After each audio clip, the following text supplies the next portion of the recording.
Hey there, Space Cats. Welcome back to the stream, and welcome back to Paranormasight. We are in the thick of the story. We are getting assaulted with information, and it seems that maybe one of our characters is being possessed, possibly. Another one of our characters is feeling extremely normal. And I don't know, I guess Detective Tsutsumi is like kind of stressed out. There's nothing particularly dire going on with him. Let's move over here and we can continue our story from here. Yeah, he seems like he's always stressed out. It's true. So fun! Yeah, we're having so much fun.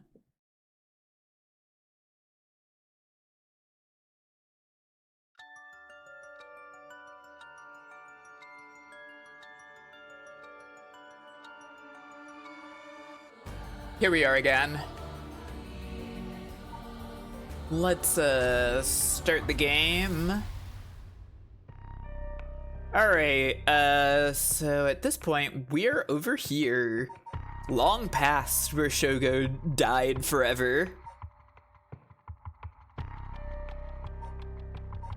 We have all of our friends open to do things now, but let's start with Yako. We haven't seen her in a sec, and hers is earlier than these other two.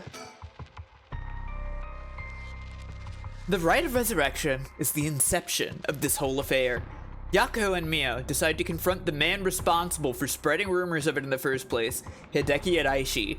They find him at his frequent stomping grounds, the Kurokikyo Cafe.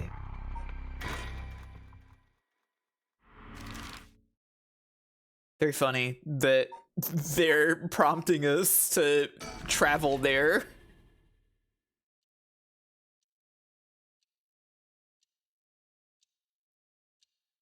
Hey, there's a sticker. They got a sticker up there. You know, normally you'd be breaking school rules just by stepping foot in a cafe. I'll be in hot water if you lied about having permission from the police. Remember that. We know. It'll be okay. So, what did you want to ask me? I see. Can I please click on the sticker? Thank you. Oh my god, look at these birds. These are some good birds. The Sparring Sparrow Bros. The mockingbirds are quite good, yeah. Cafe? I've never been to one before. How exciting! It's pretty smelly inside because of the cigarette smoke, but... Kurokikyo Cafe, a coffee shop on South Wadayagetsu Street. Kurokikyo Cafe's convenient location has made it a favorite of businessmen in the neighborhood. Although formerly a relaxing location where classical and jazz music were played, the cafe has begun incorporating some pop songs into its playlist at the request of customers. The most popular menu item is a pilaf served with black coffee, although cream soda topped with a large scoop of ice cream is also a popular choice.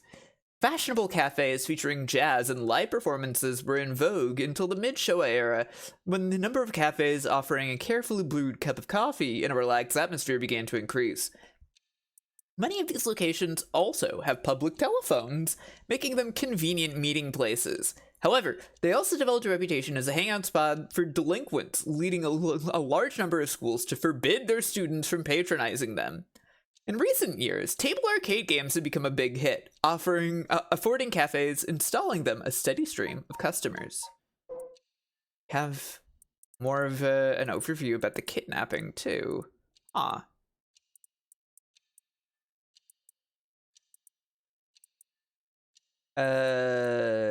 Fuck, I guess I should read this whole thing, even though I feel like we've seen it before.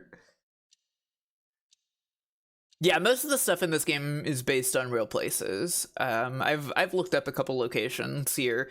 This cafe seems like it's a drawing, so this cafe might not be real. But stuff like the former Yasuda Gardens and like all the bridges and stuff, those are all real places.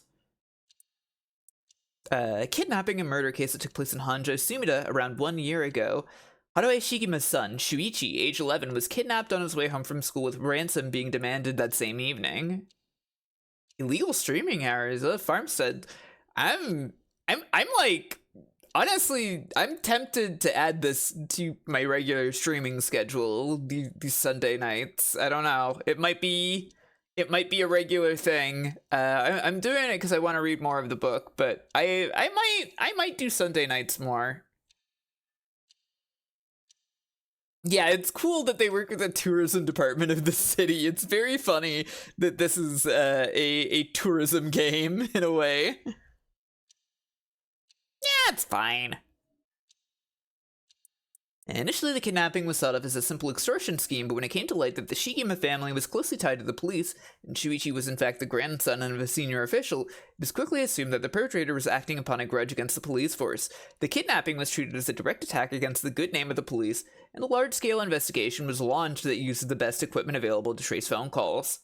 This made it all the more embarrassing when they were unable to catch the culprit, losing the public's confidence. The culprit grew cocky, relentlessly mocking the police force. After 3 days of failure after failure, Haruo reached a breaking point. Spurred by concern for her son, she resolved to hand over the ransom money as fast as possible, but her husband and father, who held the prestige of the police in high regard, refused, saying that they would not let the criminal win by giving in to their demands. This is still strange to me. This is still very, very strange to me, I think. Even now, like, that we seemingly know everything about what was going on with this kidnapping. The idea that Harue's husband was like, no, we don't need to give them the ransom, and was totally cool with letting whatever happened is like, that's very, very strange to me. Hey, Ricky, don't worry. We just started. It's fine. It's fine. You've missed basically nothing. The increasingly frantic detective assigned to the case lost his temper when the criminal called to give an ultimatum, causing the culprit to never make contact again. Another week passed, and Shuichi's body was found floating in the Sumida River. Shuichi's death could be largely ascribed to the police's incompetence, but this was ultimately covered up with stringent media embargoes. The investigation was never closed, but the case is long gone cold.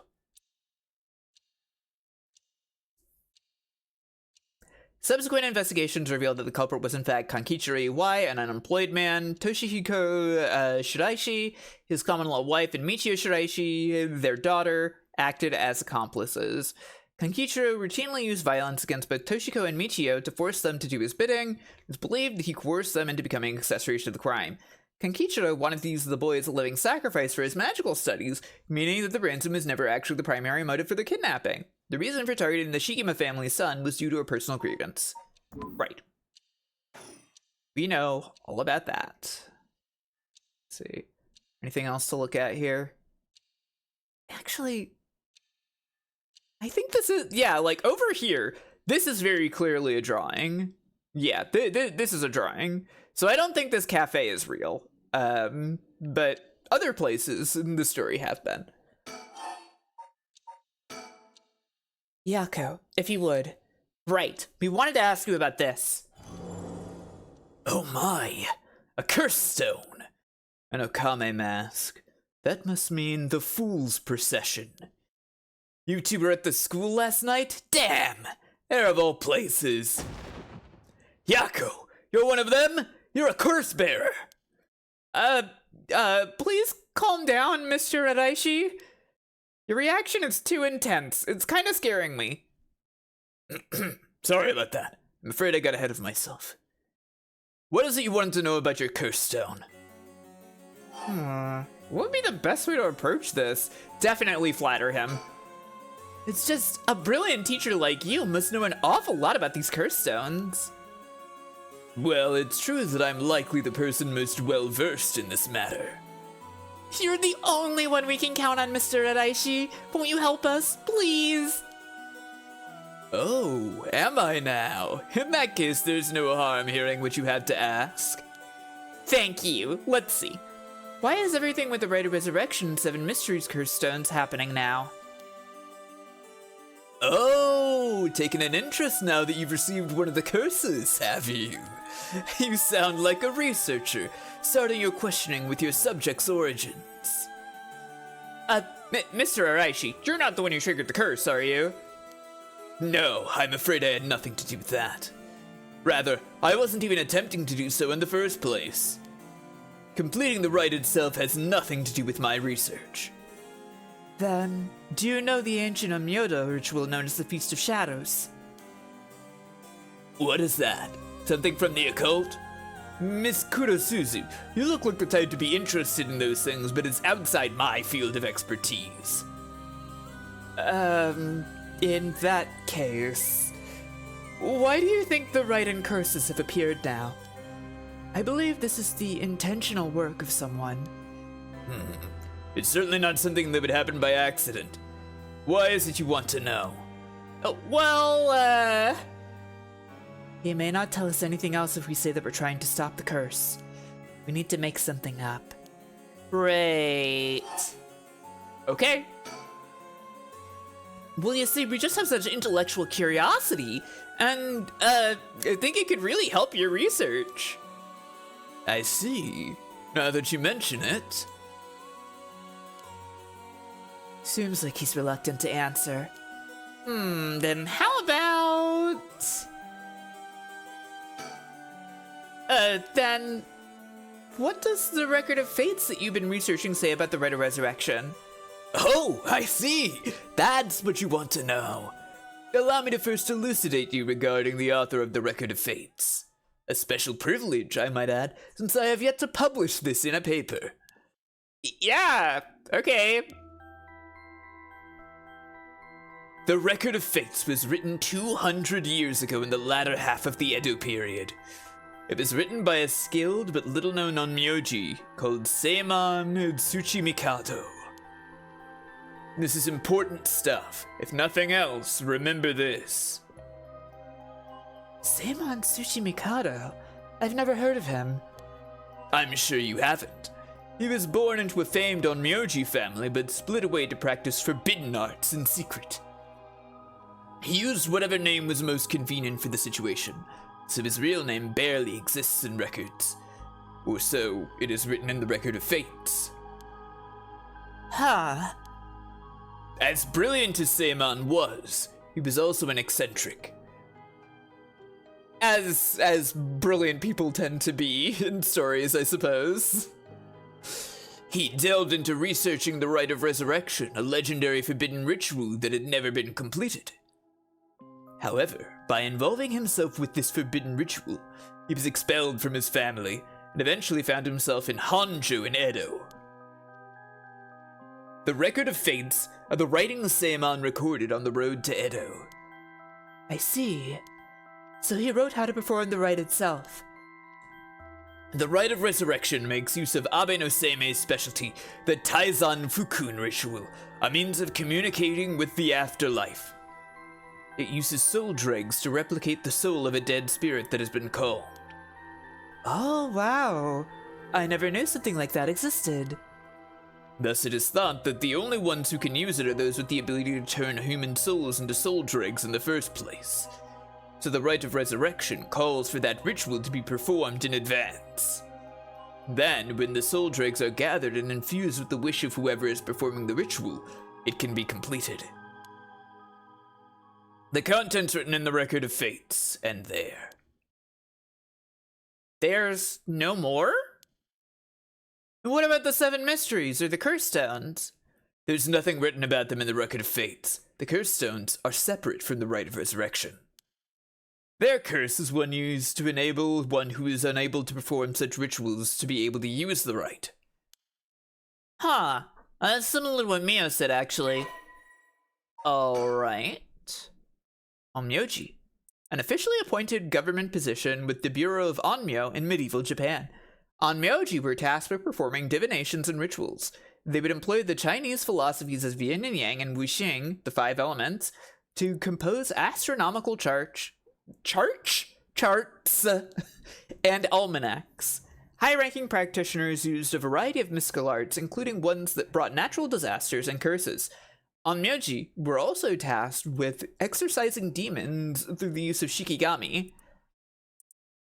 Astronomical chart.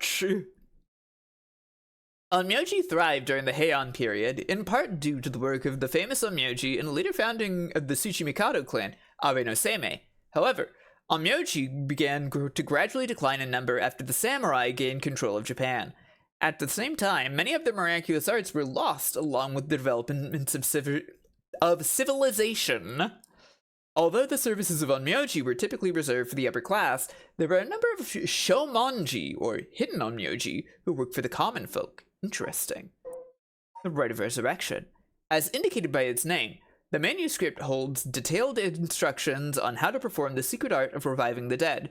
This forbidden ritual is said to have been devised by a once famous Onmyoji. Local researcher Hideki Araishi recently discovered the old manuscript and gave a presentation on it at an academic conference, sending ripples through the field of occult studies.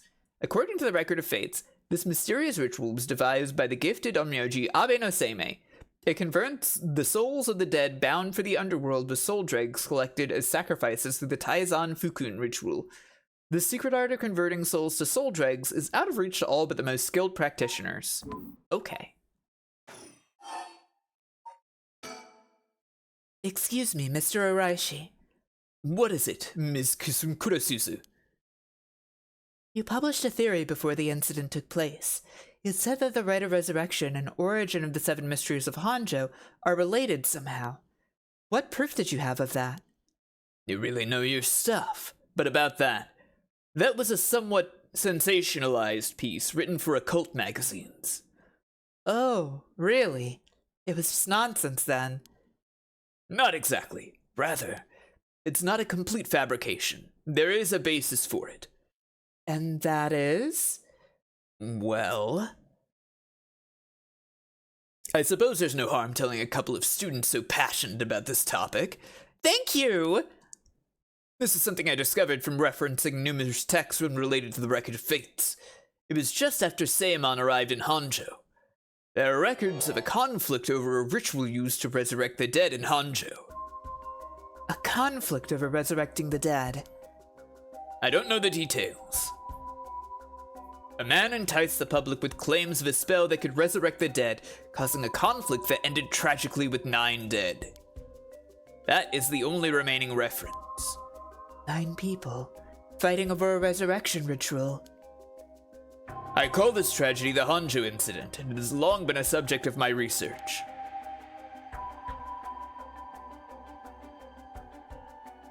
The fighting's over? The fighting is not over, Kevin. And I suspect that this Honjo incident might be the very origin of the Seven Mysteries of Honjo. So what you're saying is, the resurrection ritual at the root of the Honjo incident is Seimon's Rite of Resurrection? Yes, that is how the Record of Fates ties everything together. To put it in chronological order, first Seimon brought the Rite of Resurrection to Edo. We can assume that by this point Seimon was likely using a different name. Then in Honjo, 9 people fought to the death over this rite. The Honjo incident. After that, the incident was covered up by an interested party, preventing it from being recorded in history fully. Eventually, it was passed down in incomplete pieces, becoming known as the Seven Mysteries of Honjo. It's more or less the course of events. But the information we have from the Curse Echoes about the incidents that led to their death doesn't really have anything to do with the Rite of Resurrection. During the Edo period, a chain of events that occurred around a certain resurrection spell became the basis for the Seven Mysteries of Honjo. Like, this doesn't have anything to do with a conflict. It's just this girl's father disappeared, and she was waiting for so long, and then she walked into the canal.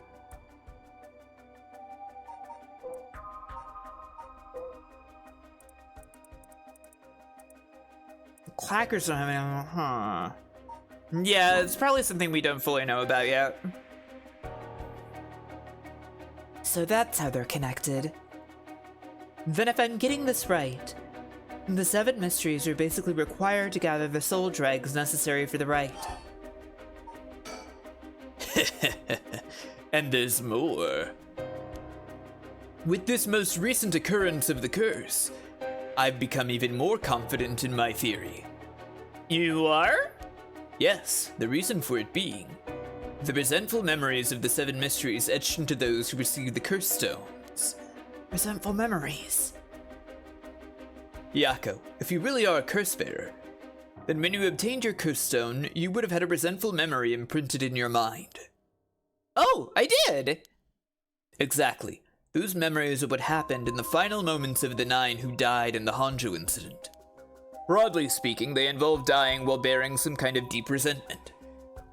The 9 victims became the 9 curse echoes, which over time came to be spoken of as the 7 mysteries. Thus, gathering the resentful memories granted by the present curses and connecting them together, it will reveal once and for all what happened during the Honjo incident. You know, I did think that some of these sounded like they would connect together. Like, specifically, the Ever-Burning Lantern and the One-Sided Reed feel like they're connected. The thing about, you know, like, the guy, he tried to win over this woman, and then he cut off her limbs and threw her in the canal. And then, over here, we have, this guy, he did a horrible thing. He attacked a woman in a bout of fury, and he regretted it deeply.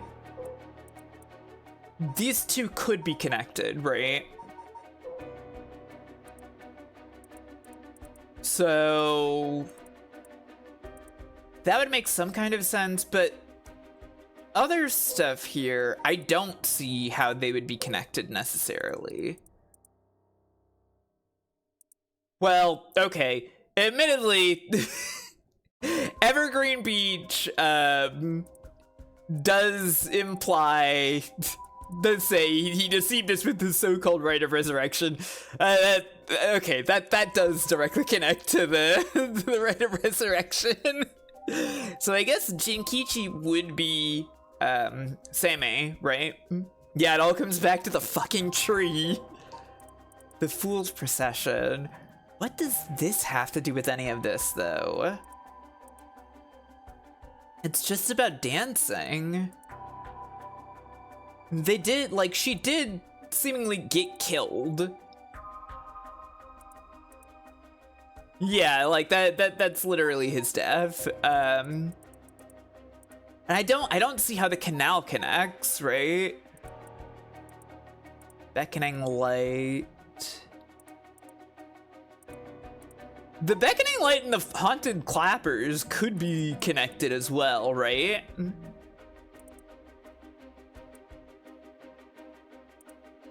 It's like, this guy is walking around. He's using the clappers, and then this is about like seeing a flame and trying to find it, but you can't get close to it. This guy's on fire. That could be connected, theoretically. That's what you must tell me about the resentful memory of your fool's procession, Yako. You know, should I? Yeah, I think it's okay. We need all the information we can get. All right, let's go. Okay, Mr. Araishi, I'll tell you about the memory of the Fool's Procession. Excellent.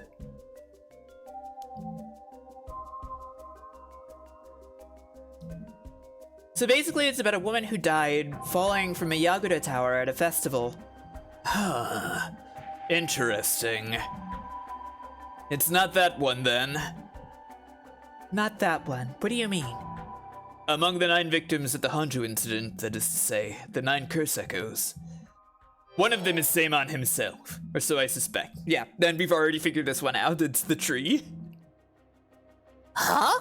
Seimon was one of the victims of the Honjo incident too? Meaning an Onmyoji as powerful as him also became a curse echo? Right. It would make sense that the curse stone tied to a curse echo like that would be special. The power of a curse stone is different based on the curse echo? Mio! Then maybe with Seimon's curse echo we could... Yes, we may be able to settle this whole situation.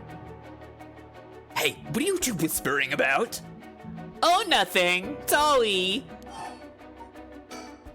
Mr. Araishi, how many of the resentful memories have you gathered so far? I have learned a number of them. The Evergreen Beach, the Foot Washing Mansion. You already know the... Wait, you already know about the one that's Seimon! Huh? The Evergreen Beach, the Foot Washing Mansion, the Ever-Burning Lantern, and now the Fool's Procession makes 4. Of those, the most important are the Foot Washing Mansion and the Evergreen Beach, right? Because they involve Onmyoji. What are they about? First, the Foot Washing Mansion. An Onmyoji appears distinctly in this one. Really? But not Seimon, I'm afraid.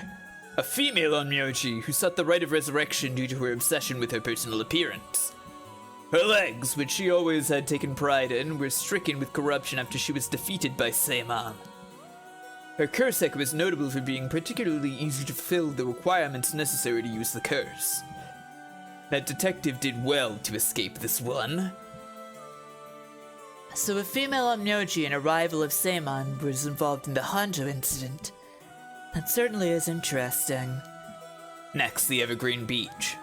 This curse echo is from a craftsman of Netsuke carvings named Jinkichi, who was hanged for spreading baseless rumors. He apparently spoke of something that granted the ability to bring back the dead. The right of resurrection? Precisely. This man Jinkichi must have been in contact with Seimon. Or he could be Seimon. I don't know. I don't know. If I could just collect all of the memories, everything will be revealed, and the truth of the 7 mysteries will be mine. That is the knowledge I desire. Meaning you need to gather as much information as you can from the curse bearers. Precisely. I have an agreement to exchange information with those detectives, but they might not even find the other curse bearers, so I must take measures of my own. Another thing. Yes? You never really finished about what the trigger for all this was. Oh, Indy. Hi. She reached up and she pawed my arm. Cat moment, true. A sweet girl.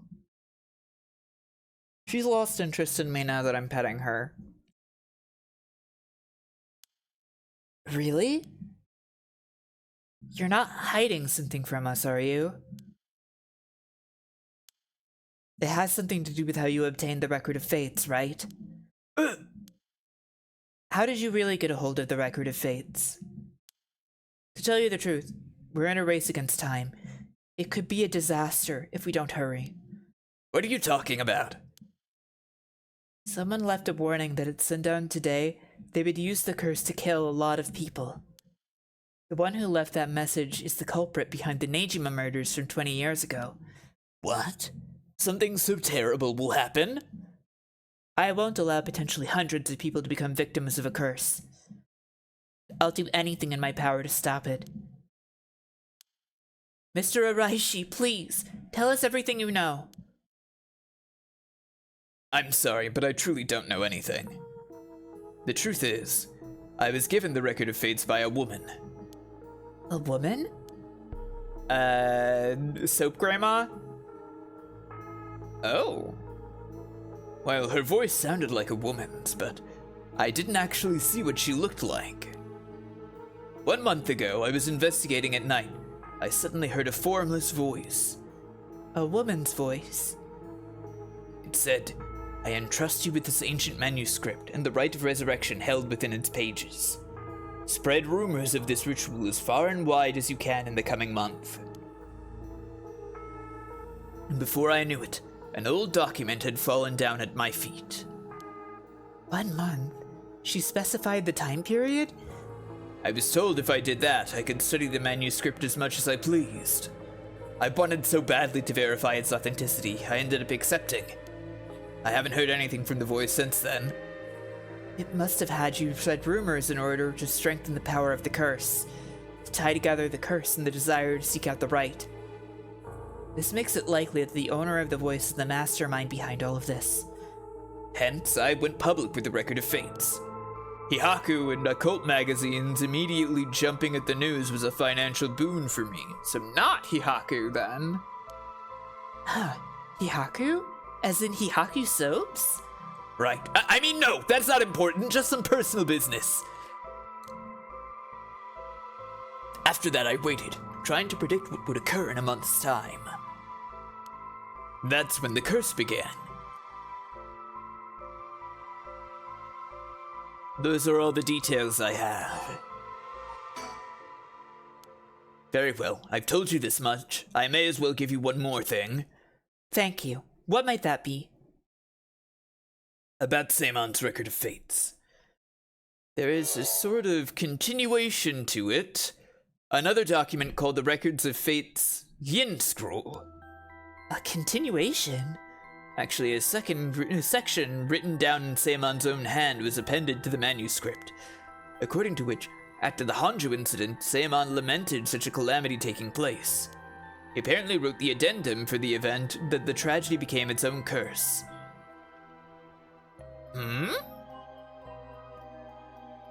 How did he do that? Didn't he die in the incident?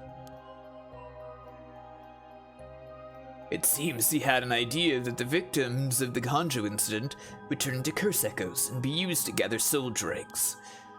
It supposedly details how to handle any trouble that occurs as a result of the rite of resurrection. Really? Hold on a second. Don't you find that strange?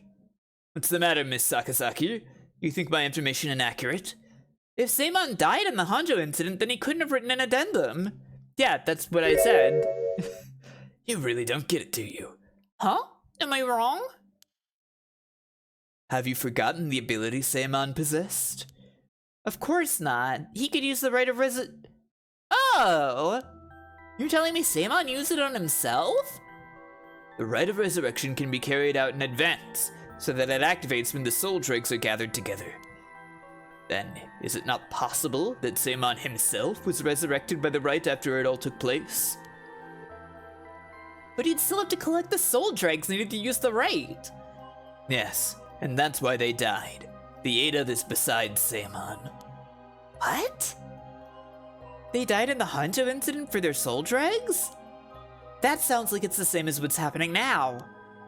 That's why I need the resentful memories, to learn the truth. I get it now. The issue at hand is that the Yin Scroll and the Record of Fates were supposed to have been passed down as a set.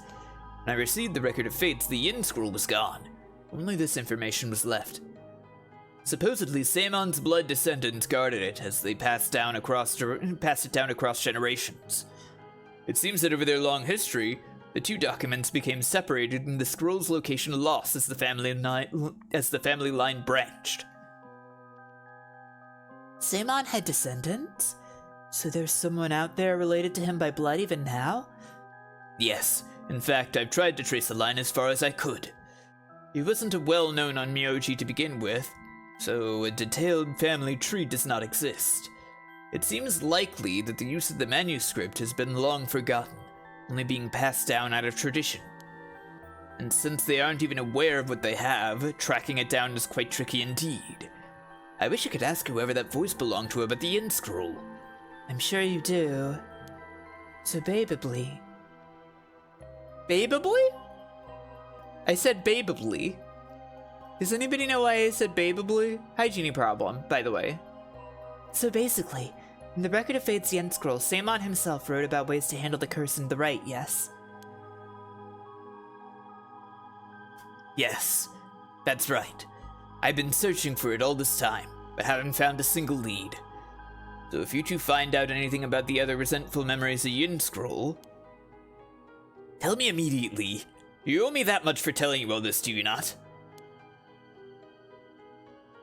That's the real extent of everything I know. Okay. The Yin Scroll. It was said that Seimon Tsuchimikado, author of the Record of Fates, wrote the Yin Scroll because he feared that the descendants of those involved in the Honjo incident might become cursed and used in the collection of soul dregs for the rite of resurrection. The existence of the Yin Scroll was indicated in a postscript added to the Record of Fates, but its whereabouts are currently unknown. It's believed to have been inherited by a descendant of Seimon.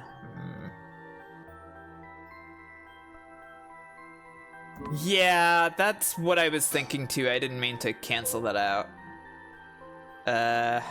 Right. They've added in Hideki Araishi claimed he found it in a storehouse in an old private residence, but it was in fact entrusted to him by a mysterious voice. Yeah. That's probably what's happening, is that somebody is already being resurrected by it. Yes, I understand. Thank you for your help. If you bring me some useful information, I'll take it into consideration for your school grades as well. All right.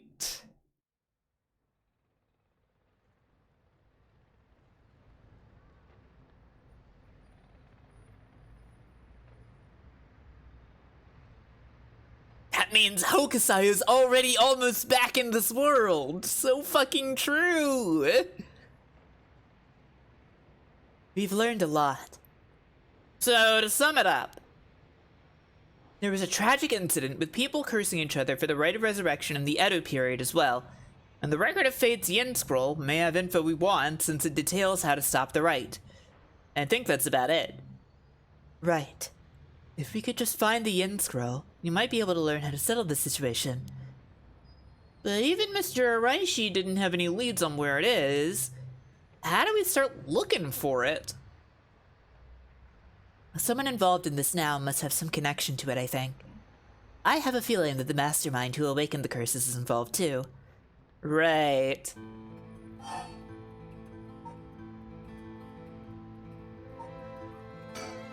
So, Mio, what are we gonna do next? Good question. It may be best to get the information we just learned to Inspector Satsumi. We got a pretty big clue from hearing about the Record of Fate's Yin Scroll. Mr. Satsumi might know more about it. Should we go back to school then? Yeah, that's our point of contact after all. Whoever's behind that voice that gave Mr. Araishi the Record of Fates, that must be the mastermind, don't you think? Yeah, he said it sounded like it belonged to a woman. Whoever it is, bet they're scary. Huh? You don't sound like the Yako I know. And let's catch him and make him spill the beans. I thought you'd say something like that. Really? I guess I'm just not really feeling that confident right now. I understand. I don't know if it's related to that woman behind the voice, but I'm also interested in the female Onmyoji who's a rival of Seimon. Yeah. Oh, that reminds me, Mio. You know what's nearby here, don't you? Hmm? Oh, you mean where Michio? Yeah, where it happened. I was going there every day to leave flowers, even though they always get cleared away anyways. I'm sure it must be hard to have to be reminded of Michio's death all the time. Oh, that reminds me. Yako? Yeah? When you asked me to do the spirit board 2 days ago, did you come here that day too? Yeah, I left some flowers before going to school. Why? Did anything seem different that day? What's this all of a sudden? Well, now that you mention it, that day, I suddenly felt lightheaded and ended up passing out for a little bit. But I came to right away and felt fine, so I didn't think of it. I see. That's all I was wondering about. Thanks. Mio just like, oh, okay, you're super possessed, but I'm not gonna tell you. Excuse me, you girls over there. Oh, it's this guy. Never mind, that's not what he sounds like. Whoa! Sorry, I didn't mean to eavesdrop, but something you said caught my attention. And who might you be? I'm Yutaro Namigaki.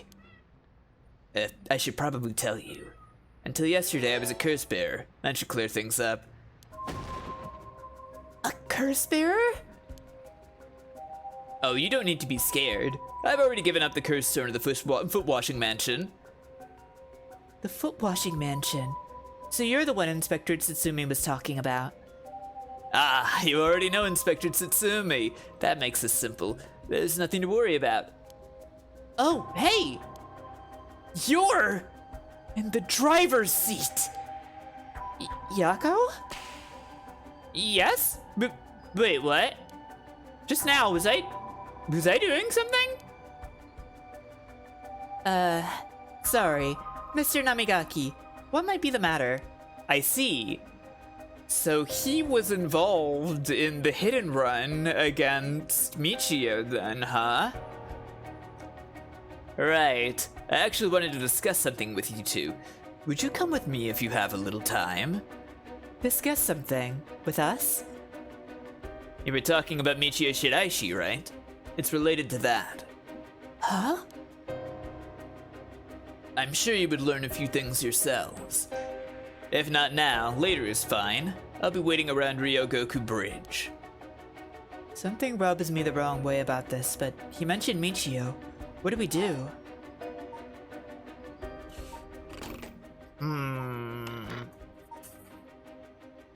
Oh.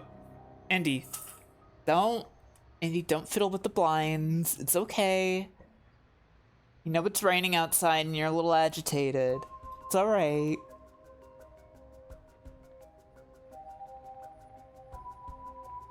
Yeah, did you hear her meow?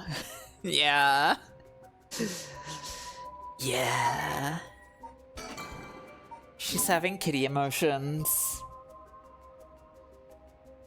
I looked over at her and she hopped away.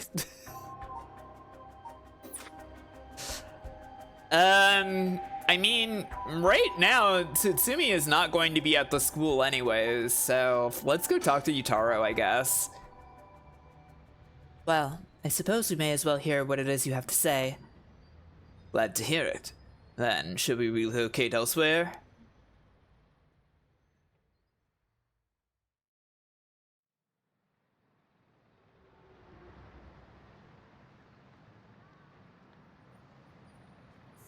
He loves this bridge.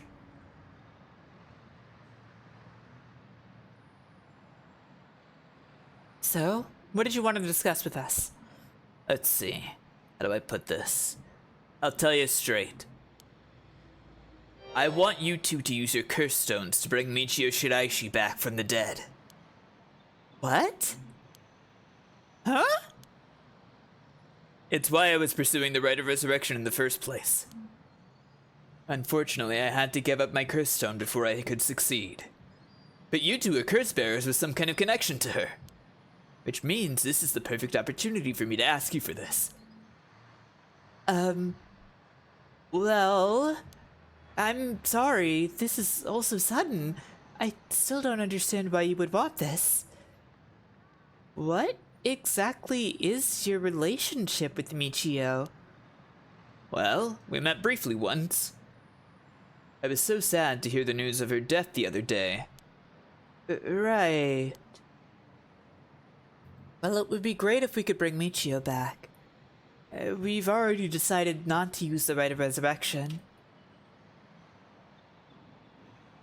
Is that so? It seems, however, that we share a goal. I wouldn't mind collecting the soul dregs for you if you gave me your curse stone, you know. We'll have to decline that as well. Our goal is to stop the curse. I see. Well, that's too bad. I suppose I'll have to give up on the curse stones. Thank you for understanding. Yako left already, huh? I thought he was a little suspicious, but he left without making a fuss. But why does he want to bring Michio back? Oh, meow. You didn't notice. Uh-oh. Did she go off somewhere while we were talking? Uh-oh. Uh-oh. Oh, it's orange out now.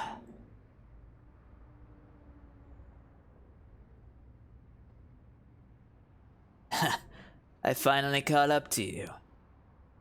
I don't know if you noticed me following you or not, but leading me to a secluded place, you've got guts. I'm sorry, but I'll be taking your curse stone. Either you hand it over or I'll have to take it by force. What are you going to do, dude?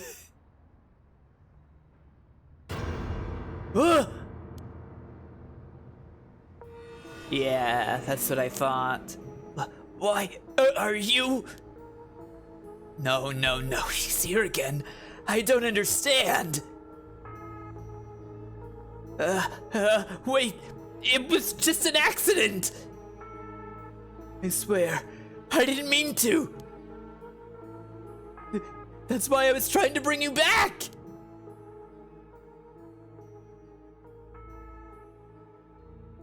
Oh boy, okay. You're already too late.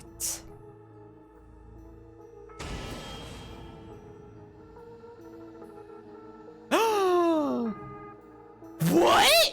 Credits?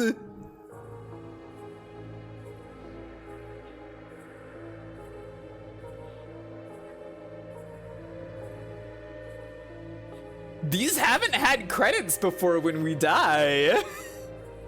Well, admittedly, I guess we didn't die. That guy died. Interest. Visit Sumida Tourism Office.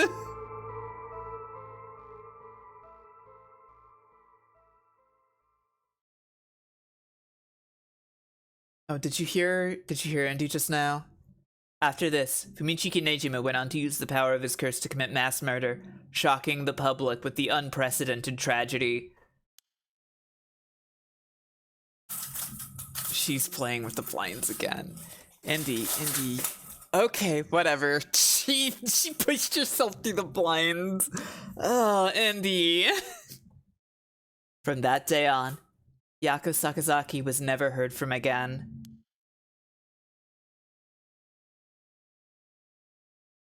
Ending 1, Michio's Grudge. Wow, an actual ending.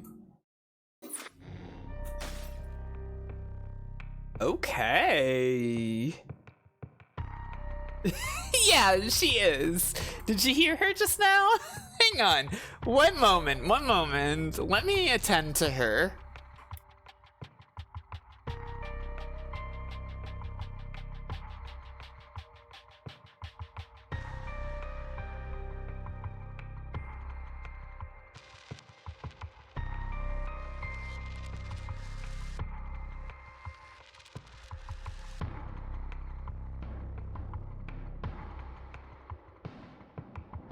Yosh.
Okay, hi.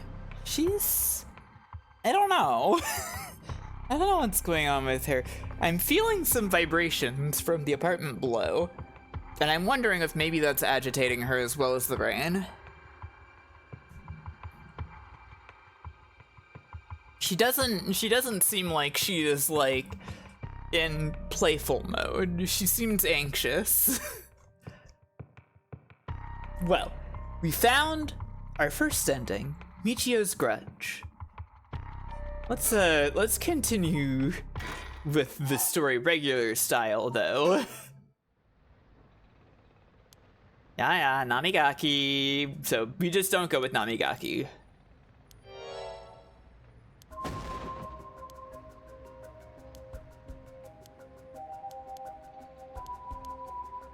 So, Michio is taking it out on all of the people who wronged her, it seems. I wonder if she had anything to do with, what's-his-name's death. Sorry, but there's something we've got to take care of. We'll have to pass. Is that so? Well, that's too bad.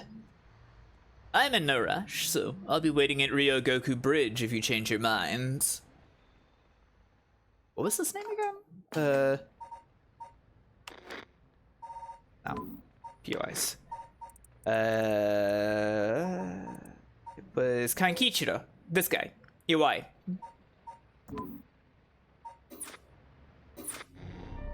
Okay. Moving forward. Not allowed to see it yet. I see.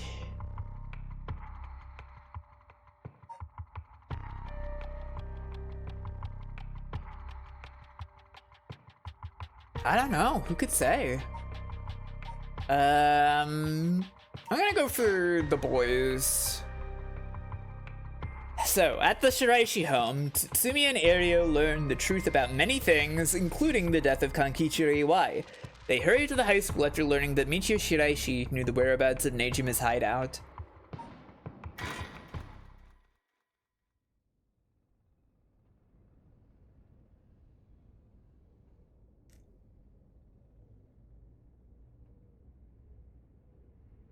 I don't know. She could have Summersum into Yako, but I feel like she must be possessing Yako because of her, you know, more positive feelings towards her. But who knows? I mean, that ending did say that Yako was just, like, never seen again, so... Shrug? I don't know. Boss! I just talked to the Sumida police. What now? They found an abandoned van in the Chiba Mountains that looked like it'd been in an accident. They couldn't lift any fingerprints from it, but they found blood splatters on the front. And guess what? The blood is a perfect match for Michio's. Oh. So, it must be the van that hit Michio. You got it. It's all thanks to Yoshimi that we were able to find that out. The license plate had been removed though, and they even scraped off the vehicle identification number. It'll take a while to identify the owner. Now they're trying to figure out if the van was sighted anywhere between the scene of the crime and where it was dumped. Got it. Thanks for the report. He still doesn't look tired after all this running around. Wish I still had all that stamina. Yeah. Wait, I saw a sticker. It's nice that we got permission to use the school as our base of operations. The principal and the head teacher were a little reluctant at first, but they were convinced that it'd help the investigation. Dealing with all this must be a real headache for those guys. I should thank them again later. Hell yes! Cool duck! Quackitude!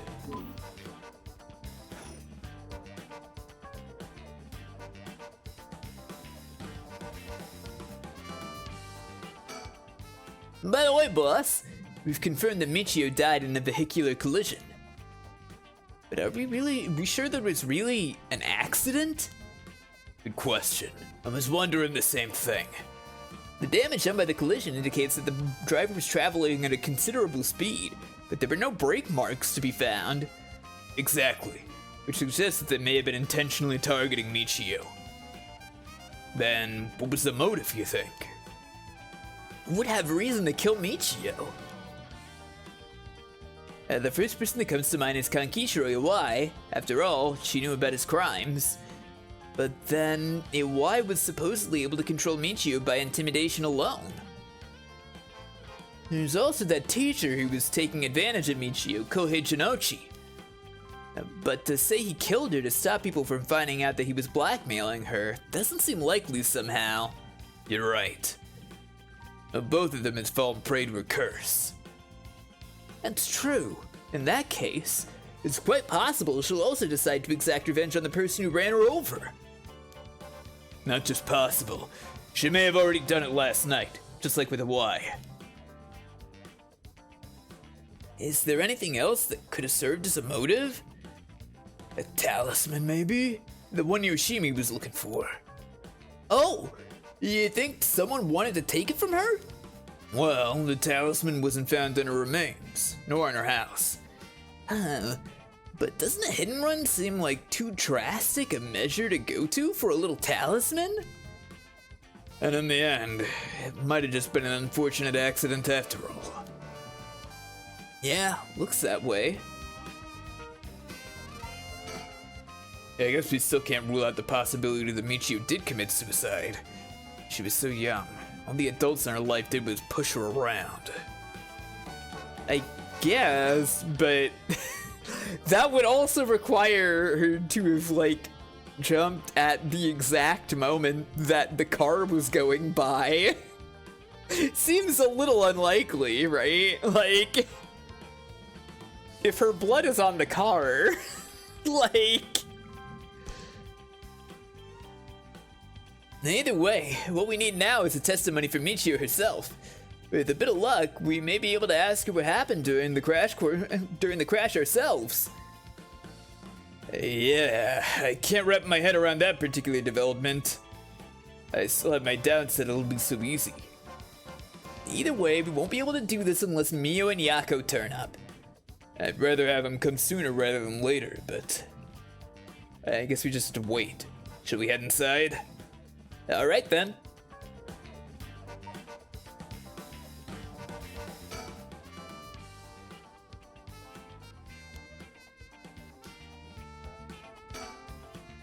Alright, let's go wait inside the school.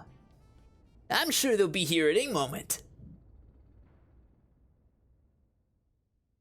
Okay, here I was thinking. Okay.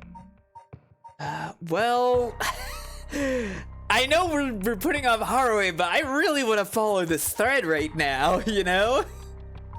I was thinking this whole time, like, oh, well, the cops are over here doing this, right? I wasn't thinking about the fact that this would be moving to the next square. We've gotta go for this. The Record of Fate's Yin Scroll may contain a way to stop the curse. Yako and Mio head to Komagata High School to share this information with Tsutsumi. And also, Michio is in this image. Separate from Yako. Little bit lesbianda, yeah.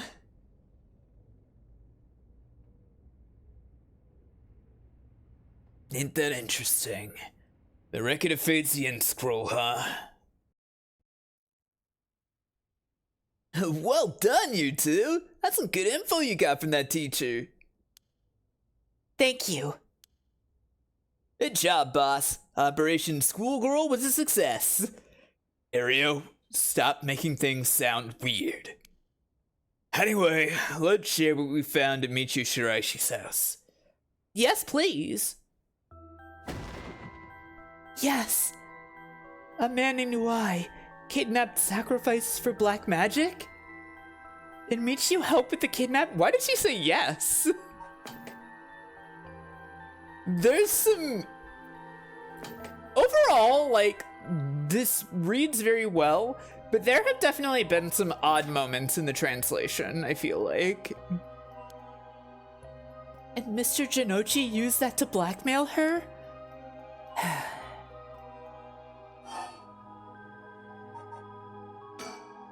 Based on the report and looking at the circumstances surrounding the deaths of Jinochi and Iwai,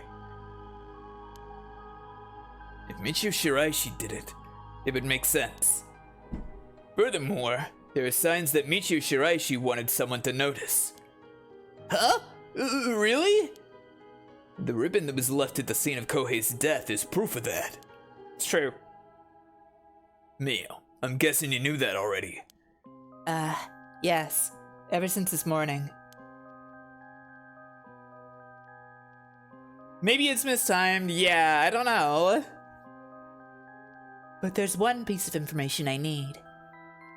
But I think we're near her limit. Right. Okay. So if we get this Record of Fate's Yin scroll, we'll be able to dispel the curse. Yes. The source of this curse is a tragic event called the Honjo incident that dates back to the Edo period. An onmyoji named Seimon Tsuchimikado is said to have recorded a way to deal with the curse. So I think there may be a way to dispel the curse. Right. I'll leave how to approach this to you, Mio.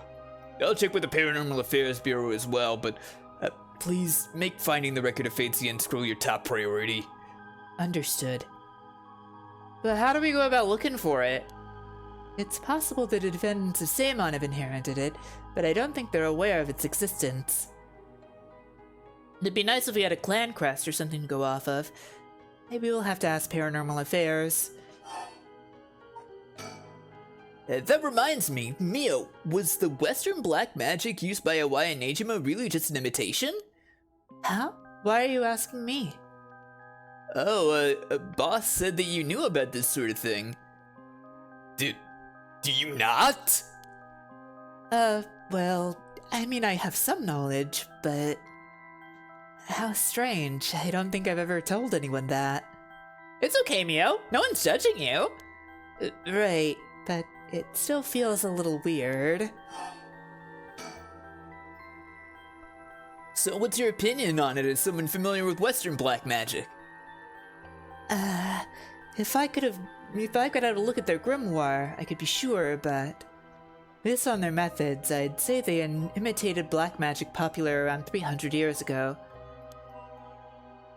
It was advertised as magic anyone could use and was employed as camouflage to evade witch hunters. It's notable because they purposefully required living sacrifices to make it difficult to disprove its authenticity. Well, I mean, she knows about, like, Eastern spiritualism. She doesn't necessarily know about Western black magic, right? Wow, you know so much! I'm impressed! It totally matches with the vibe you've got going on. What do you mean by that? Don't worry, have some confidence! Right. Thanks, I guess? If that black magic is just an imitation, then we probably don't have to worry about it. I'm just glad things aren't getting even more confusing than they already are. Right. About the mastermind. I had an idea. Huh? What is it? This is about the chairwoman of Hihaku Soaps, isn't it? You mentioned her when you were telling us about that EY person. Yeah, well, the goal is to restore youth or resurrect someone. She's got her hands all over this. She's money, too. It would also match Hideki Araishi's account of a woman's voice. Okay, like, I was thinking that, but if it's her, why did she then contact him separately and start funding him? Like, separately from before that giving him the information on the Record of Fates, right? So I don't think she's the mastermind. Plausible deniability, I guess? I don't know. An evil business lady with supernatural powers. A classic setting. If only we could confirm those powers of hers were actually real. Yeah, we'll need to keep an eye on her. I'll tell HQ to look into her. Now then, if we're nearing the limit, let's stop beating around the bush. Time to tell it to you straight. Yako Sakazaki? What, me? Yes? Take out your curse stone and give it to Mio. My curse stone? It's just been in my pocket all this time. Thanks, I'm just going to borrow it for a second. Well? Yes. There are soul dregs inside after all. What? How did this happen? I didn't do anything. I swear, you have to believe me. It's okay. We know. Yako, calm down and listen to what I'm about to tell you. But... There's no mistake that Janochi and Iwai were killed by that curse stone. But the one who committed the act is... the ghost of Michio Shiraishi that is inside you, Yako Sakazaki. What? Inside me? What? What do you mean? What do you mean? It's okay, Yako. Please calm down and listen. You've been possessed, Yako. By Michio's ghost. What? It probably happened when you were offering flowers at the site of the accident. Filled with regret, her lingering ghost reacted to the presence of her old friend and entered you, Yako. No way! You mean Michio's ghost is inside of me? I've explained this once before, but just because you've been possessed doesn't mean that you lose control of yourself. Normally, the mind will reject such attempts and do nothing more than affect one's mood or energy levels. But Michio had powerful spirit sense to begin with. Because she was your friend, your mind was open to accepting Michio's spirit. So for those reasons, your minds merge without any issue. It's going to be difficult to separate her from you at this point. Which also means it will be difficult to guide her spirit to the afterlife. No way! We merged? Me and Michio's minds are... But I don't feel different at all. I mean, I'm me, I think. That's because after she merged with you, Michio started to believe she was you as well. As a ghost possessing you, she's not fully conscious, only really a jumble of vague memories. I'm me, she says. Still, there are traces of her consciousness and memories as Michio Shiraishi. You've been acting a little different from usual. You would also sometimes react when coming into contact with things with a powerful influence. Really? That having been said, if you don't have a proper understanding of the regrets Michio Shiraishi had when she died and why, it would be difficult to separate her from you. That's why I didn't say anything. I'm sorry. If I carelessly provoked her ghost, it could have risked causing her to dig even deeper into your mind. Oh no. When we mentioned limits earlier, we mean that by letting things proceed like this, there's a possibility that you will join completely, making it impossible to separate her ghost from you. If that happens, you'll never be able to tell which of your thoughts belong to her and which belong to you. That's so scary! I mean, I won't be myself anymore? But if it's Michio, maybe it wouldn't be so bad. Oh, I don't know! What should I do? But it was actually Michio who used the curse stone while I was unaware, wasn't it? Doesn't that mean her ghost has already taken over my body? Well, about that. I think that's probably the effect of the curse amplifying murderous impulses and the influence of the Feast of Shadows. While you were sleeping, the ghost's powers were boosted. And strengthened by the feast, Michio's consciousness surfaced and took control of your body. Then that means... Indy!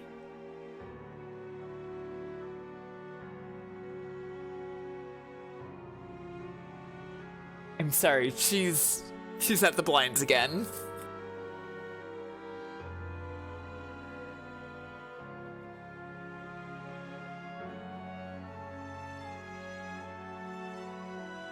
I was the one who killed them. I cursed them both. Ah!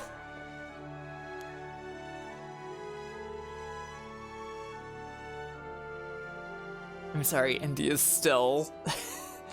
He's still going for the blinds. Indy, how do I help you?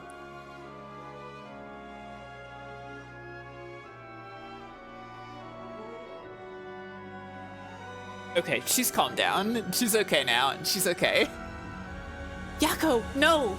You were being controlled. Right, Inspector? Yeah, that's right. It's likely she'd be recognized as not being responsible for the crime due to the possession. It's not something you can control. No need to worry about that. No, you're wrong. I wanted to kill them too. Those feelings must have come out. It's not only Michio's fault. I mean, when I learned that Michio didn't commit suicide, I wish that all the cruel adults around me would just die. I had the cursed stone with me, and I wanted to get revenge for Michio if the chance came. That's how I felt. Yako, because Michio wasn't able to escape her terrible situation. It was so hard. It wouldn't be unusual for someone to take their own life. I had this cursed stone. I made Michio get revenge all by herself. Michio tried so hard to keep on living in silence, and I treated those feelings like they were worthless. I should have done it myself right away. I'm sorry. I'm so sorry, Michio.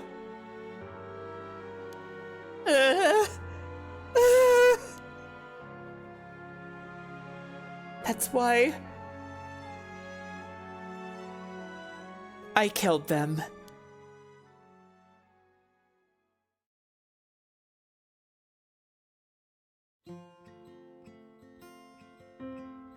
Yako.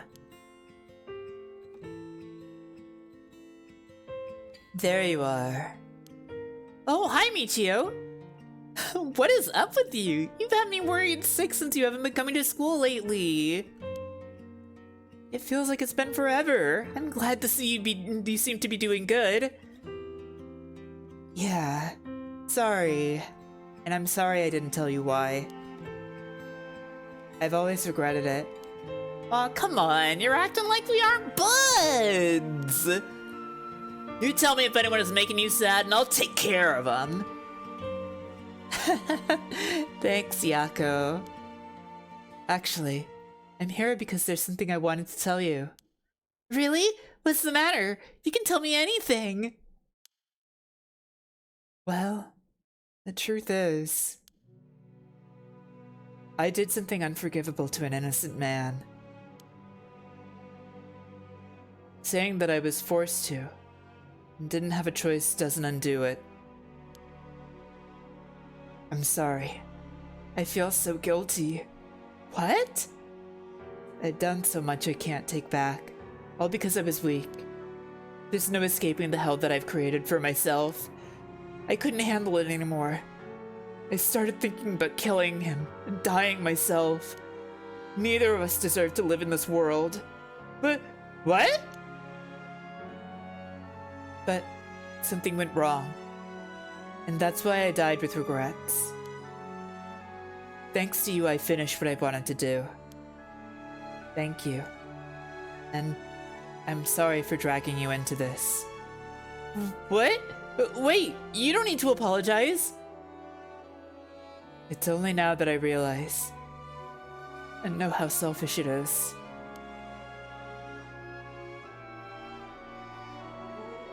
But I hope you remember the time we spent together as friends. How we were able to be together at the end. Kinda gay. Just gonna say it. Please, don't forget me.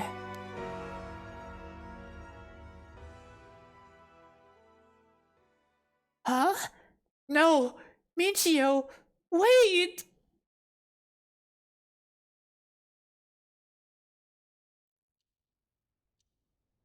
Huh?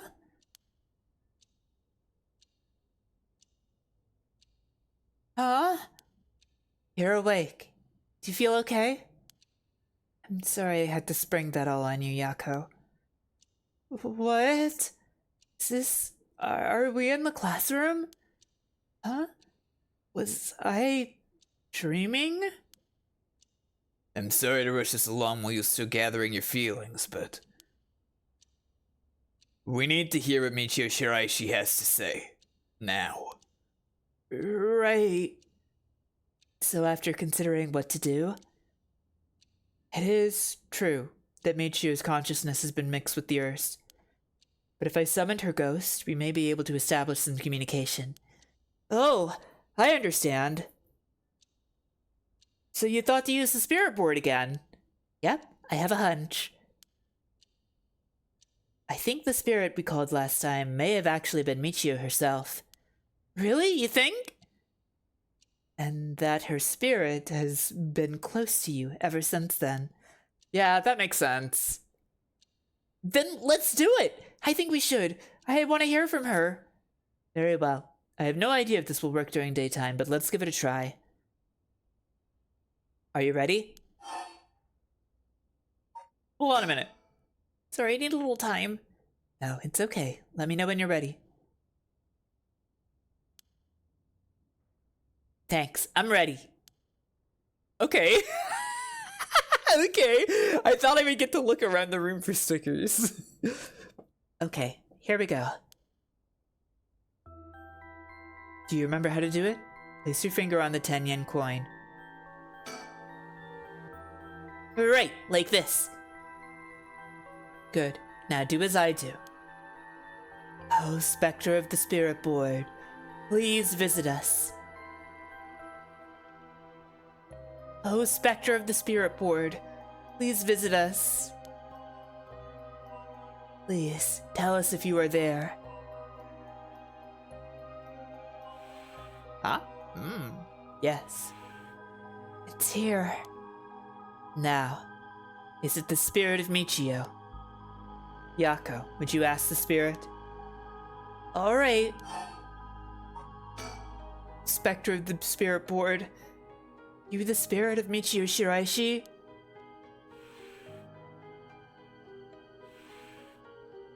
Ah, it said yes! Don't be so sure. Some spirits like to play tricks.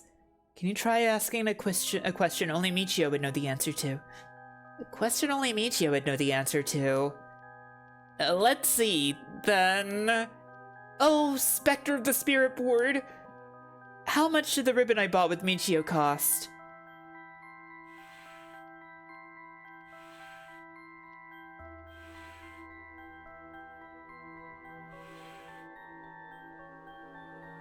$490. That's right. Well, it seems we have the right spirit. Okay. Can I have you ask her a question? Okay. What do you want me to ask her? I want you to ask about the location of Fumichika Nejima's hideout and the location of the talisman as well. Okay.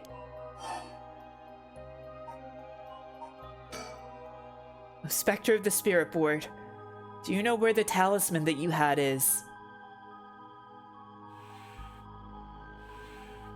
She does know. I wonder if we can find a way to narrow it down. I'll try asking. Spectre of the Spirit Board, did you carry around the talisman with you at all times? Yes. Okay. So she did carry it with her. Then, did you have it with you when you had your accident? Yes. Huh? She had it with her! But there was nothing resembling a talisman in the articles left behind at the scene. So that means someone took it with them and ran off with it before the scene was investigated. But who would do that? This would mean someone knew Michio had died before the police did.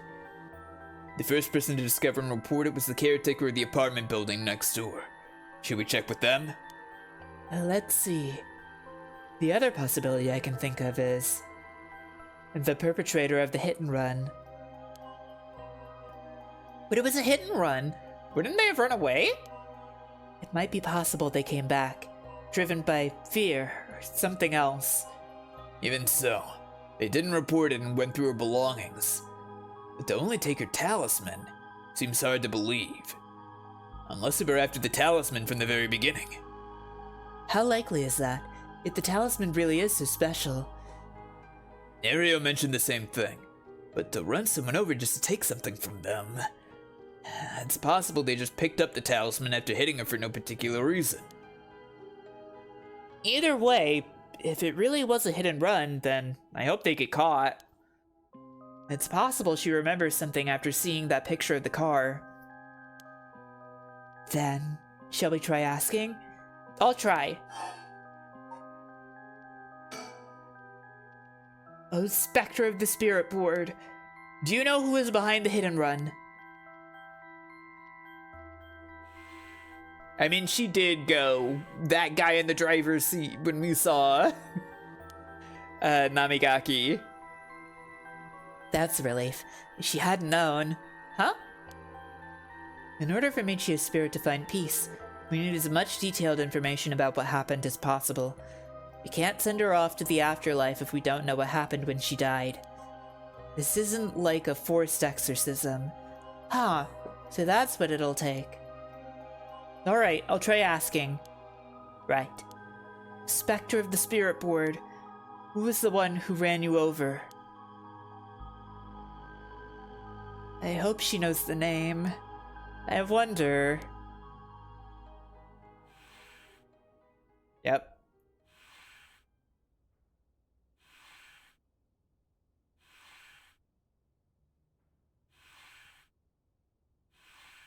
Boy, this takes a lot longer than this would in Japanese, huh? Namigaki? Huh? Namigaki? What? You mean Yutaro Namigaki? You two know him? We talked with him after we left the cafe. He used to be a curse bearer, right? Ah, I see.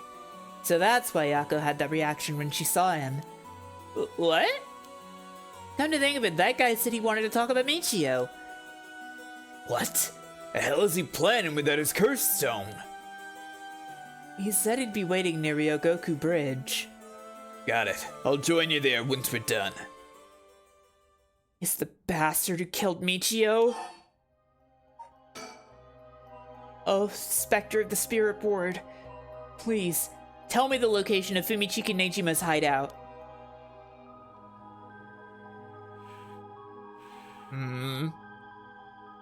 Please! Terrible things will happen if he isn't captured soon!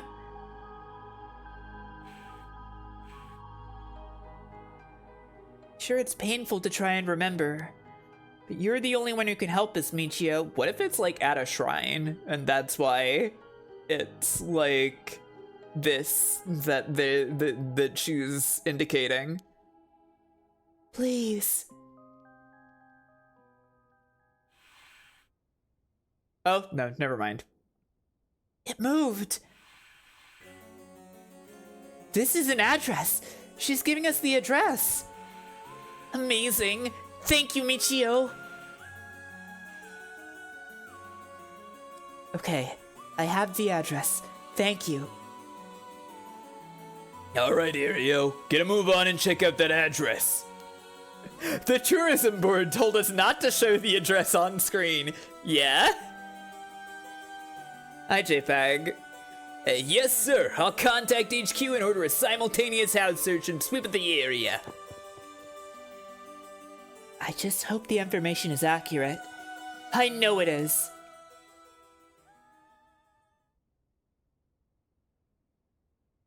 Yako. This should be enough information. We can release Michio from her suffering now. Let's do it. Alright.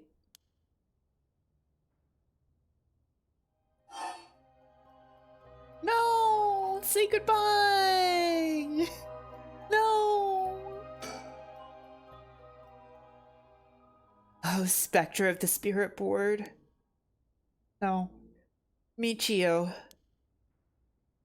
Thank you. You helped us. You know, I'm so sorry I didn't know about it all.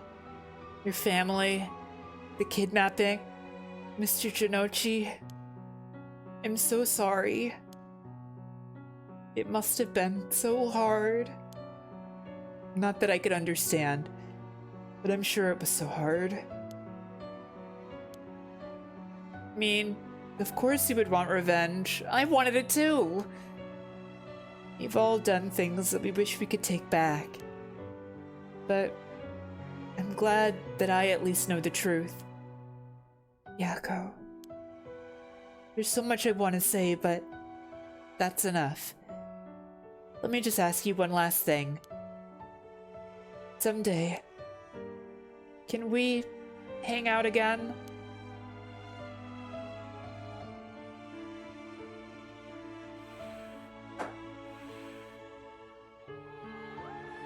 You mean it? Okay, it's a promise. Have you asked everything you wanted? Yeah. Okay. I'm going to guide Michio's spirit now. Yeah. It's time to say goodbye. Michio, with this, I'll finally be able to free you. Hey, Yako? Yeah? You never accepted the idea that Michio took her own life. I'm glad you never stopped trying to find the truth. Yeah. You're right. Even though I didn't realize just how hard things were for her. Mio? Sorry. It's just Michio. She was taken advantage of by so many of the adults around her. She put up with so much. I should have tried to talk with her more. I know how you feel. Thanks, Mio. It hurts thinking about all the things I could have done. Why did this have to happen to someone so kind and hardworking? Feels like she was ill-fated to the very end. It's just too cruel. But even then, she didn't even tell me about this stuff. She let herself worry more about revenge than living. I'm mad at her for that. Sure, I should have noticed something was wrong, but come on. What was she thinking? Seriously, I mean, seriously? Am I really that unreliable? Of course I'd help you get your revenge, you idiot. I don't care how you would change or whatever. I just wanted you to live. Yako. I'll take responsibility for what's been done. One day, if we meet on the other side, I'm gonna have to give her a good punch. Then I'll tell her she's the real fool's procession, or something. Then we'll hang out, like always. Sounds like fun. Alright, I'm sending her off, okay? Oh, wait!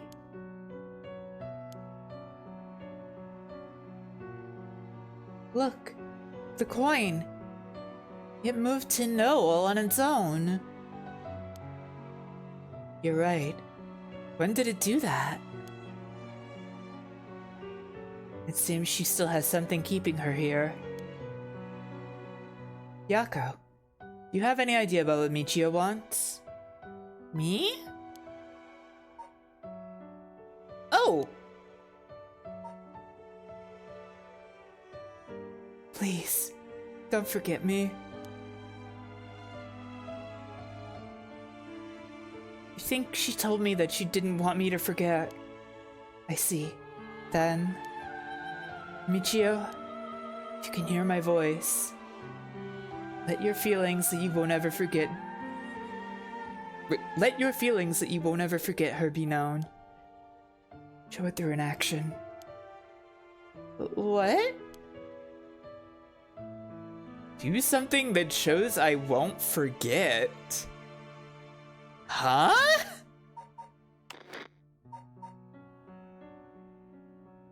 Huh?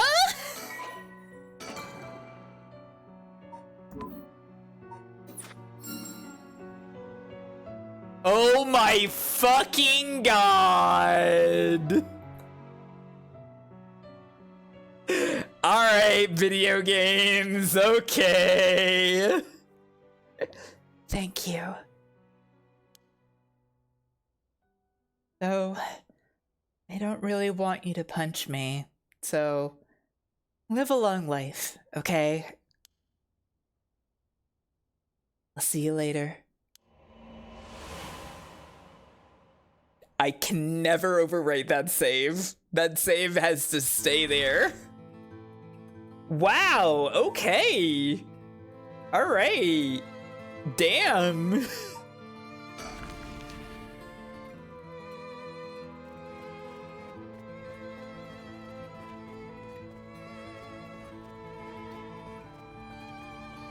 Make a new save. It's really good. Yeah, that was really good. Yako, are you feeling all right? Yeah, I'm fine. Actually, I feel a lot better. I guess I really wasn't feeling like myself recently. It was like there was a part of me that I had no control over or something. Yeah, I think you're back to your normal self now. Glad there weren't any problems. I wonder if Michio was able to find peace. I know she did. You don't have to worry about that. It seems that her regret was not being able to tell you what was going on and growing apart from you. Well, I guess I can forgive her for that. But there's still something bothering me. Really? Yeah, I wonder what this feeling is. It's like there's a piece of her that hasn't left yet. Maybe an after effect. Maybe because you gave your stone to Chief Inspector Tsutsumi? Doubt it. Having a curse stone shouldn't have any effect on your body.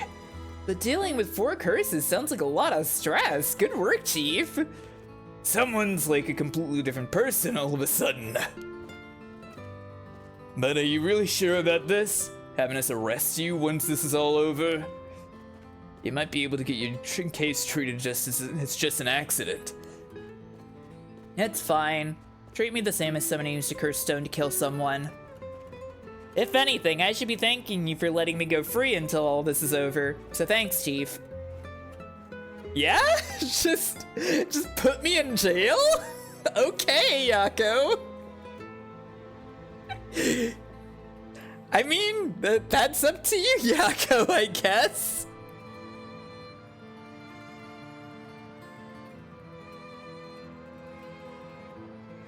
Whoa, you didn't say anything about bringing the police.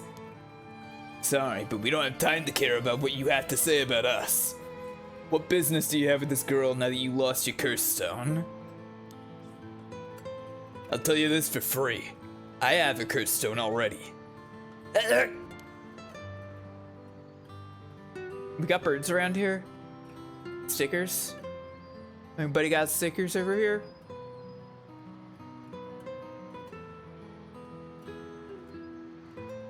I just accidentally highlighted a message in chat. Stickers.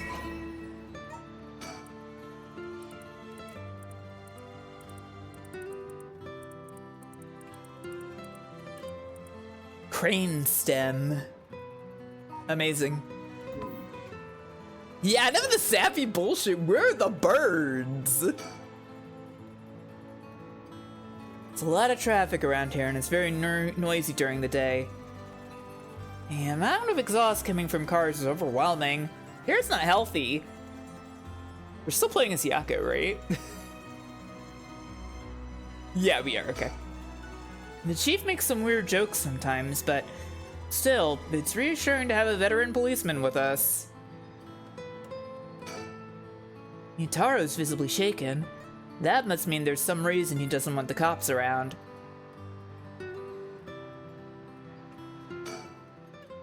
We should let him take care of this. Can't just look at her? Okay. This is the bastard who ran over Michio and drove away? If that's true, then why does he... Well, leave this to me, okay? I don't have any ill intentions. I wanted to tell you that I want to help if you intend to resurrect Michio Shiraishi. That was my intention from the beginning when I received my curse stone. And that's why I took your curse stone. Man, can't be too careful. Besides, what connection do you have to Michio Shiraishi? We met once. I was so sad to hear the news of her death the other day. Uh-huh. Met once? I see. Well, I'm sure it must have been painful for you, but... Do you think bringing back the dead will erase the fact that you hit her with your car? What? I'm sure that I have no idea what you're talking about.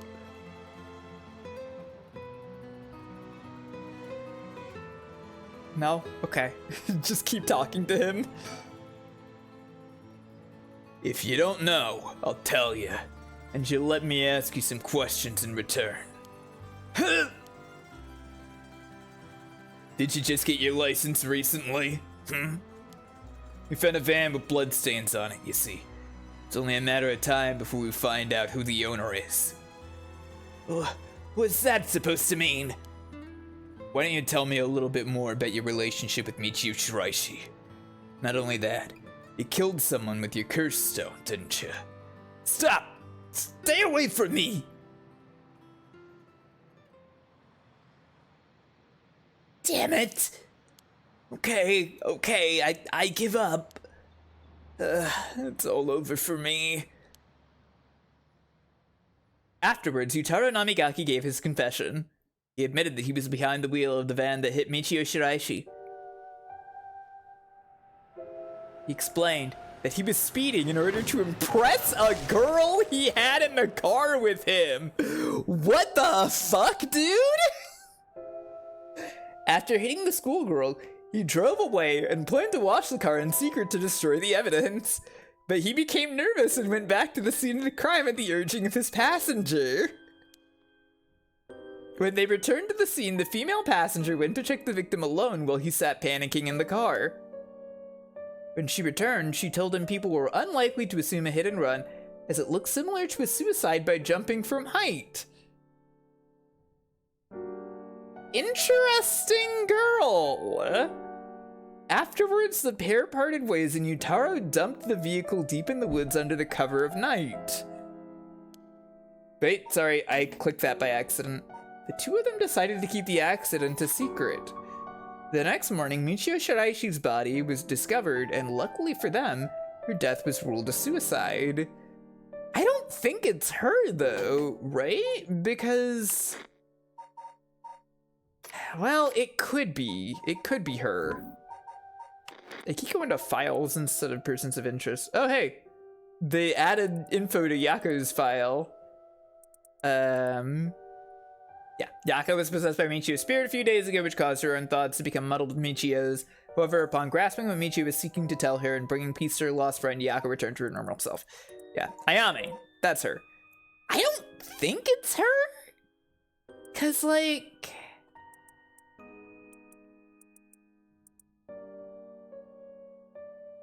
well, no, yeah. Huh. They did start dating before this. Is she really the mastermind? Is this really all so that she can resurrect Hokusai? That can't be real. That can't be real. There's gotta be something more than just Hokusai or whatever. It would be really funny. It would be really, really funny. But if it is her and she's really the mastermind, it can't just be Hokusai. However, a darkness lingered within his heart. From that day on, the schoolgirl appeared before him covered in blood, her limbs bent and broken, despite him in his dreams every night. Is Hokusai from this town? I don't remember. I think it might have said that. Let me see. Culture. Hokusai. He was indeed born in Honjo, yeah.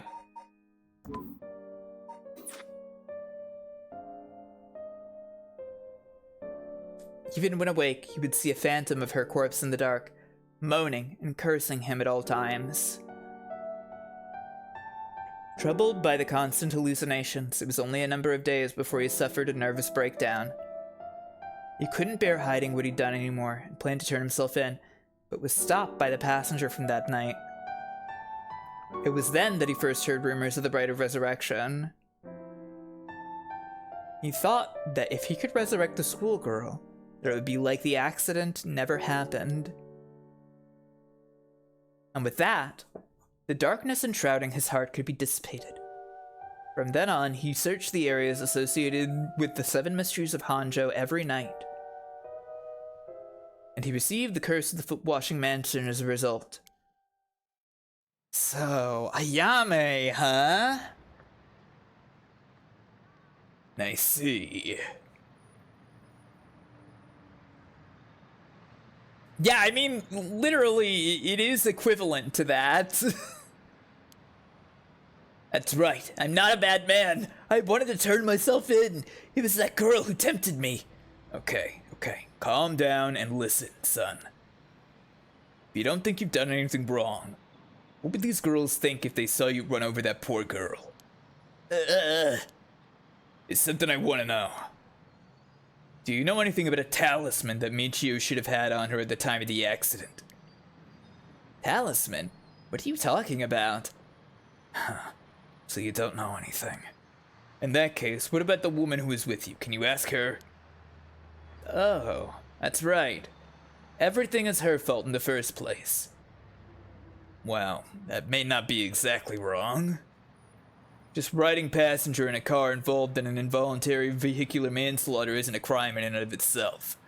But according to your statement, she neglected her duty to seek aid and instigated you to neglect your duty to report the accident. And if she took an article from the scene, she'd also be charged with theft. Can you tell me who she is? You have no intent of hiding anything anymore, do you? Yes, that's right. It's her fault. Do what you want with her. It's time for her to face what she's done. Her name is Ayame Tono. She's an art student I met in town. What? An art student named Ayame Tono? Wait a second. What? Has Satsumi met her yet? Hasn't only Haruhi met her at this point? Am I forgetting something? Whoa. Are you absolutely sure of that? What point would there be in lying to you now? What, do you know her or something? She may look nice, but she's rotten on the inside. I'd like to meet the parents who raised someone like that. Shut up! Oh fuck, it's his daughter, isn't it? What's wrong, Inspector Satsumi? You're drenched in sweat. No. Wait. Damn it. Why? How could this happen? Listen up. I'm taking this one with me down to the station for more questioning. You took a wife to the record of Fate's Yin Scroll. Got that? Okay. We will. Come with me. Whoa!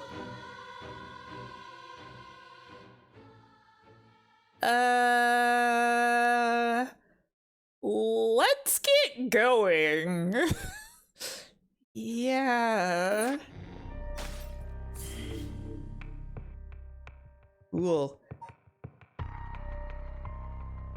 There's more here, it looks like. Huh. Hang on.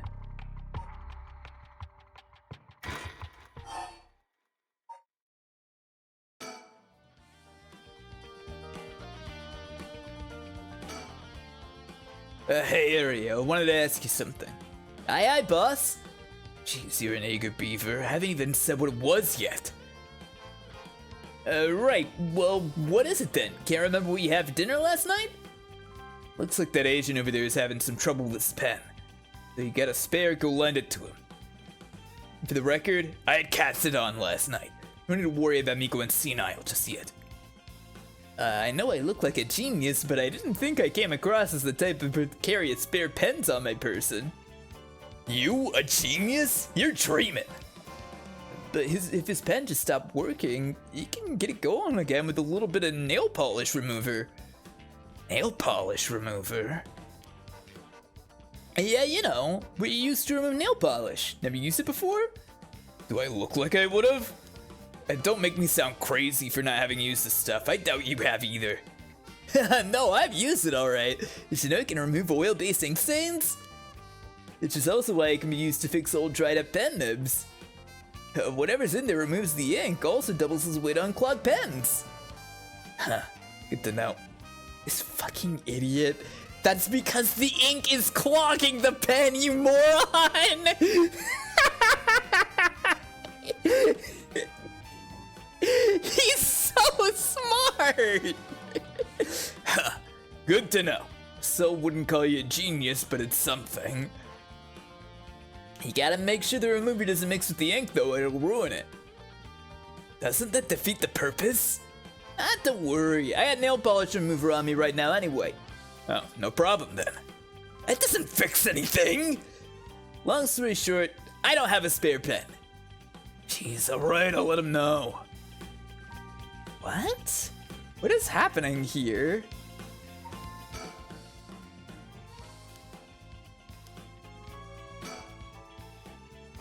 Boss, I thought we were gonna wait for Mio in the school.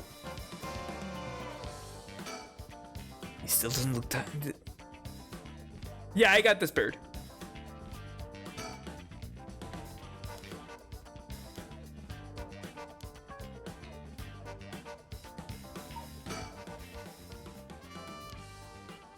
So...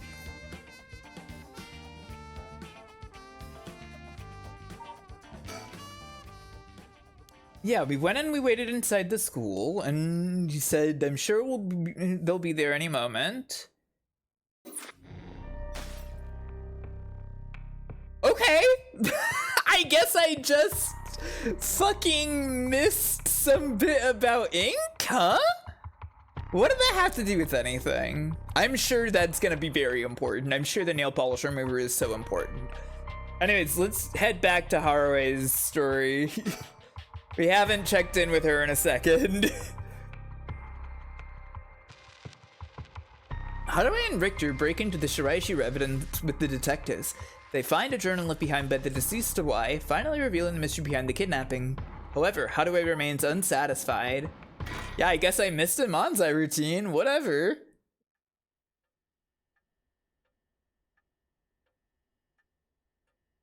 She's so normal. She's so normal. It's so cool when women are normal. In further news, today the body of an adult male was discovered in the residence of one Toshiko Shiraishi around noon. Oh, the man, identified as Kankichiro Iwai, is said to have been in a relationship with Toshiko. He was unemployed at the time of his death. While further investigations are still underway, it's suspected that his death is connected to the recent serial killings in Honjo. Evidence on the scene may also implicate Mr. Iwai in the unsolved child abduction and murder case from last year.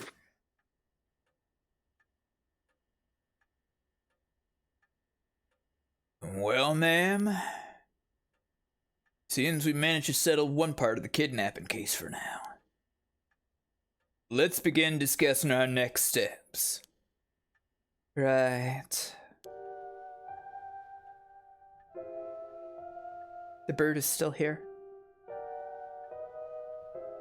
What if a second bird miraculously appeared? I wonder what kind of music Richter is into. I imagine he likes English songs. Oh, she is so horny for him. It is so funny that Haruo is just like horny for killing and horny for Richter. She wants this cowboy motherfucker. Get the hell out, husband. It's divorce city. She wants to bone down with Richter. No matter how much I look at the flowers, they don't make me feel anything. Not like when I look at Richter. I've grown so used to seeing this scroll, I don't really give it a second thought. A fax machine. It can send images to other places along the telephone network. I rarely find a use for it. I hope we find a use for the fax machine. I don't have a reason to use the phone right now. There's no check mark on the fax machine. Just saying. We may in fact find a use for it. I've stopped watching the news. There's too much fluff. I wish they'd cut out the pointless stories and just report it on what's important. The ticking of the clock gets on my nerves sometimes.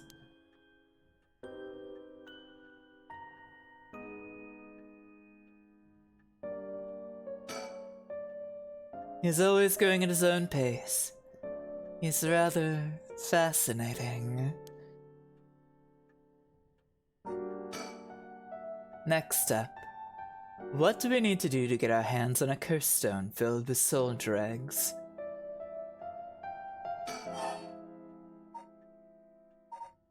Let's talk about you, Richter. Richter. Excuse me, Richter. Yes? That's right. Would you mind if we make a stop on our way? We can make it quick.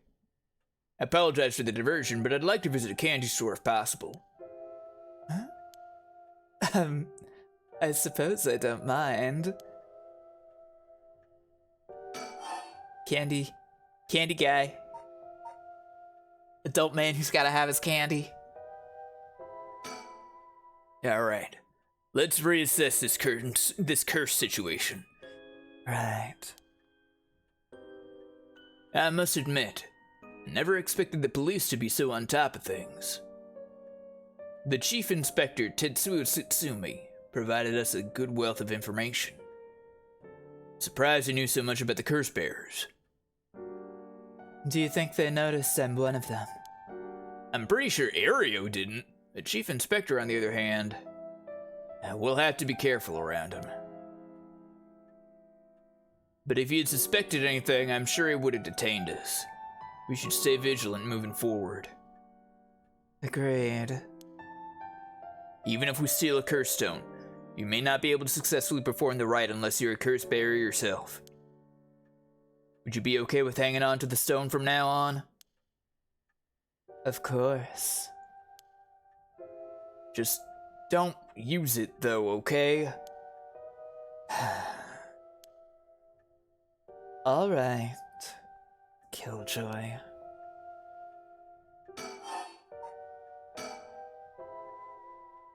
If what we've heard is true, there are just 3 curse bearers left to be discovered. There's the Whispering Canal, the Beckoning Light, and the Taiko Asuguru left to investigate. It may benefit us to visit the places connected to these stories a few times. I see. I'm still highly suspicious of the people at Hihaku Soaps. They could be the ones pulling the strings. That Takumi Yumioka fella is probably aware of the curse bearers we're searching for. Tracking his movements may prove to be useful. You want to follow him? If we were to follow anyone, he'd be my first choice, but... damn it. Times like this really have me wishing I had more personnel. I imagine it's tough working on your own. It's the plight of running a small business. I'm always on the hunt for a skilled assistant. Then there's Nejima, who appears to be a curse bearer too. A one-sided read, I think it was. If you want to look for someone that's likely to gather a whole lot of soldier eggs, well, look no further. He did say he would unleash a curse on a large number of people at nightfall. If he gets the chance to. If the chief inspector manages to track down Michio, then, well, there's a chance he'll manage to apprehend Nejima before he gets up to no good. But why did you tell the chief inspector about the safe house?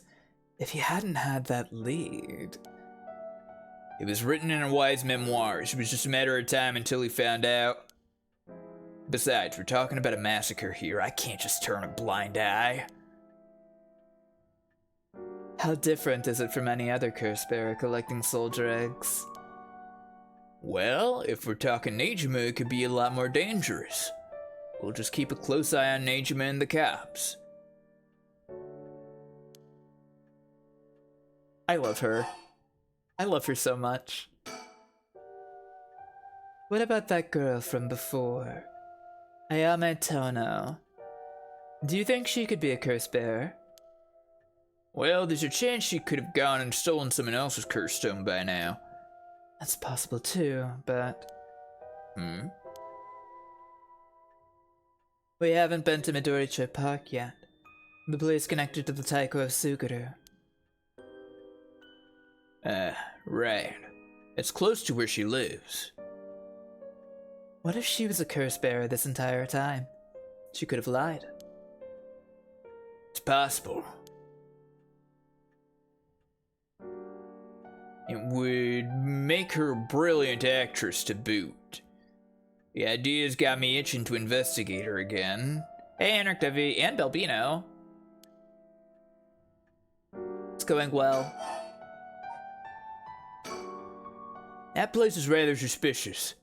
If only we could run into someone there. Judging by the official announcement, it seems what a Y Road is likely true. With both the kidnapper and his young accomplice dead, the police should be able to handle the rest. Now that it's over, I can't help but think how pitiful it all is. We never would have known a thing had we not found his journal. Carelessness is what usually leads to crimes like these being exposed. It was pretty much the same with the Nejima murders. Stumbling across the answer by pure chance really makes you think. Makes my skin crawl to think of how many cases like this are left undiscovered. Me too. It's certainly disturbing.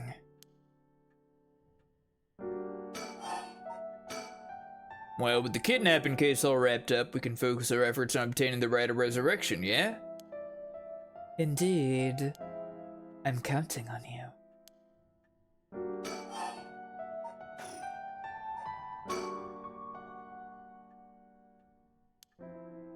Alright, let's keep moving. Then, shall we depart?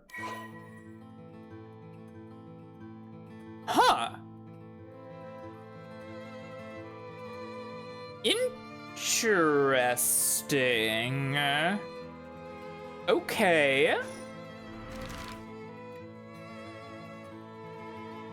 Well, let's start off with the candy shop for Richter. Great music.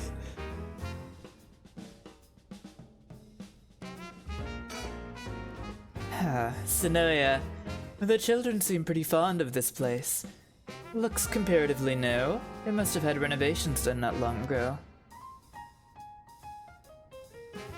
Got any stickers here? You sure do. Whoa! No way! Jeez, you made me jump. It's Mockingbird number 14, Foul Con Man. This guy's a real speed demon. Oh, is that right? It's kind of scary how you even know the exact number with just a simple glance.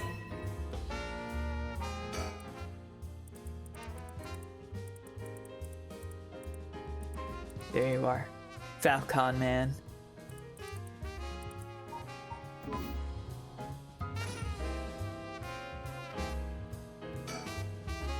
There's some vending machines.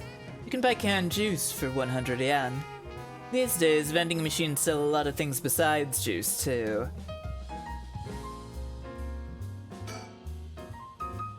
The shop's close to the park, so children have been coming and going without pause. Places like this candy shop have been slowly disappearing from the street view recently.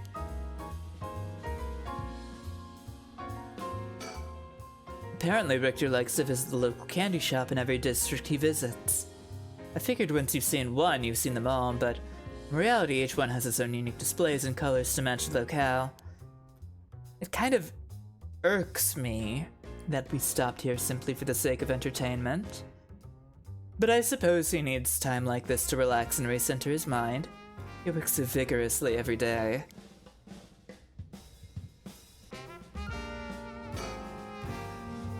He's up in front with the kids to participate in the raffle. It's weird seeing an adult his age enjoying himself so much as a candy store. Oh, seems like he didn't win anything. He's pouting so hard that even the kids are laughing at him. Great.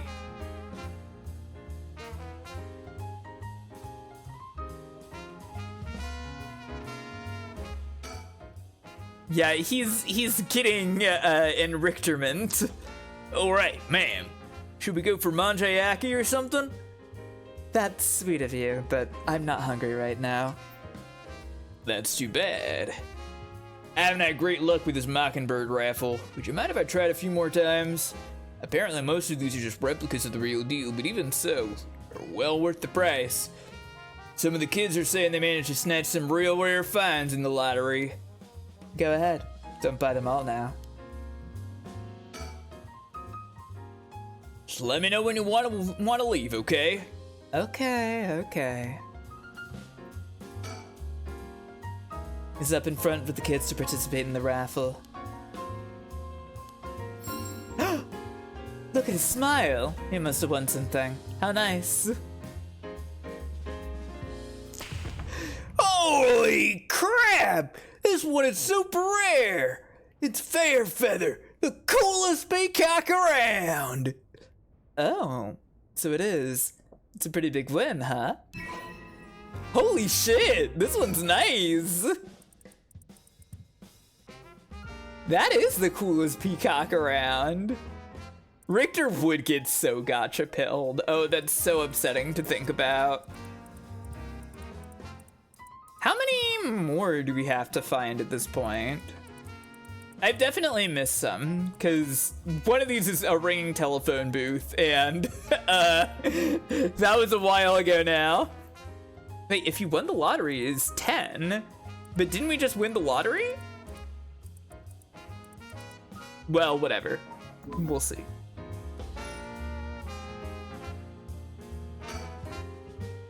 He's up front with the kids.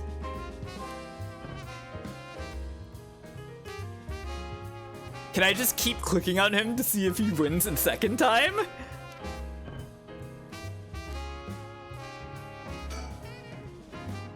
It's fucking Richter lottery gotcha. Oh, he won something. Hot damn, it's Mockingbird number 10, Cacophony.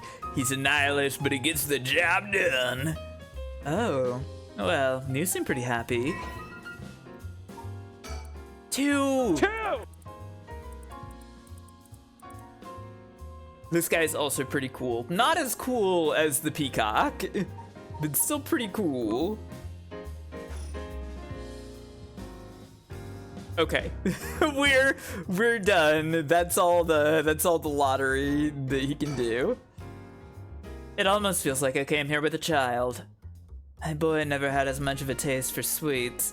Makes this kind of a fresh experience for me.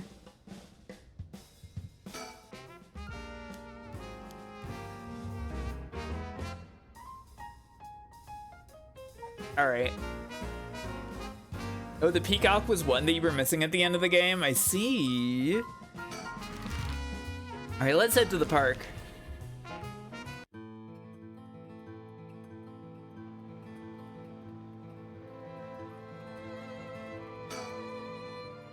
Everyone is relaxing so peacefully in the park. It's hard to imagine it was the site of some horrid curse. Oh, look over there.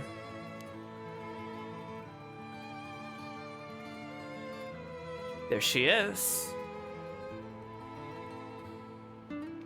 Just, Richter seemed to be a little nervous when Ayame Tono was mentioned. Was I just imagining it? Imagining it. Excuse me. We've reason to believe the curse bearer of the Taiko Suguru was here last night.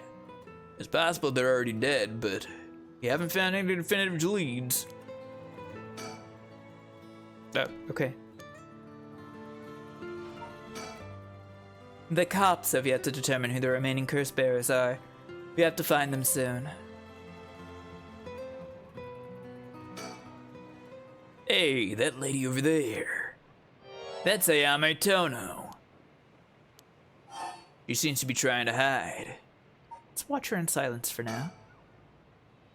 We don't want to startle her and have her run off on us. Let's sit and watch her for now.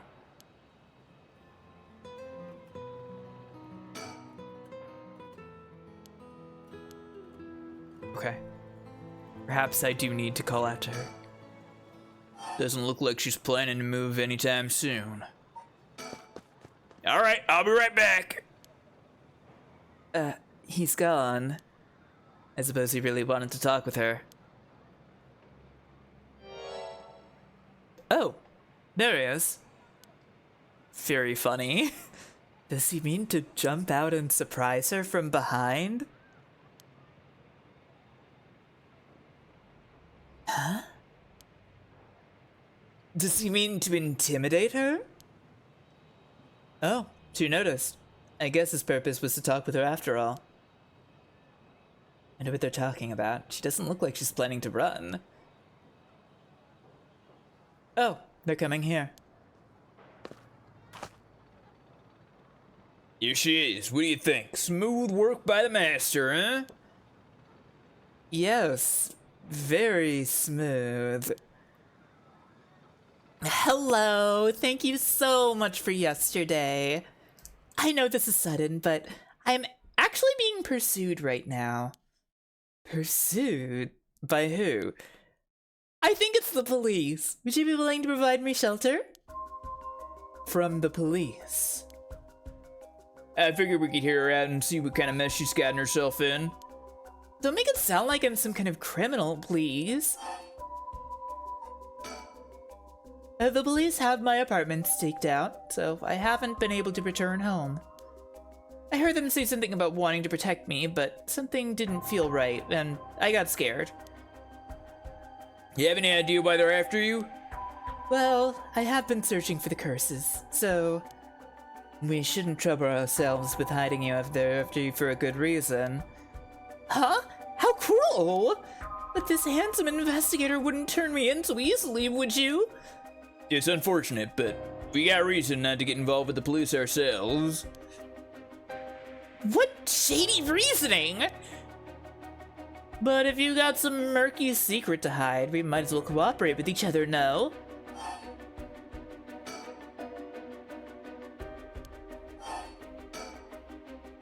Anyway, how are your plans to resurrect Hokusai going? Fortunately that's been going quite well. Oh? Does that mean you found someone to steal a curse stone from? Not exactly, but I found a kind of last resort. Which is why I can't let the police get me. What do you mean by last resort? You're really asking me that? It doesn't concern you at all. Why should I tell you? What do we make a deal? In exchange for keeping you hidden from the police, you'll tell us about your last resort. Huh? Is that what got you interested? Oh, I've got it. You're meaning to steal it for yourself. Not at all. I'm just curious. That excuse will just not do. I don't need you to. I'll find a way to stay safe on my own. It was a close one. I should have known the only one you can count on in this world is yourself. We can't let her get away. Let's go after her. Stop it! Get any closer and I'll scream. Please, wait. We'll help you out with no conditions. Well, you changed your mind quick. That just makes you all the more suspicious. I tried my best, but I couldn't convince her to stay. Could it be you don't know how to handle a girl like that? Huh. She's looking for a safe haven. Would you mind me sharing your address with her, just in case? Well, it doesn't really bother me, but you do recognize there are police officers in my close family. At least it'll allow us a way to keep in contact, no matter how small.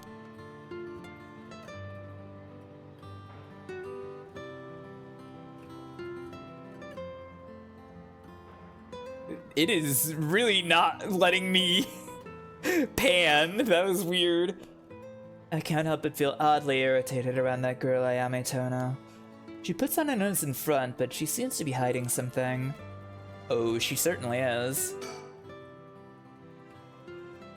Ayame Tono says her plans for the Rite of Resurrection may be achievable through this last resort. Does that mean she's given up on her plan to steal a curse stone? Richter. Hmm? You know, I have one as well. A last resort. You do? Even if we don't steal another curse stone, I already have my own. If it becomes necessary, I am prepared to use it. So you think it might be possible that she has one of her own too? That she despises the idea of using it to kill others, so instead she means to steal a curse stone with soul dregs already in it? Doesn't contradict anything we know. I guess so, yeah. She lives nearby, which means she might have the Taiko of Suguru curse stone. We still don't know much about that one. Richter, that last resort Ayame spoke of, it could be our chance. We can use her. I hear you loud and clear.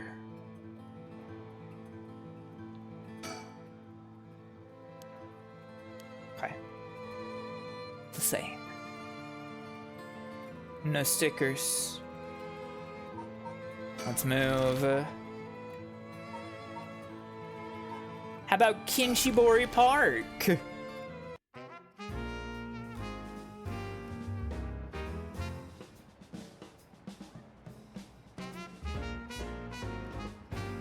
I must find sticker.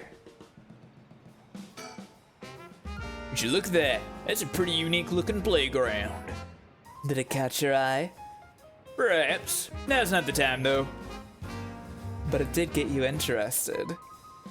Does he want to play on it? He wants to play so bad. They really just opened the park back up. Yeah, it's fine. Who cares if somebody died here?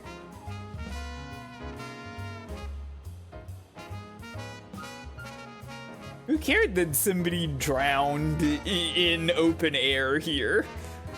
The area was closed off to the public this morning after his body was found, but police managed to quickly complete their investigation and reopen the park as if nothing ever happened. The people in the area are shockingly calm considering what happened here.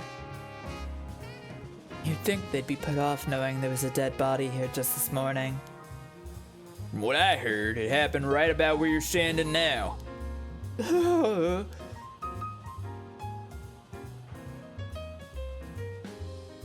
There's still something to do with the playground, huh? Telephone booth. Doesn't look out of the ordinary to me.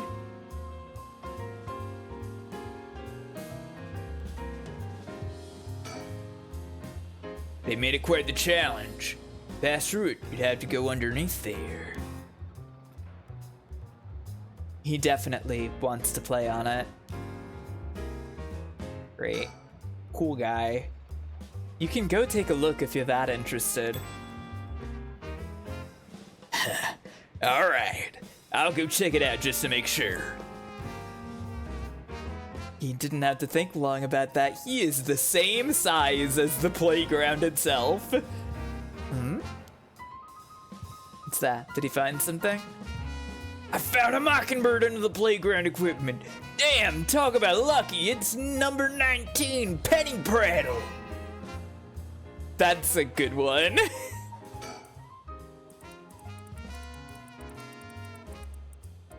That's a very good one.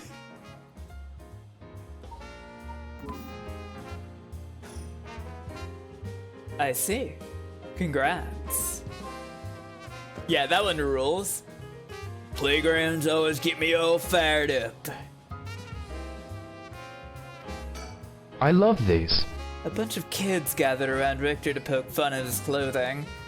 Seems like kids come running for him wherever we go. Not all too surprising with his attire. He hasn't complained about it though. I wonder if he's got a soft spot for kids.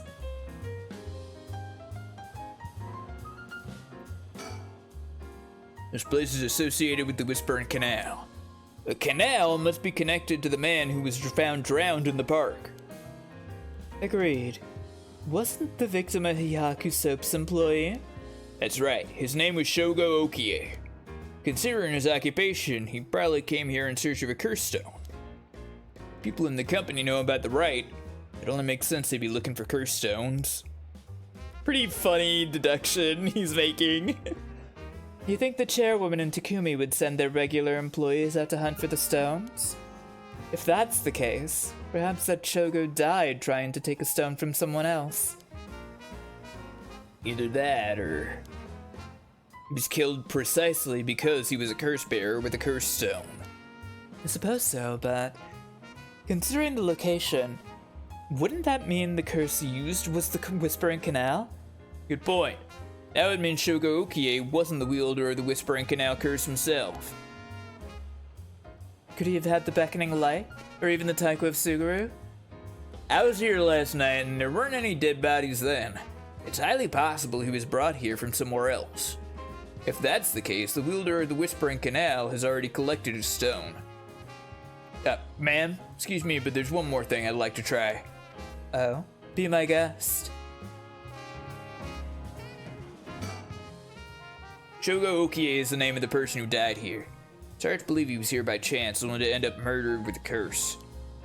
Given his ties to Hihaku, we can assume he was aware of the situation and somehow involved with these curses. Oh, is that in reference to the playground? And I found some nice treasure to boot this time. I'm happy for you. You would get on the swing set. Richter's great. Fun guy.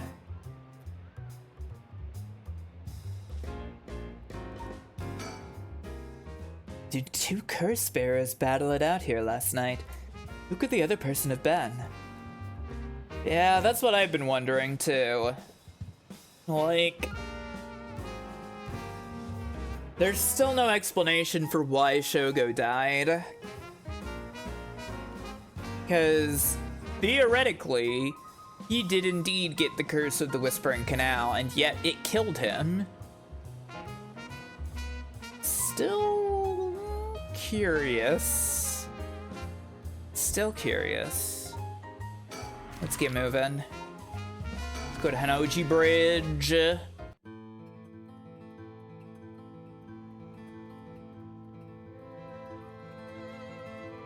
Haven't been here since we first met Richter as Shogo.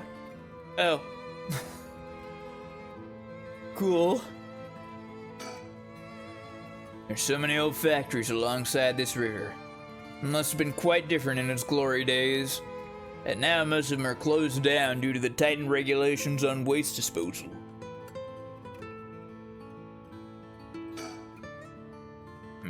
Doesn't seem like anyone's been here for some time. Wonder if it's one of the factories that got shut down when they tightened up regulations. Any stickers here? Doesn't seem like it.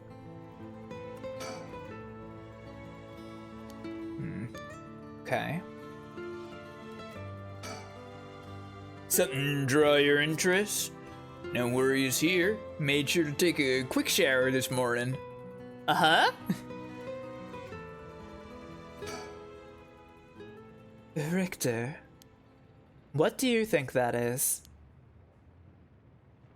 Oh. I don't see anything.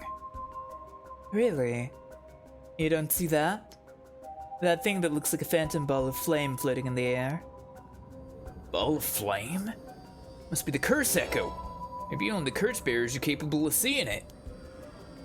But could such a thing happen in broad daylight?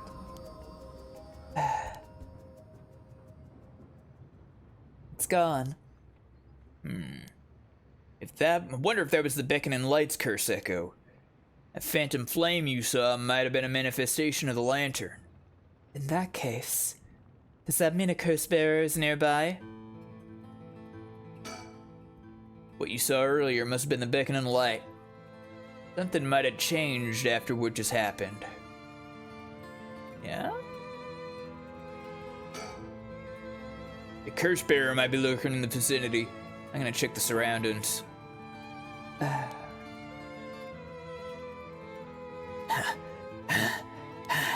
Nothing. I didn't find anyone who looked the part. I see.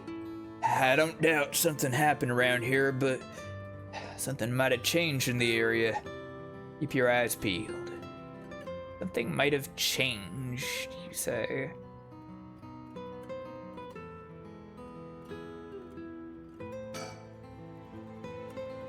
Doesn't seem like anyone's been here for some time. Wonder if it's one of the factories that got shut down when they tightened up regulations. If what I saw was the curse echo with the beckoning light, wouldn't that mean the curse bearer is nearby? I'm not feeling any strange presence, but that could be because it's midday.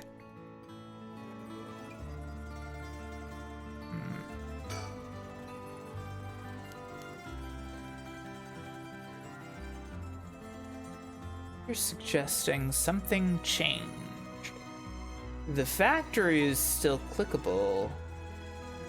Yeah, the inventory has only ever come up in the prologue scenario. They have stopped doing inventories at this point. Something might have changed after what just happened. You think it's changed elsewhere, maybe?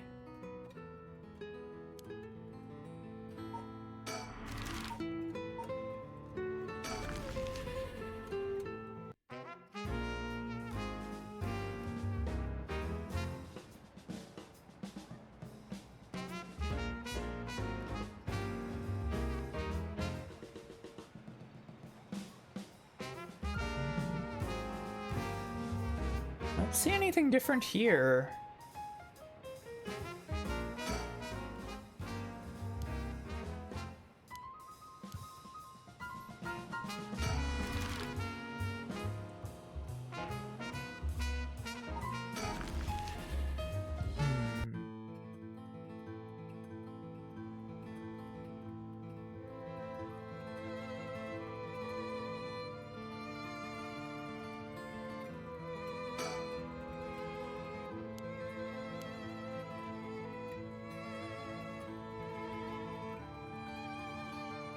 Something that changed.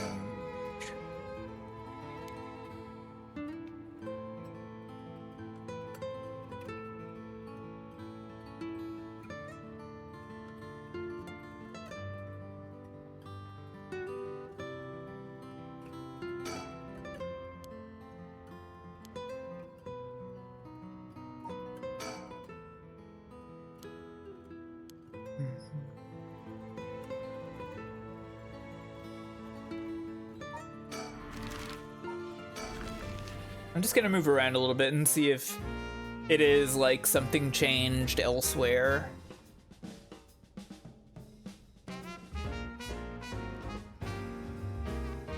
Grab that already. Damn, they got like 3 whole birds here.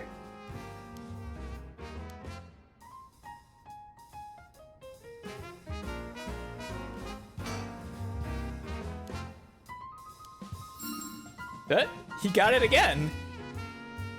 He got Mockingbird 4 again somehow.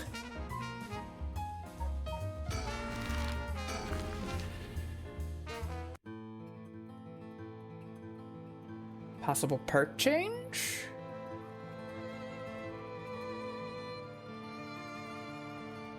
No, it doesn't seem like it. The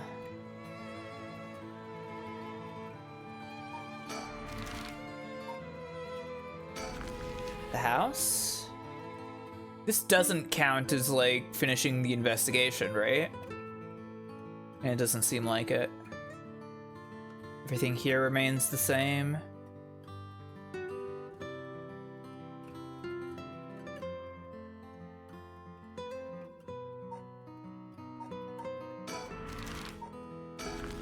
The bridge.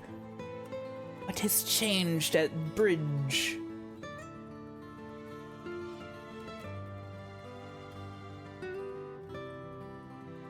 I see, okay.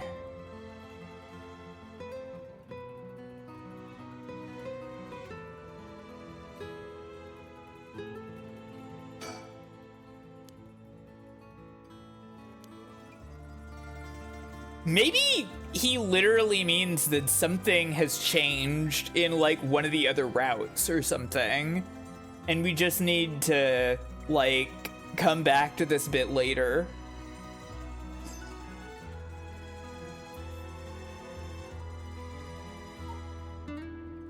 Maybe?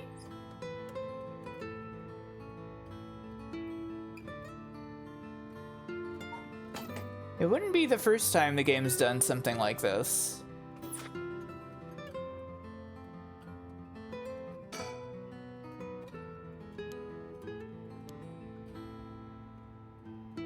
There doesn't seem to be anything else for me to do.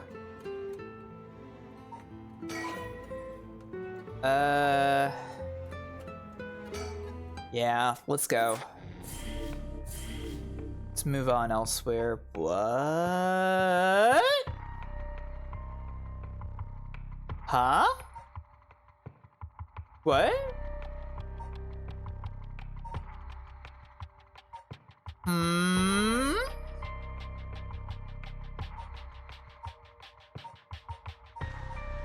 Well, we gotta click on the new thing. Darkness? Question mark? Question mark?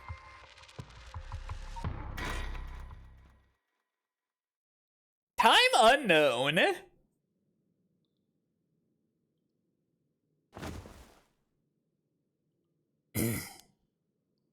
My head. What's happening? Hihaku. Yoshimi. Who killed him? Won't get away with it. Yeah.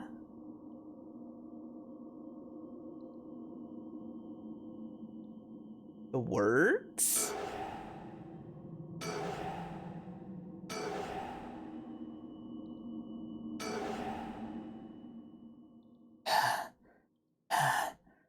Did I hit my head? It's killing me. My vision is all blurry. Is that the ceiling?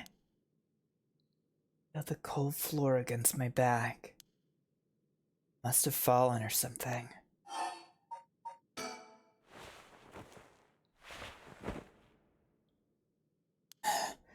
My body won't move. Why? Why am I on the floor in the first place? Hold on. More importantly, who am I? Oh boy. No stickers here? Really? Really? No stickers here? Okay. Okay, think. Try to remember something. Anything. I think it's just a room. Rite of Resurrection. Hajime Yoshimi. Didn't see the rest of it.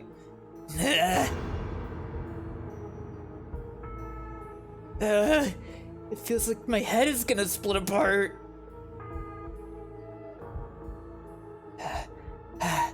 What was that? That man's face. I think I've seen it before. I'm sure I know it.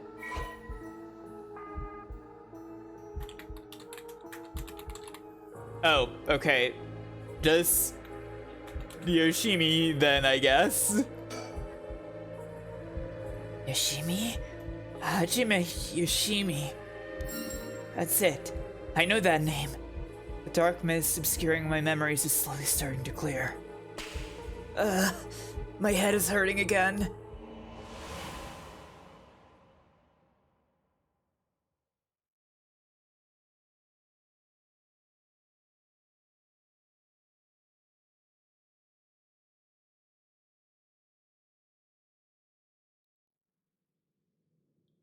What's that?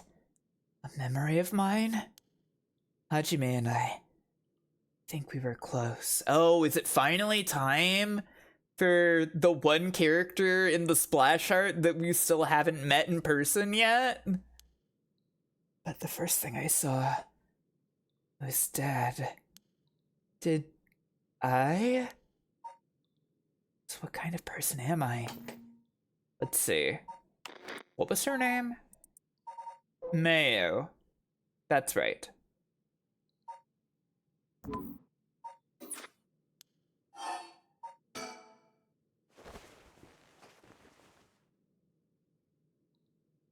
I can move again. I think my head is starting to clear.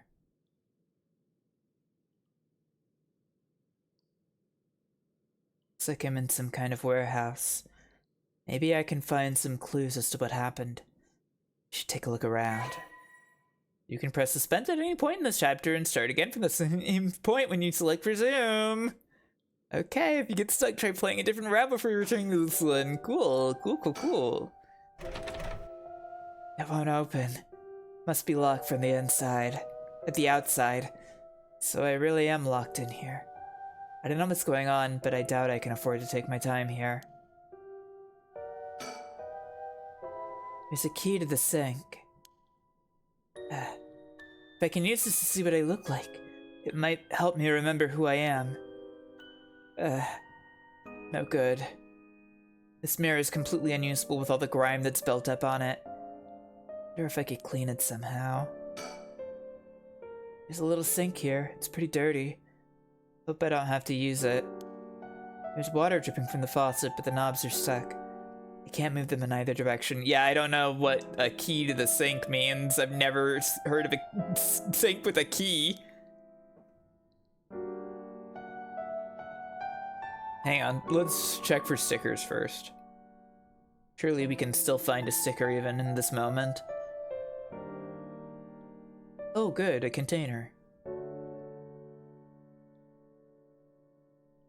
Switchboard. Okay, no sticker, I guess.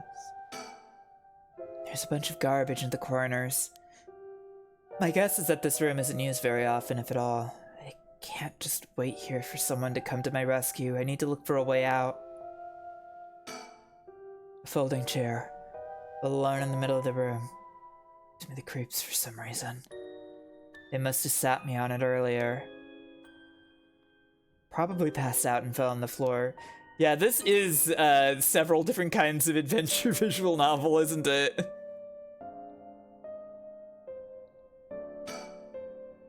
There's an air duct on the ceiling. This place had been a factory at some point. Wish I could crawl through it to escape, but don't see any way to get into it from here. Ah, okay, yeah. She might literally be inside of that factory right now. There's a bucket and a mop in the left locker. Guess that's where they keep their cleaning stuff. There's nothing inside, but there's a piece of paper stuck to the front. Chemical flammable liquid. Ventilation. If leaked, equipment integrity thoroughly. It's quite the collection of words. What could this place be used for? Sounds helpful. Typical office desk. There's all kinds of stationery on it. Is there anything that looks usable? There's this pen, but I don't really need it. I'll leave it here for now.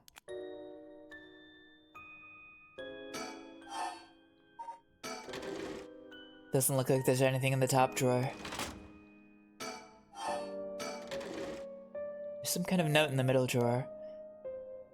alkylbenzene, benzalkonium chloride, sulfonic acid, sodium hydroxide. Names of chemicals? Maybe this is some kind of chemical plant zone.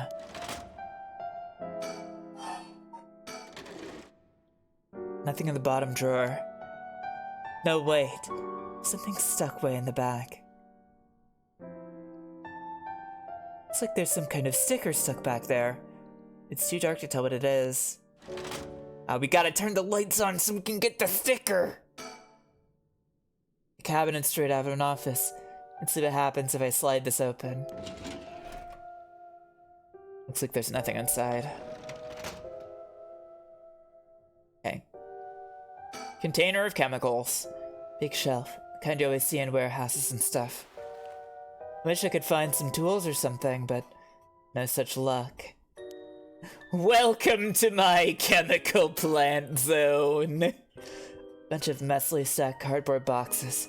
I took a peek inside, but it was too dark to see much. I'll need more light. Switchboard. Looking inside. Seems this room has electricity at least. Does that mean someone is using this place or something?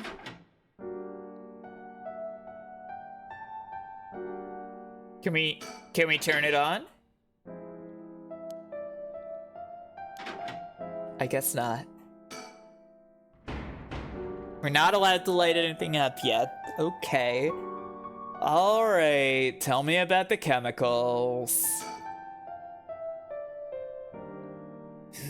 What's this? The label's been torn off, but this must be soap. There's quite a bit left inside. Might be able to use this. Might as well keep it on me.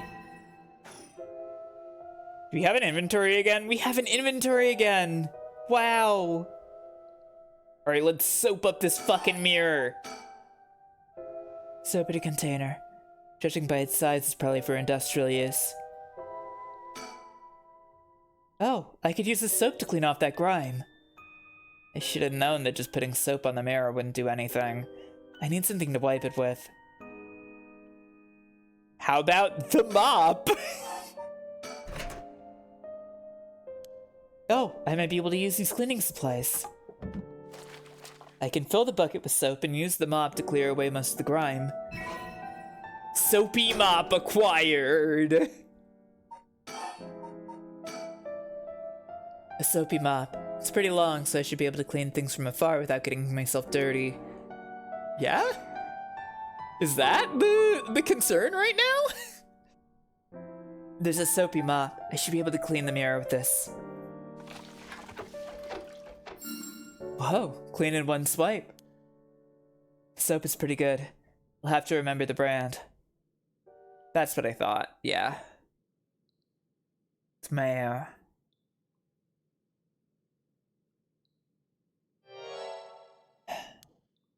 So this is what I look like. Right, yeah, this is me. I know this face. But something doesn't feel right. Something's missing. Oh, my name. Can't remember my name. Need to figure out what my name is. Well, I know what your name is.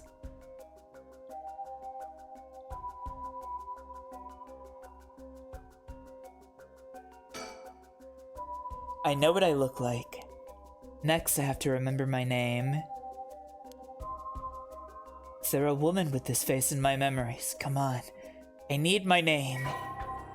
Yeah, I know. It's Mayu. Mayu. Mayu Chizawa. Yes, that's definitely it. My name is Mayu Chizawa. Mysterious woman! My name is Mayu Chizawa. That man I saw in my memories, Hajime Yoshimi, is my fiancé. A woman! That's right. Wait. What I saw was from my past. Then Hajime's... No. Hajime could never be killed so easily. There must be some kind of mistake. Mayo, I'm sorry. People die when they're killed. Knowing him, he's probably worked himself into a frenzy looking for me. I have to get out of here and let him know that I'm okay.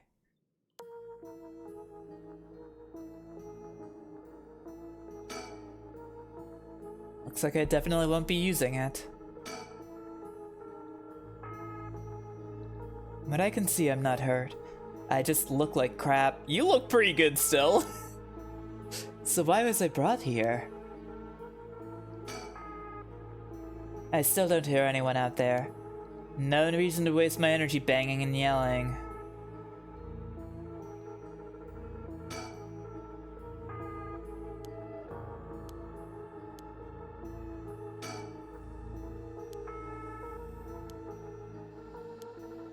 Same as ever. Now that I know who I am, can I use the switchboard to turn the lights on? No, okay.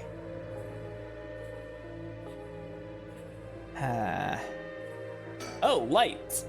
Huh? Looks like the light on the ceiling is on, but it's still so dark. Oh, there's dirt all over the bulb. Time for that mop to make another appearance. Okay, whatever. Okay, now it's brighter in here. There, it's a little brighter now. Should have an easier time searching now. Just hope I can finally find something. It's time. It's time. We have to see the sticker. Totally empty. The last drawer. It's different from the others. It's a padlock with a 4-digit combination. No, open the big part where you found the sticker before. Whatever. This lock looks brand new compared to everything else. This room being used for something? The sticker wasn't in here? Oh, it was in here. That's right. No. The chemicals was the bottom drawer?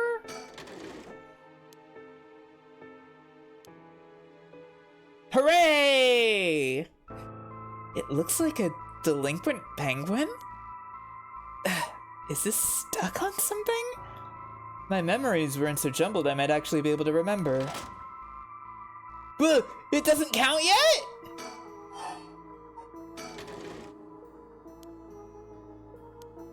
No. What? I have to unstick it?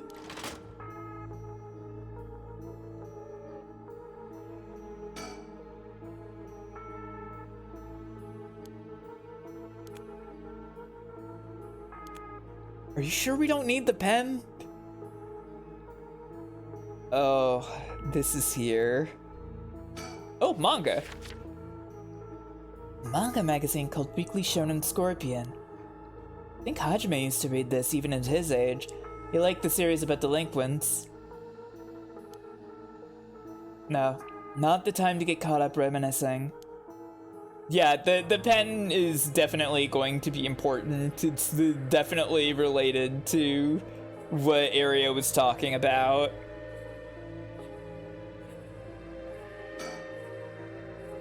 Big shelf used in storage spaces. There's strange bottles and bags filled with some kind of powder in the boxes. This place is a factory. These may be their products. It's no telling if they're dangerous or not. Better not touch them.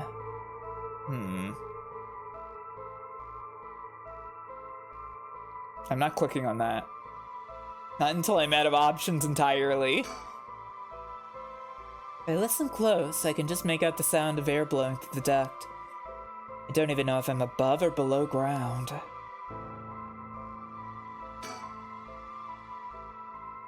4 digits, huh? I guess I could try all the numbers from 000 to 9999, but that'll be my last resort.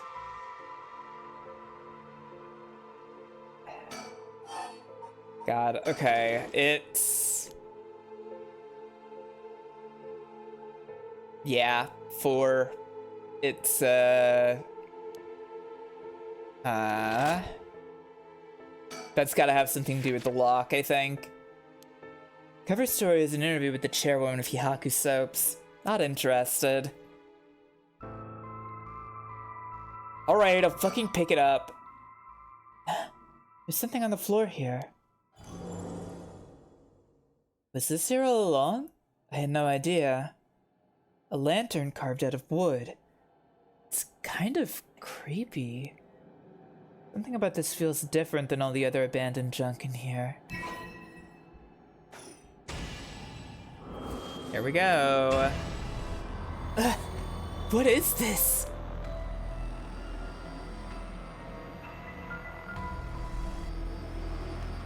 My fault. Sorry, forgive me. Won't let you go. That's normal. What does this say? Sacrifice? Yep. The evil ones, the curse bearers, kill them all by their own bane. That's what fucking happened. Okay, that explains Shogo then. That explains Shogo then. Okay.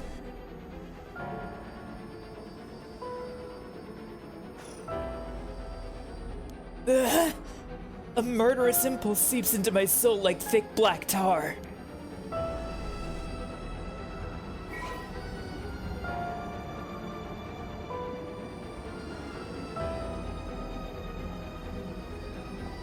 It doesn't completely explain Shogo, but... Counter! Huh?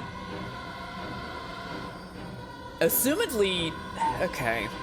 So... Assumedly, this is not true. This is a theory.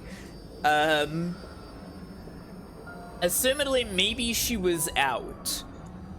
And... she killed Shogo. I assume she was probably collecting curse echoes to revive Yoshimi. But why? No, because the curse stone is just now affecting her. Or it did say that the time was unknown. Maybe this isn't happening concurrently right now. But that feels weird, considering the entire story chart. But maybe they just fudged it. Huh. I'm not sure. All right, let's see it. Kills by means of the curse they possess one who has become a curse bearer. So you can't even kill regular people with this. A vague silhouette is framed by silvery moonlight near the bridge. There's a man hunched over near death with regret carved on his face. Visions of the past flash through his mind. Memories of a young couple and their daughter. But he has lost everything. He had repaid the kindness shown to him with evil. The regret gnaws at him now. It is too late to undo it. His mind turns to the Onmyoji woman. It was all her doing. No, the blame laid with him and his inexperience. He had foolishly involved himself with the forbidden, inviting evil into his life. I should have let the right resurrection well enough alone. The light of the man's life begins to fade as regret and anger washes over him and turns. If only I had accomplished it in the end. Alas, it's too late for that now. I'm prepared for hell. Perhaps in another life I can fulfill my dreams. Even if this body perishes, I can atone for my sins.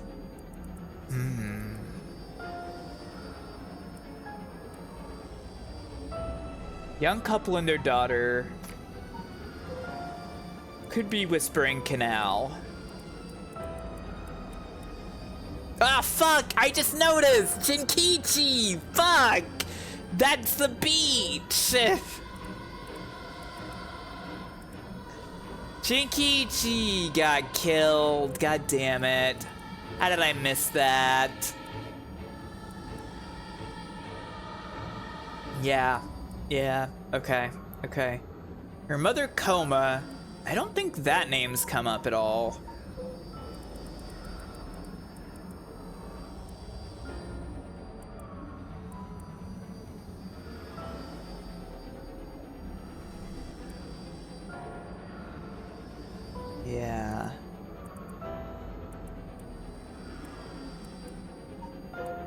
Okay, Fool's Procession, just checking. Omeo. Yeah, it wouldn't be connected to that. Hang on. The Mother Coma. Has the name Coma come up in any of these? I don't think so.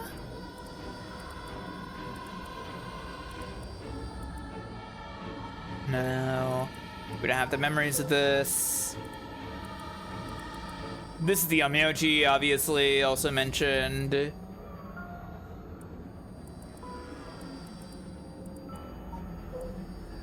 don't know anything about this still. Does Jinkichi's mention Coma at all? No. Clappers wouldn't, I don't think, yeah.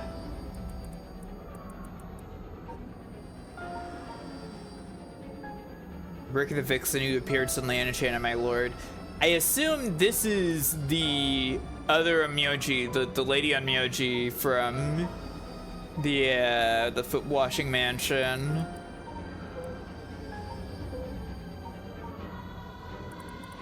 So Coma hasn't appeared in any of these other ones, but it sounds like she's dead.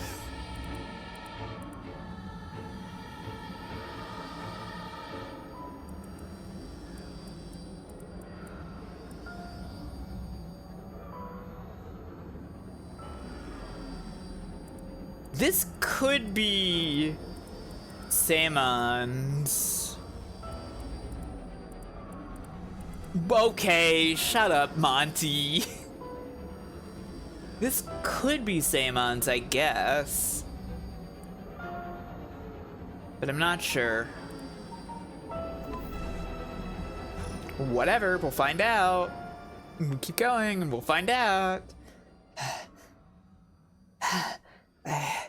I remember now. I remember everything. I know why I was brought here. That's right, earlier.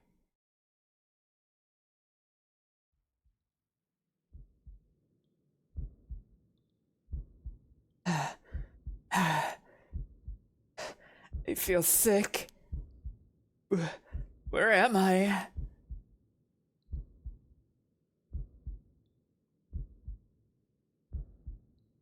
Yes, that is correct.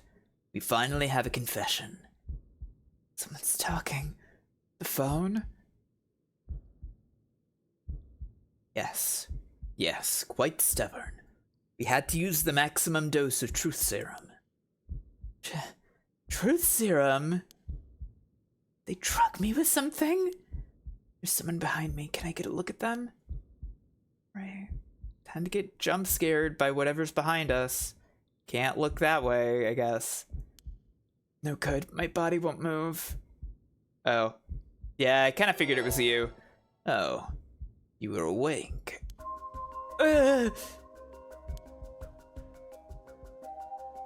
Your head must be beginning to clear right about now. You... Takumi! Shit. You tricked me. Such a harsh accusation. It was you who was being uncooperative. What did you do to me? What's that about a truth serum? I assure you, you have nothing to worry about. You are in no danger. That being said, there may be some side effects. Memory loss, brain fog. It was you. You were the one who hurt Hajime. Try all you want, I'm not telling you shit! No matter. I already have everything I need. What? I am in the middle of a call with the chairwoman. Why don't you have a rest while you wait? Hey, stop! Get away from me!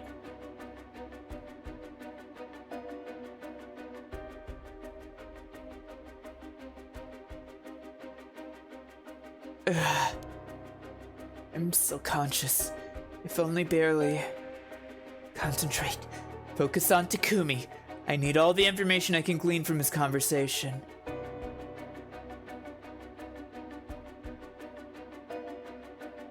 Correct. She does not seem to know where the is hidden. Hajime Yoshimi was the same. Yes. It was unexpected, but... No, you really did do something to Hajime. Damn it, I'm fading. It was close. I have to keep listening.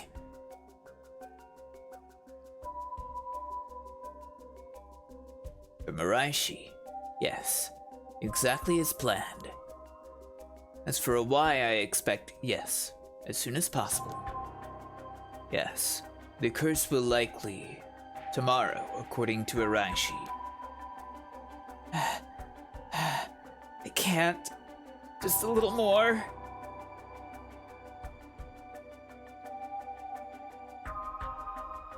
Yes, as long as we keep her in here, the curse will... Yes, she will certainly want to bring back her dead fiancé. Is he talking about me? I'm fading again. Keep it together. Anything I can learn.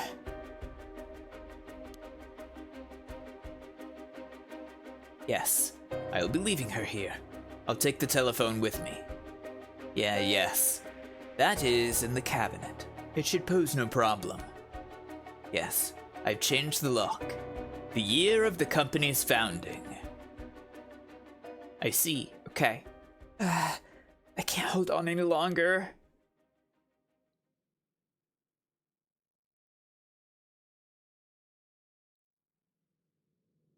Very escape room, yeah? That's right. I remember now. That man is Takumi Yumioka of Yaku Soaps. He showed up at my hair salon about a month ago. He came to ask me to try out a new shampoo they'd made. We spoke about it again a few weeks later, but...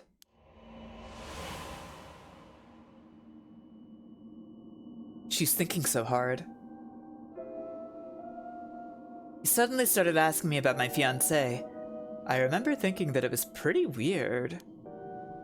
Hihaku is a huge company, so I tried to be polite and answered all his questions. He wanted to know what kind of family Hajime came from. Was anything special about them? He was heir to anything. I thought it was so strange. I couldn't give him any specifics.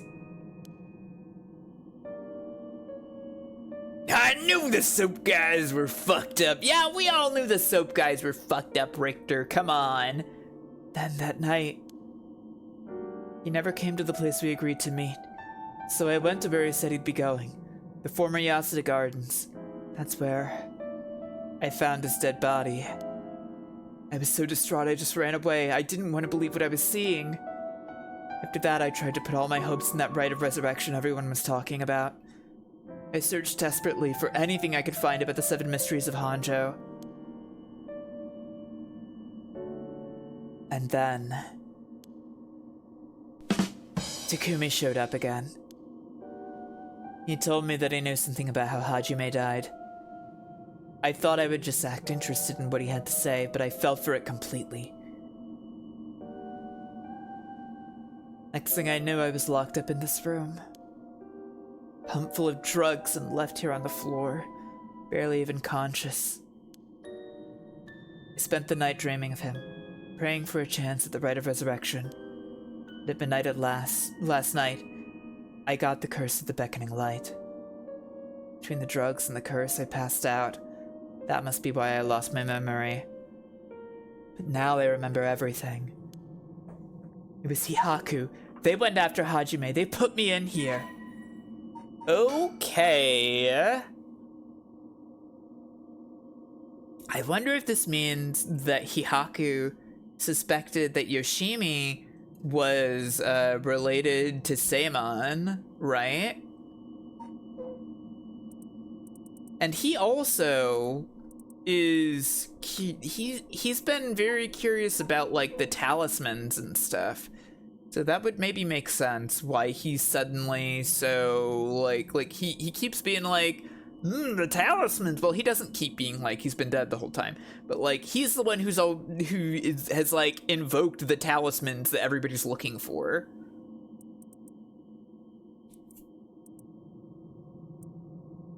During her school years, Mayu was the second in command of an all-female gang. Hell yeah! She was known for having a glare so fierce that it could silence a crying child. It was during this time that she met Hajime Yoshimi, a member of a rival gang. At some point during the countless clashes between their gangs, the two fell into a peculiar romantic relationship. Although their tastes in food, clothing, TV, and movies could not be more opposite, they maintained a comfortable union by staying out of each other's hobbies. Okay. Alright, sure, that's, I think that's a weird sort of relationship, but sure, whatever. After being forced to repeat her third year 3 times, she dropped out of high school and began apprenticing at a hair salon on the recommendation of a friend. She also attended night school and was proud to earn her beautician license 2 years ago. Mayu always cut Hajime's hair, although he seemed content with her work, remarking, "My hair ain't much without Mayu's touch." She had been secretly plotting to give him a more stylish look. I guess they were hate fucking, yeah. That's pretty great. I don't know, he's got a cool pompadour, it's fine.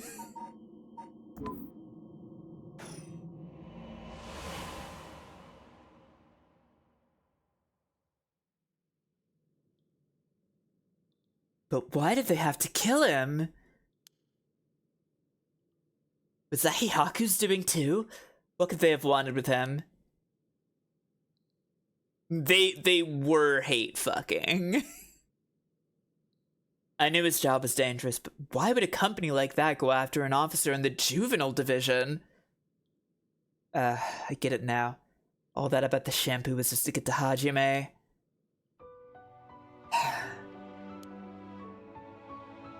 Hajime.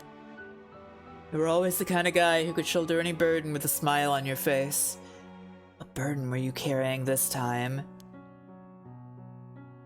Be targeted by a company that's more than willing to kidnap and drug people. Was it something you couldn't tell even me? No. Takumi said he had gotten some kind of information out of me using the drug. Could I have had Hajime's secret somewhere in my memories? If I did, what could it have been? Did Hajime tell me something? Whatever it is, let me just let me say one thing.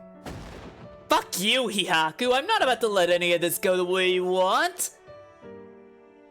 Yeah, that's right. It's up to me to protect any secret that Hajime was trying to hide. I'll finish whatever it is he didn't get a chance to. After all, it's always been up to me to clean up your messes. It's okay. What have you got yourself involved in? I'm sure you had good reason. We're gonna take them for all they got. Just you wait and see. She's so cool. I love her already. Alright, it's about time I got out of this dump. Okay, well, first of all, we gotta check this magazine. No! We could have the year in it!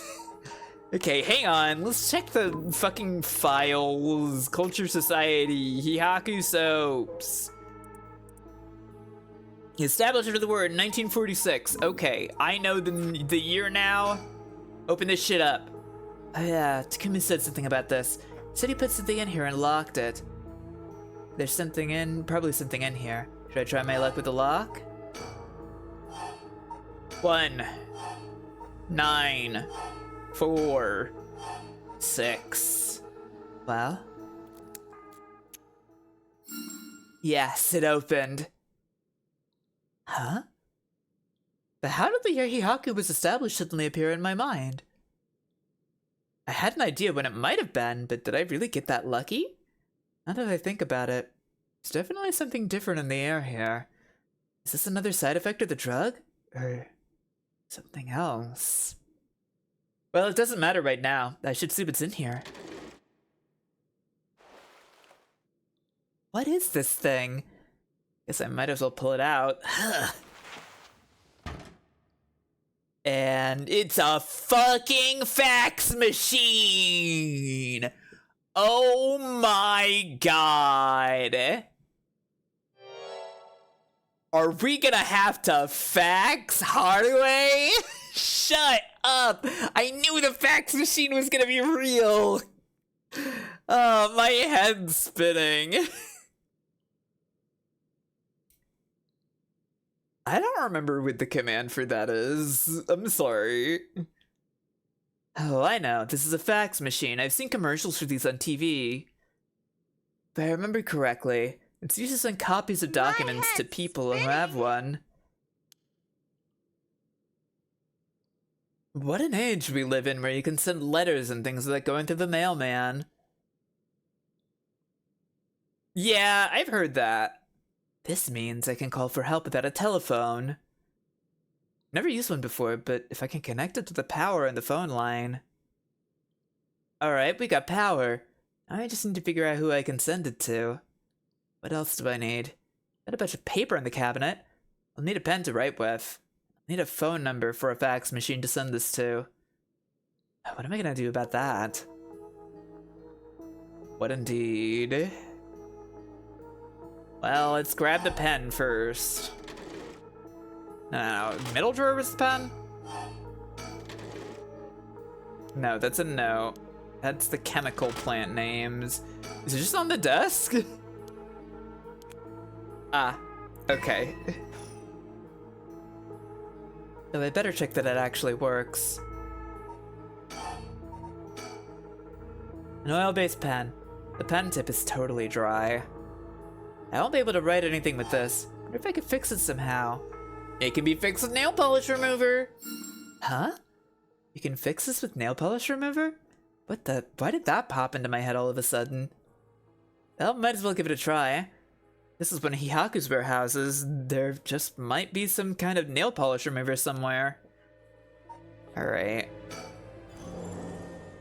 Just remembered that I heard the rules for the Rite of Resurrection when I got this curse stone. Killing other people to bring someone back? That's out of the question. Hajime would never accept sacrificing another person to come back himself. Exactly. None of this is ever an option to begin with. Like, come on. Do you really think if you killed a bunch of people to bring somebody back that they would be happy about that? Maybe some people would, but I have a feeling that most of the people in this story that are dead probably wouldn't be happy about that. Like, look, I support everything that Haruhi is doing. There's no way that her kid is gonna be like, wow, Mom, thanks for killing all those people so that I can be alive. Oh my god, Mom, thank you so much! Yeah.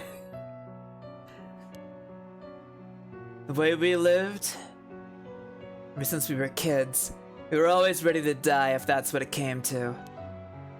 We'd never take our foot off the gas just because we were scared of death. We were never such big fans of living anyways. That's why we were always prepared for it. Used to wonder if we took things a little too lightly. But that's just how much we trusted each other. So I have no use for some shitty right. And that's the truth, Hajime. Wow, she's so cool.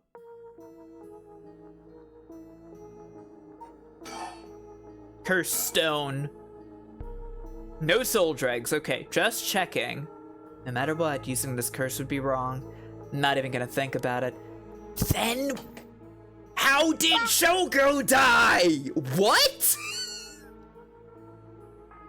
How did Shogo die?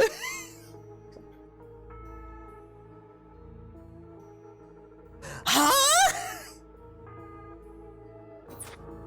Okay. Alright. So that doesn't explain that bit at all. Great.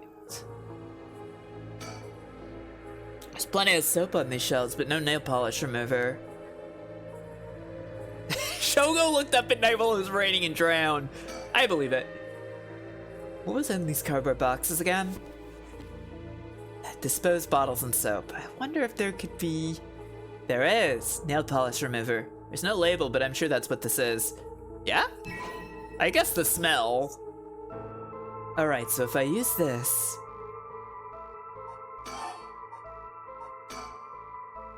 Nail polish remover. Yahaku Soaps' logo is on it. Well, we don't know. It's possible. But also, like...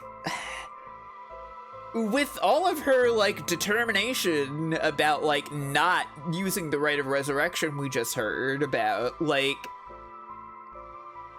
why would that be different, right? Like... I don't know.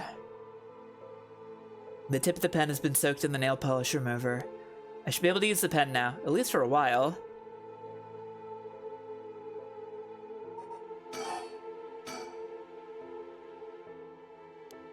Okay. What am I using it on?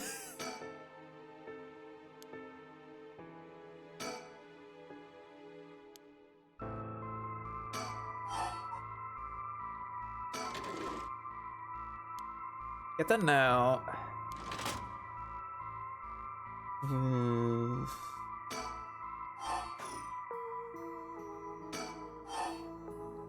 Hang on. No, the sticker's back there. Is this? This is that thing!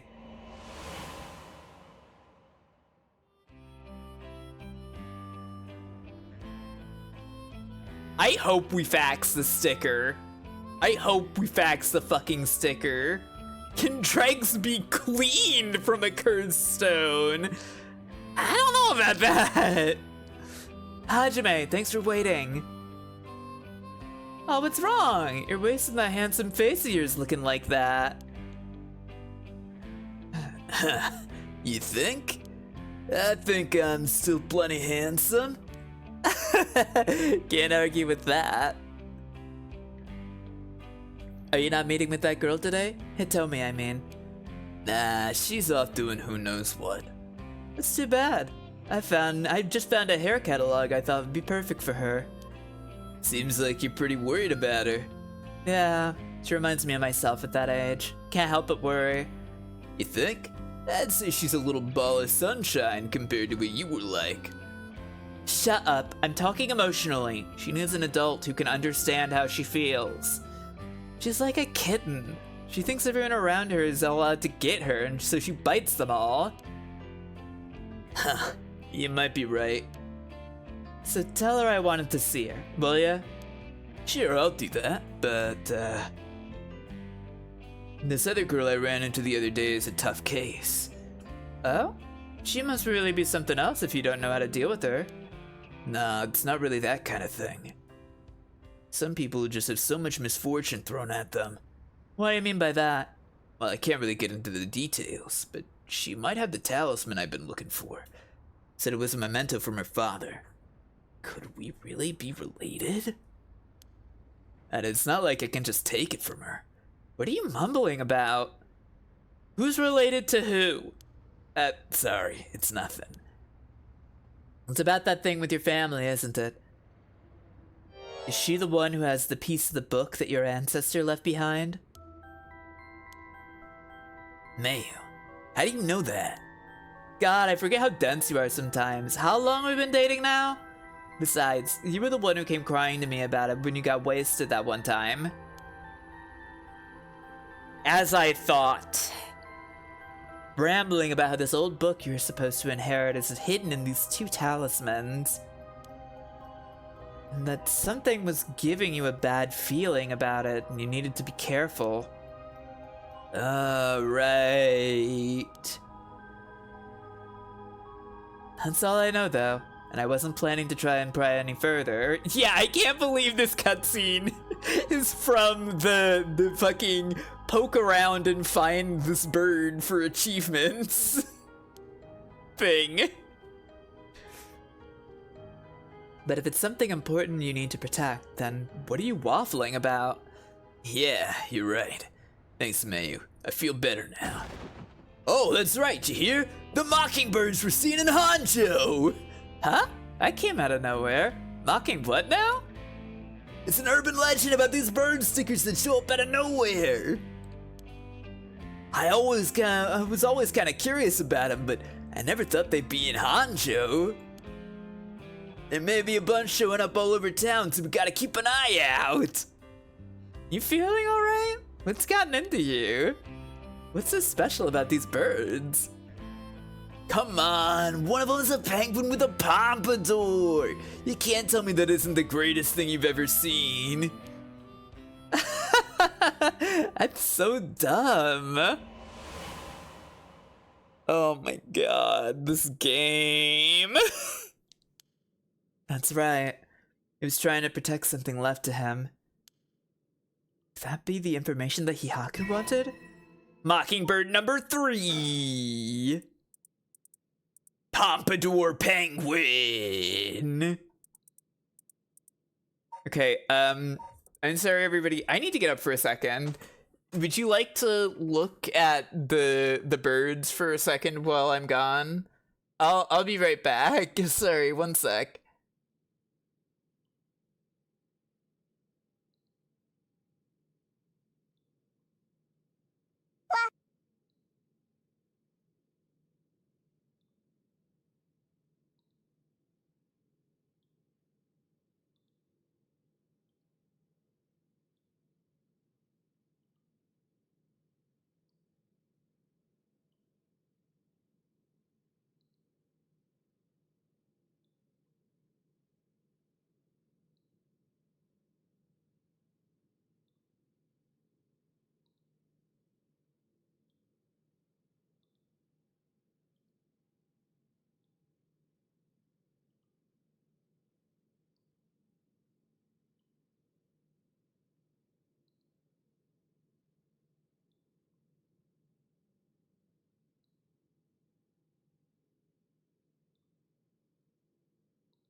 Okay!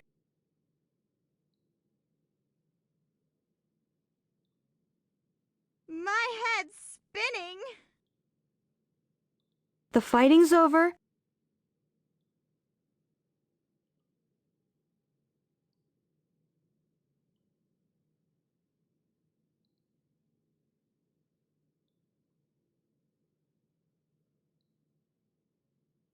Hi, I'm back. Let's return to the game. Okay. What am I gonna write on? You'll never meet any woman the likes of her. What am I gonna write on?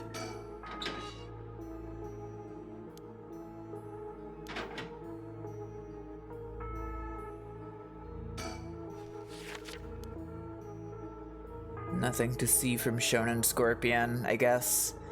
We got paper in the trash? Nah, it's the same. Maybe I just look at the fax machine again. Need a pen and a phone number for a fax machine. All I need is a phone number I can send a fax to. I do know where somewhere that has a fax machine. God, do I really have to suspend and go to... Alright, I'll do it, I guess.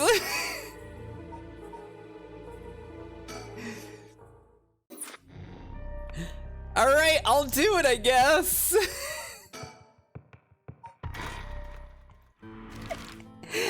I'll do it.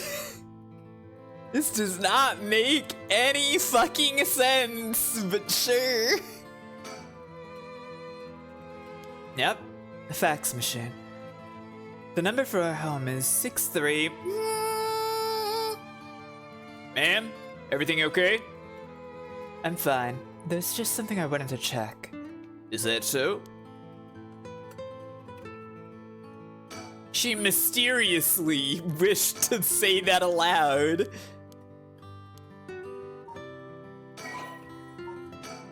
I love controlling these people in the manner of a player character.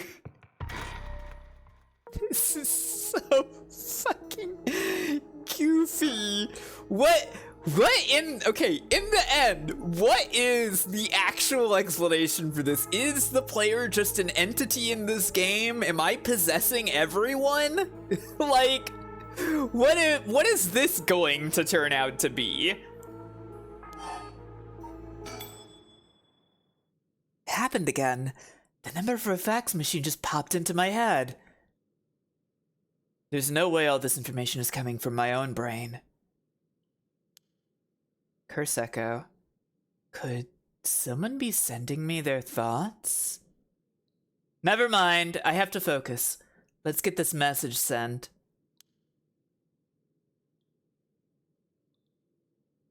Yeah, there is a storyteller that exists. It's true. Is she psychic? No, this has happened to like basically every character at some point. Now, I need to tell them where I am. If I tell them everything I know about this place, they should be able to figure out where it is. First, I know I'm in a building owned by Hihaku, a factory or a warehouse. As for the address, it should be close to... Hang on, Honnoji Bridge. That's right, my Kursaku is the beckoning light. That means this place must be near Honnoji Bridge. Okay, time to send it. We saw the beckoning light as Shogo. So did somebody else have it before her or what? Like, I'm sorry, I'm still getting messed up by what the fuck is going on with the beckoning light. I think this is how you do it. How can she deduce a fax number by pure spontaneity? Is she smart? She seems pretty smart. All right. If the machine I sent it to is connected, it should be sent. Now I wait. Please, somebody. Okay.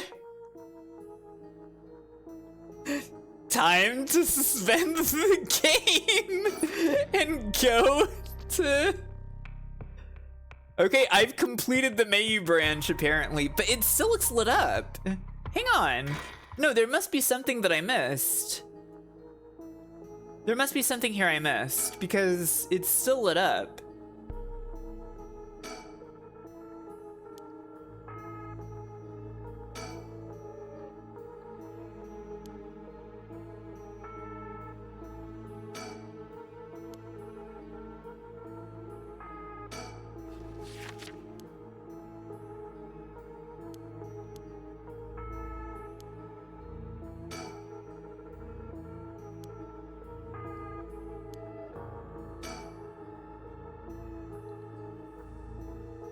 No, Maya. This isn't the time to start feeling sorry for yourself. You got stuck on the dry pen here for a while? Oh. It's real nice of them to make Shogo's death more baffling after this long. Yeah, right?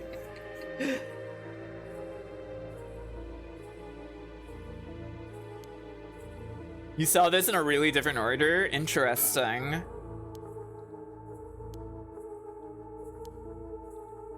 Had to come back to it a couple times.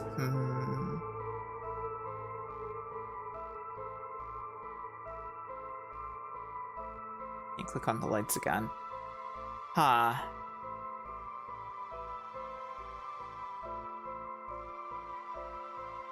Okay, whatever. I'll leave it alone for now, but it's certainly still lit up. Like, it's green instead of monochrome.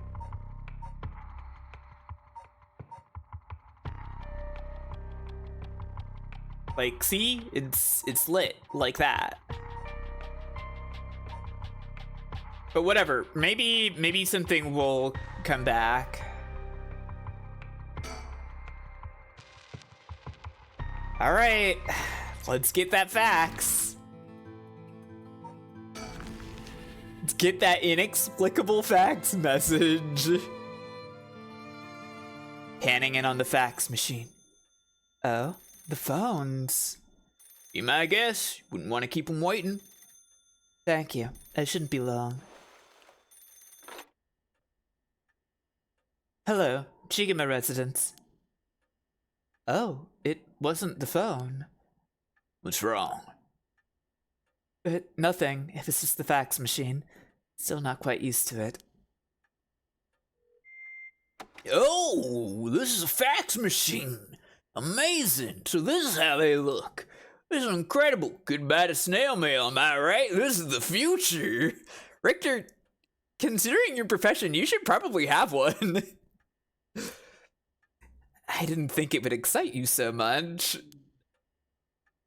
Oh, something came out. Is it finished? I could watch this thing all day. Huh? What is this? It looks like it was written in pen, but... What's it say? It says... Help, I'm trapped in a Hihaku soap's warehouse or factory near Honnoji Bridge. Huh? Hihaku? Why would somebody send me such a message? Am I being pranked? No, this is too fishy to be a coinkydink. I wouldn't put it past Hihaku to have someone locked up if it's got anything to do with procuring the right. We should check it out. Hopefully, we don't find anything so sinister.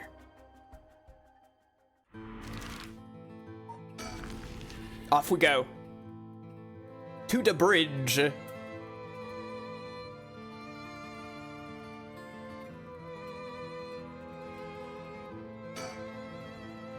curse bearer might be lurking in the vicinity. We've already done this, Richter. It's fine. I thought it was new. Yeah, I gotcha. Yeah, something might have changed in the area. I gotcha. After looking around, I determined the abandoned factory is indeed Hihaku's. An abandoned factory near the Honnoji Bridge. Everything lines up. So, the person who faxed us for help isn't there. Let's find out. If there's nothing, we should wrap up fast. But Isn't this place locked? Don't underestimate me, ma'am. I can make short work of a simple little lock like this. Oh my, you truly are something else. Please be careful then.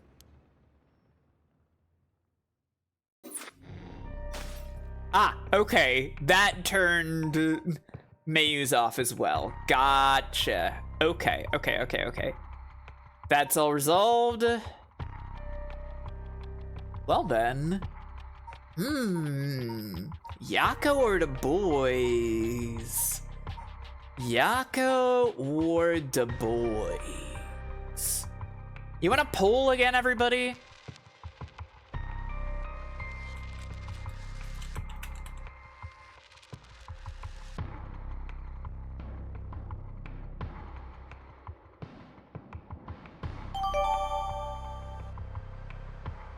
Let me know what you are interested in.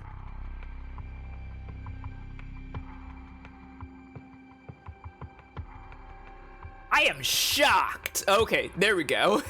I was like, I am shocked that the boys would be winning over the girls. What? You're gonna go back to the candy shop so Victor can do gacha pulls? Hey, you got all his gacha pulls, it's fine. There we go, That's what I expect from this chat room. And yet, the boys are pulling ahead again. How could this be happening? Nope, okay. Yako back in the lead. It's looking much more cleanly like Yako now. Yako and Mio are gonna take this, I'm sure. But the boys are catching back up. Oh, just barely Yako. All right, let's go with Yako and Mio. Having regained control of herself, Yako rejoins Mio on their search for the Record of Fate's Yin Scroll so that they can stop the curse. However, they find themselves with scarcely any leads to follow.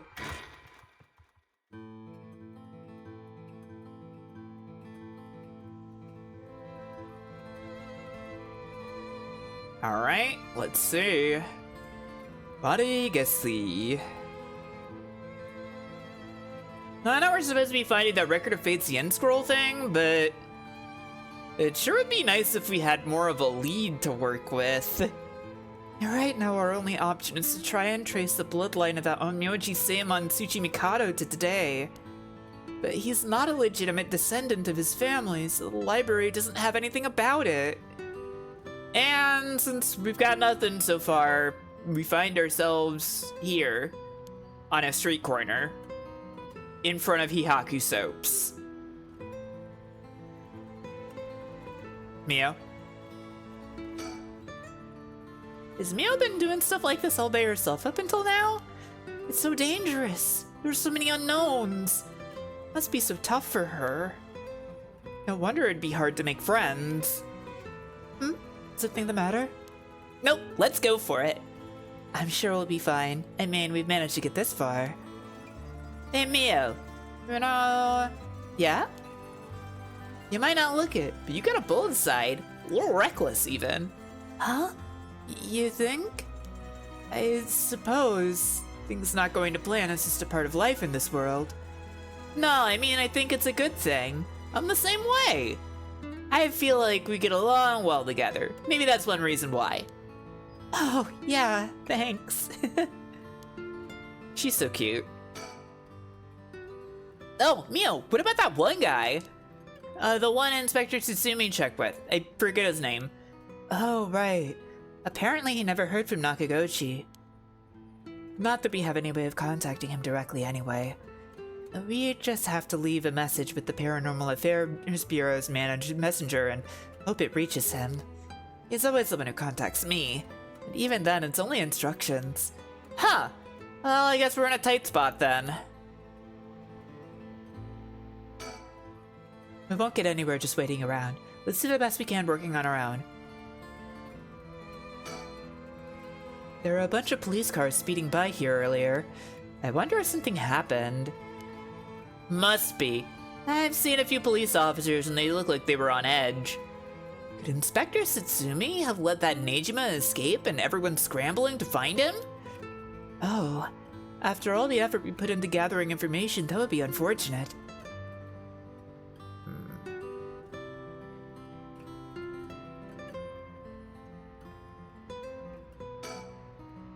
So this is the Hihaku Soap's headquarters. We're thinking that one of the high-ranking people here is most likely the mastermind. Chairwoman Yamamori, was it? Wait, are chairwomen high-ranking? Isn't the most important person at a company the president? I'm not sure, but she's definitely an important person.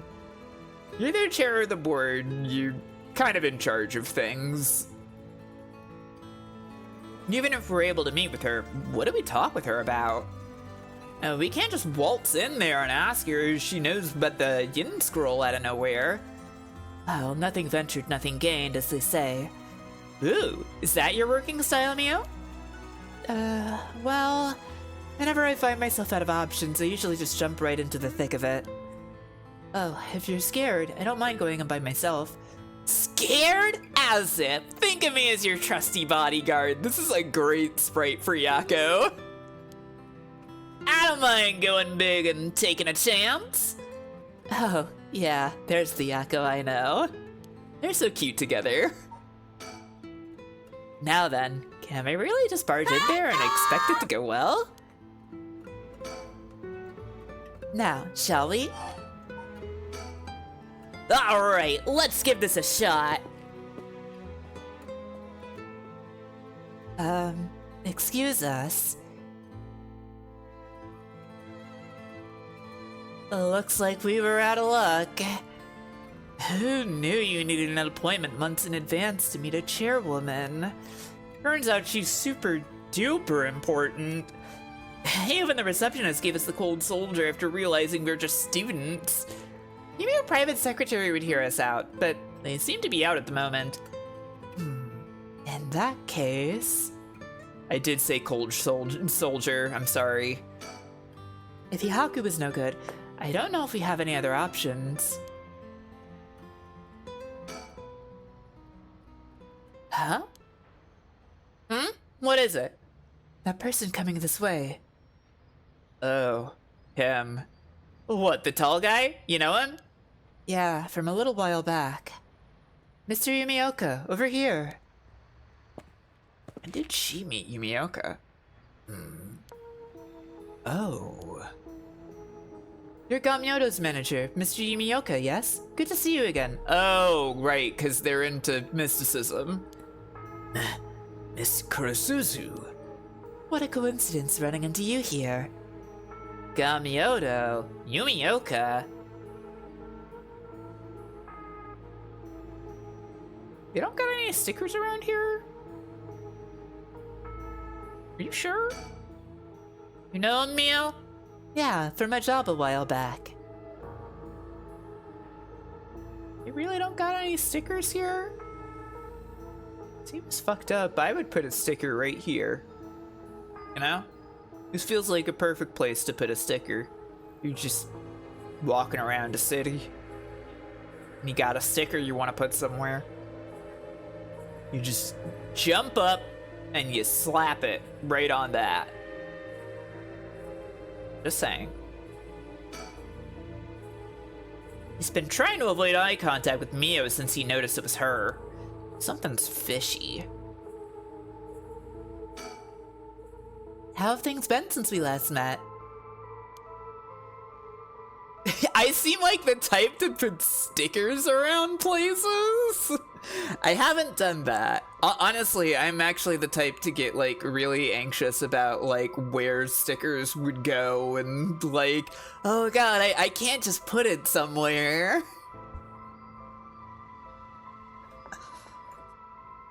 She just says if she just stays with her training, she won't have to rely on cheating people anymore.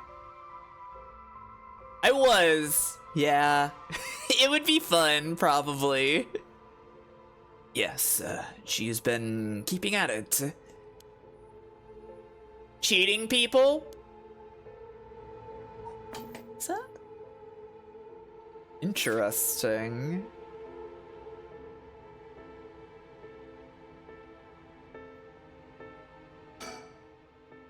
Miss Kurosuzu, so glad to see you're doing well. I assure you, we've had no issues you need to concern yourself with.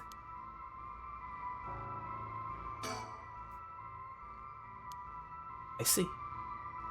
Meow. Like he's a little too nervous for just running into an acquaintance. You gotta tell me what happened.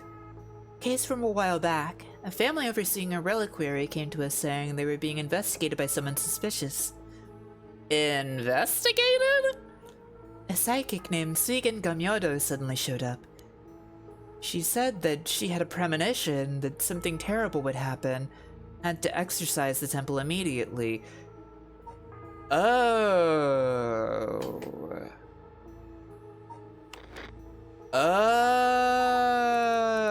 this whole time I had thought that they were separate people. But Gamyodo is totally the chairwoman, isn't she?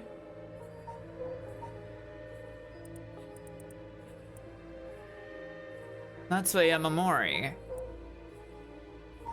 She's gotta be Gamyodo, right? That would explain the whole witch thing and why he's talking about both Suigen Gamyodo and her as being who he's like connected to. Sounds like cover for a burglary. After they notified the police, I was dispatched there by Paranormal Affairs. I inspected the place myself, but didn't see anything wrong, so I sent them away. He acted as Gamyodo's manager during the case. That is pretty suspicious. Apparently she was looking for something there, but I told her that's no excuse for fraud and sent her off with a scolding. Honestly, Gamyodo didn't even have much spirit sense to speak of, which soured my mood on the whole thing. Right, so she was one of those types then. Well, she's involved in all kinds of stuff, so she may at least be knowledgeable about paranormal objects. But essentially, she's one of those fraudulent psychics that are so common nowadays.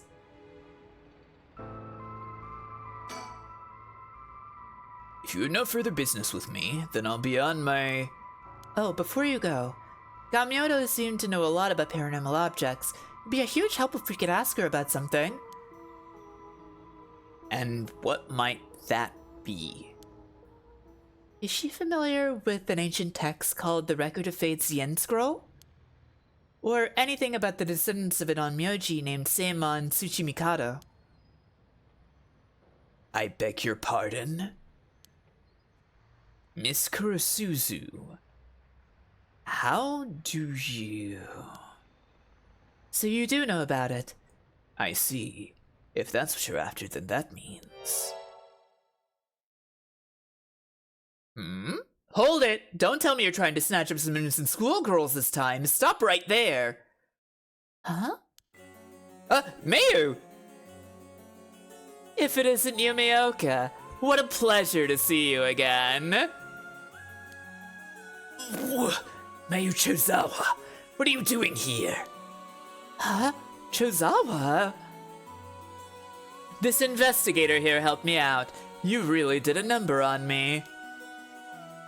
What do you know? We just so happen to have some business with Hihaku ourselves. Why don't you join us? You can do that much for us, can't you? You work for Hihaku after all.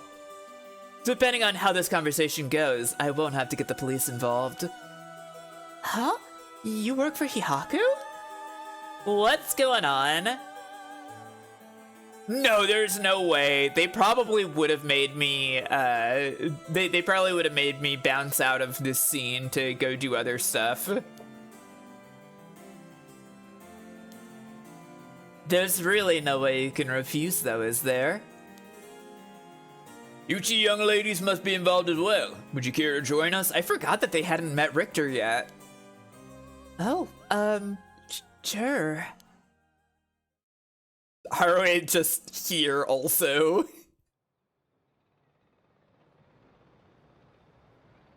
Quite the view, isn't it?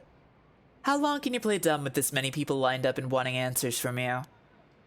You better just give in and come clean with everything you know.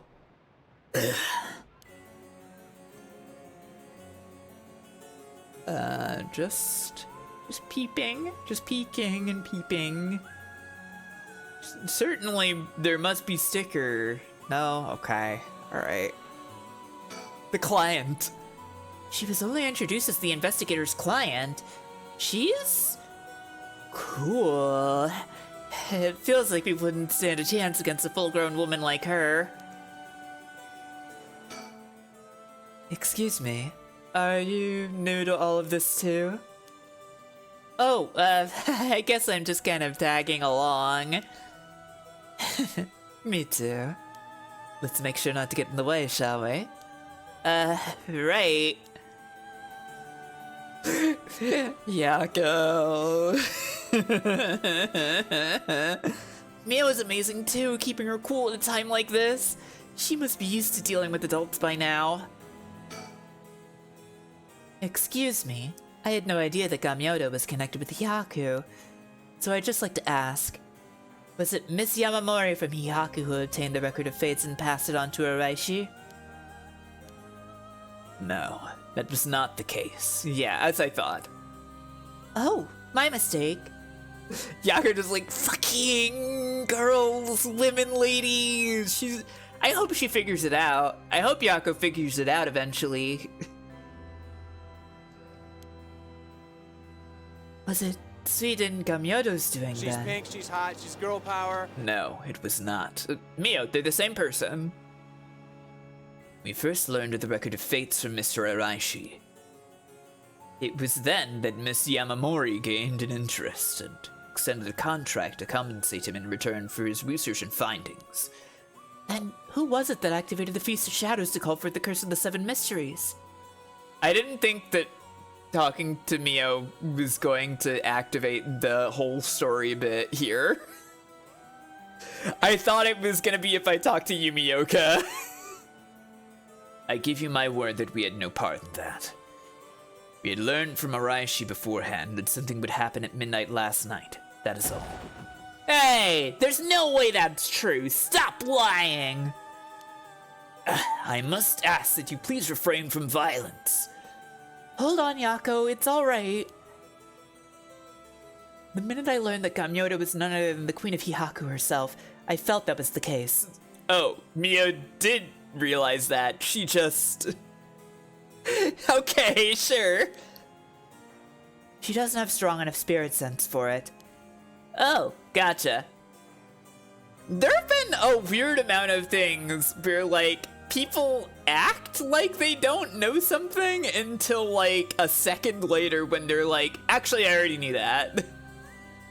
Yako should have punched him anyway, it's true, yeah. Well, it is somewhat shameful. If you require proof, then so be it. What, so all that talk of supernatural powers were just hot air? I don't think she has zero spirit sense, but even Yako here has more than her. I do? Also, the spirit power lingering in this park has been bothering me for quite some time. The person who died here must have had considerably powerful spirit sense. If they were a Hyaku employee, then maybe they should have been the one running things. My, to think that Shogo Okie was so talented. At any rate, Hyaku wasn't the mastermind behind exposing the Record of Fates to the world and initiating the Feast of Shadows. I think we can be sure about that. Huh, alright. Okay, God. You were introduced briefly earlier, but this flashy-looking guy is a private investigator. I thought they were only like that on TV shows, but I guess you're pretty intense in real life, too. I mean, I kind of feel like Richter got everything that he, like, all of his private investigator stuff is like, I should be like this because it's like on the TV shows, you know? Yeah, I guess that's true. Mia's pretty smart about watching her words, I guess. Now then, I come to hand over the Haunting Clapper's curse stone like I promised. A curse stone? Thank you. I have to admit, I'm surprised that you're a man of your word. But first, I got some questions about the curse stones you already have. What exactly do you want to know? Earlier, you said the Hihaku have collected 6 curse stones already. 6? I'd like to confirm which of the 7 mysteries they correspond to. And why do you need to know that? Because I don't trust, of course.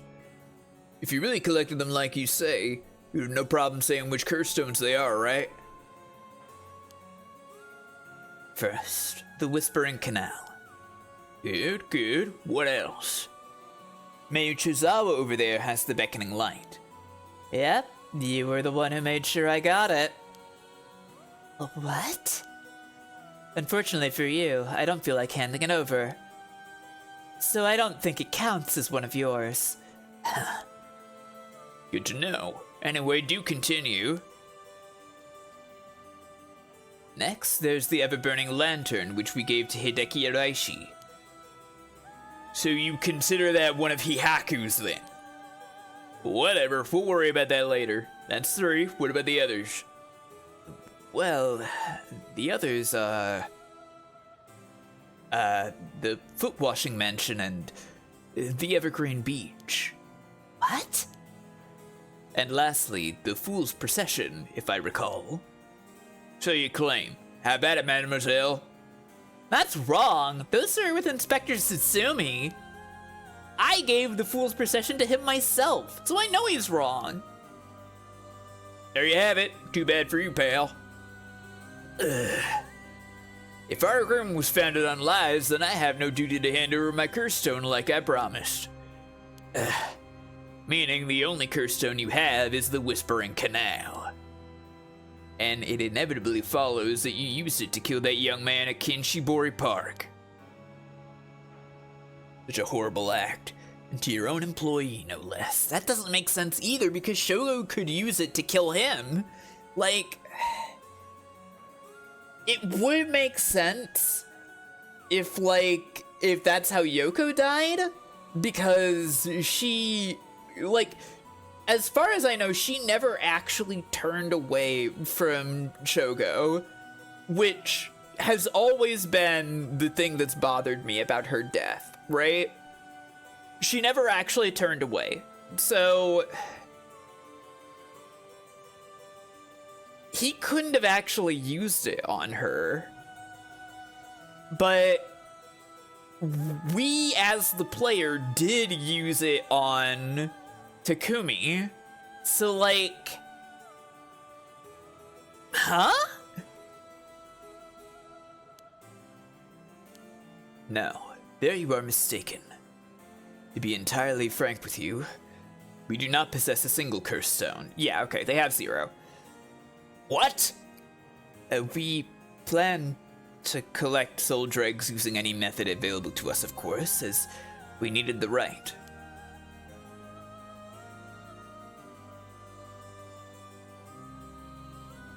Uh-huh, Monty? Yeah, he does. Does that have anything to do with what I was saying? But committing murder ourselves was too much of a risk. We intended on having others collect the soul dregs for us. Oh, you just felt like pointing it out? Yeah, okay. You do have a good point with that. It's true, it's true. Is that so? Therefore, I myself have no soul dregs in my possession. It is our plan to arrange for particularly greedy individuals to receive the curses. What? It is possible Shogo Okie came to possess the Whispering Canal because of that, but by the time I became aware of this, he was already dead. I don't believe you. Are you really trying to talk your way out of this now? Or do you really want me to believe a Hihaku employee was cursed by complete coincidence? That is the truth, whether you believe me or not. It must have been someone else entirely who took Shogo Okie's stone and killed him. I have no idea whatsoever whose hands the Whispering Canal is in now, nor where it may be. Oh, could it really be? Then it wasn't Hihaku who put the idea in Fumichika Nejima's head to get a curse stone either? Nejima? The only one we've negotiated with are Iwai and Araishi. Interesting. Excuse me, but does that mean you don't know the location of the remaining curse stones either? There's one that hasn't been mentioned. What about the Taiko of Suguru? Oh, good question, my mysterious mademoiselle. I'm afraid we have no information in that regard either. Have you heard enough about curse stones? I have nothing else to tell you. Mayo? She's Mayo Chizawa, the fiancée of Hajime Yoshimi, the police officer. I'll have to talk to her about Hitomi later. How much would change if every mention of Curse Stone in the script was replaced with Chaos Emerald? It wouldn't change anything in this story, I don't think. It would change some things in Sonic the Hedgehog. For one thing, there's 9 of them, so that's weird. I'll cut to the chase then. Are you the ones who killed Hajime Yoshimi? No, we did not. Don't try and play dumb now. If not you, then who? Yeah, that's what's weird. That's what would be weird in Sonic the Hedgehog. That much I don't know. Well, it is true that we were after the information he possessed. He was killed by someone else before we could acquire it.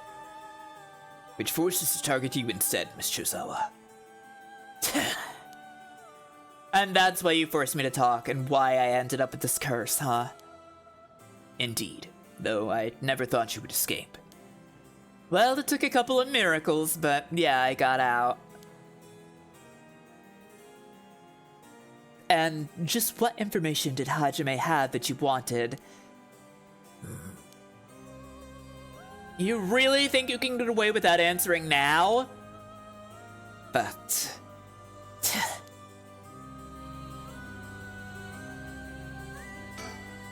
He's clearly shaken by all this.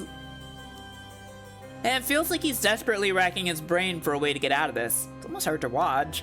I mean, admittedly, Zeno, the only way that she got out is because we implanted this lady's fax machine number into her brain. You know?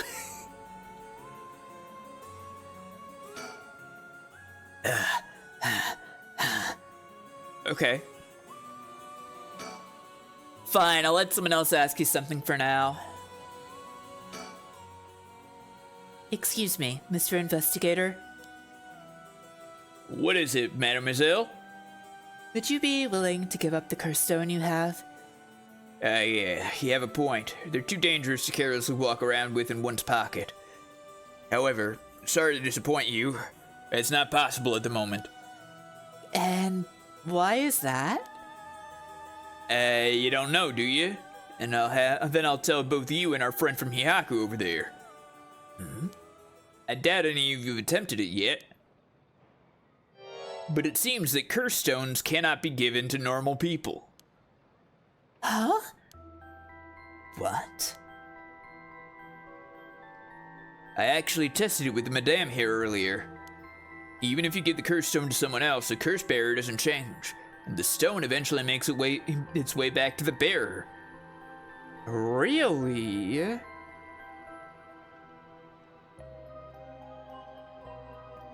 But that's not how it's worked with Setsumi.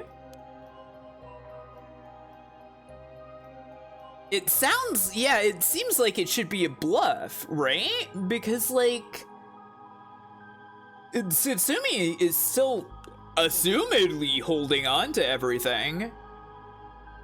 Huh.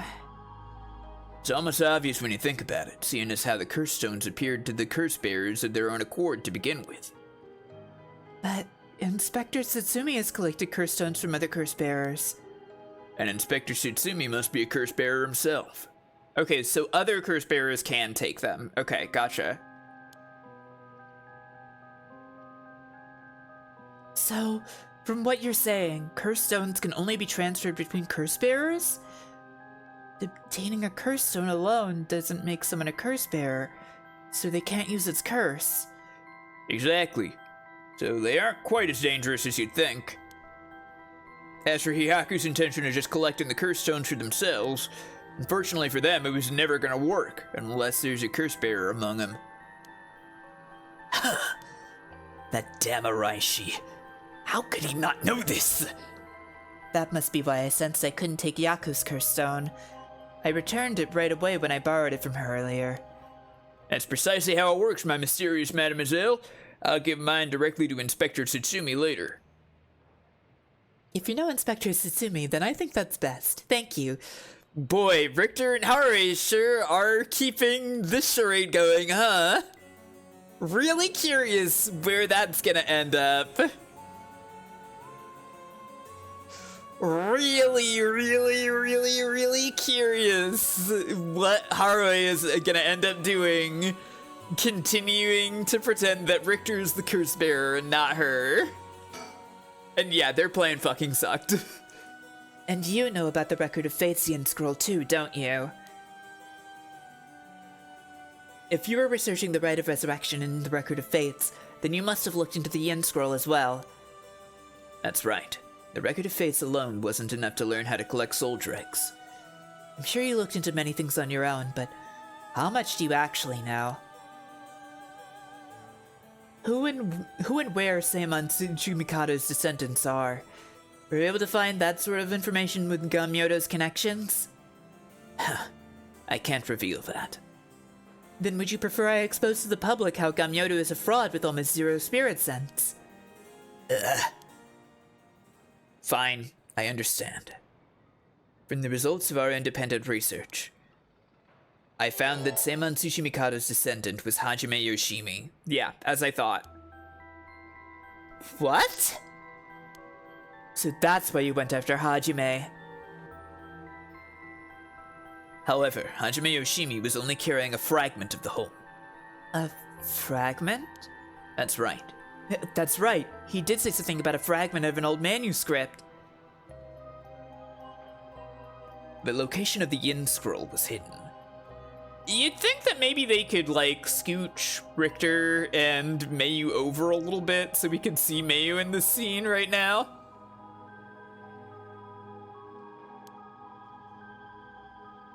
This information was split into two and hidden in a pair of talismans, which were then passed down from generation to generation. Ah, talismans! I see. Hajime Yoshimi was supposed to have one, but it almost certainly was stolen when he was killed. It's possible that he knew the location of the other as well. So that's why you questioned me about the things he'd inherited. The girl Hajime had been helping recently must have had it then. Oh, Michio's talisman! Yes, Michio Shiraishi was also likely a descendant of Seimon Tsuchimikado. What? The talisman she carried as a keepsake from her father. We searched for it based on Miss Chozawa's memories. However, Michio Shiraishi was already dead.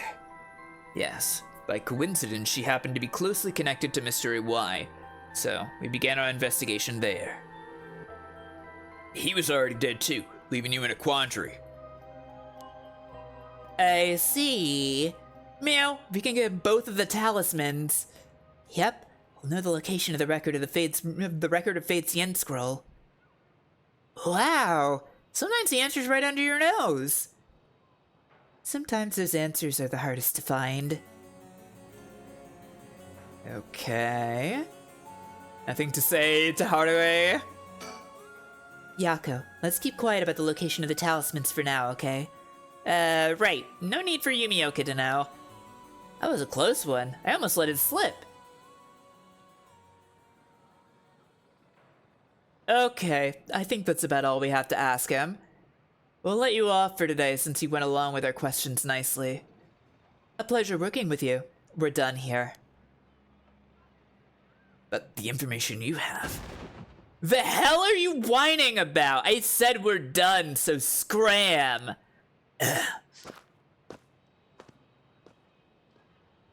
That's all our business as well, so I shall be bidding you all farewell. Yes, right. Excuse me, Mr. Investigator. Please, don't forget about that curse stone. Don't you fret, I'll hand it over to Inspector Tsutsumi like I promised. I'm glad I didn't end up having to give it to that Yumioka. Let's take Take our leave, madame. With this, we'll be freed from this troublesome curse ourselves. Uh-huh.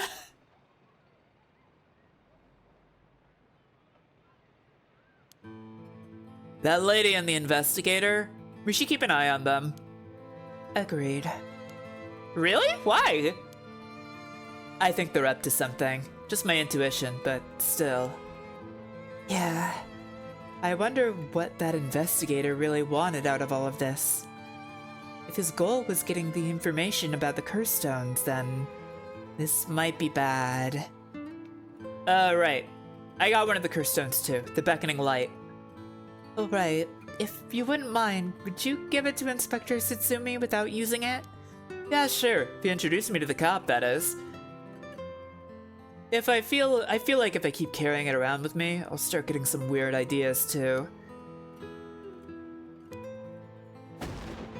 I just remembered! Mayu, I have something important to tell you! Whoa! What's with the yelling all of a sudden? You know a girl named Hitomi Okuda, don't you? Really? Hitomi has Hajime's talisman? Yes, he entrusted it to her in a panic just before his death.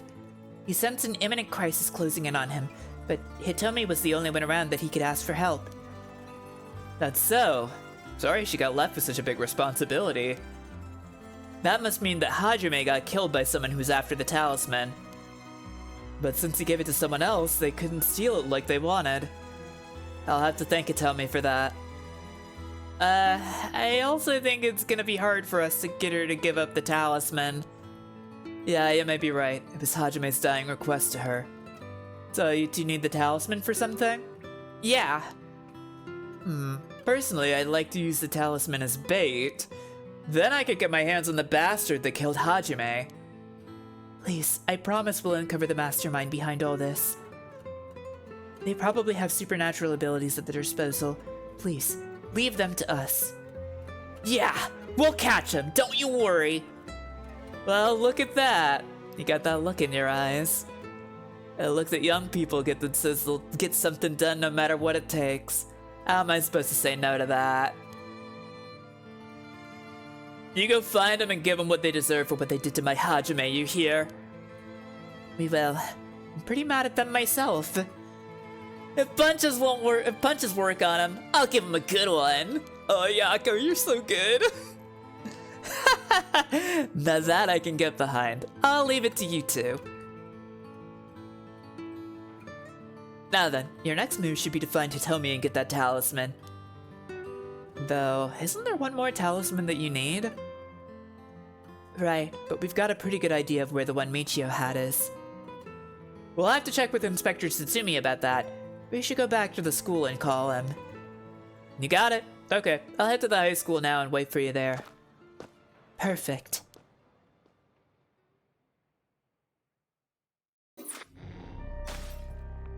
I'm really loving the extent to which, like, everybody is cooperating except for Haruhi. Okay, having learned the location of Nejima's hideout from Michio, Satsumi and Ario request backup from HQ for Nejima's arrest as their manhunt picks up speed.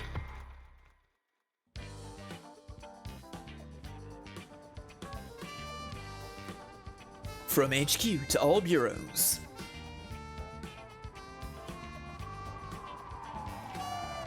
Officers have discovered the residence of paroled offender Fumichika Nejima, currently wanted under suspicion of criminal threat.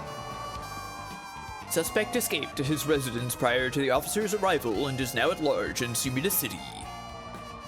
Suspect is thought to be fleeing on foot. All bureaus are instructed to pursue, ensuring that he does not take refuge indoors. Furthermore, suspect is believed to possess a weapon capable of causing large-scale casualties. All officers are instructed to exercise extreme caution in their pursuit, remaining vigilant for signs of explosives and poison gas.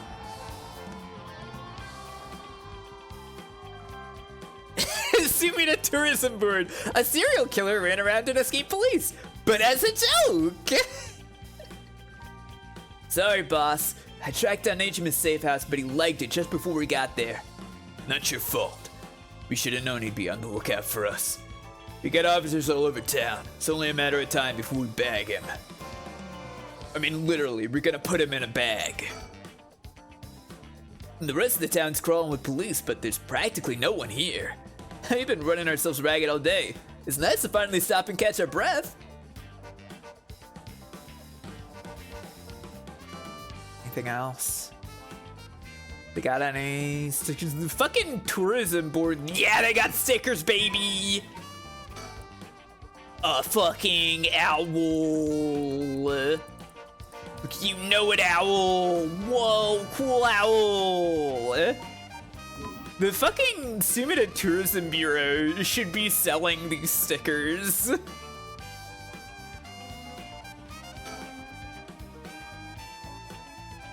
Oh, it's the same. Okay. No, I changed my shirt, boss. No need for a BO tech. The hell? Why would he be trying to sniff your piss stink? Wait, is that not what you were doing? I know where you got that idea, but you can put it right back where you came from. I'll get you in the mood for a good whiff someday, boss. I'll stake my career on it. What the fuck?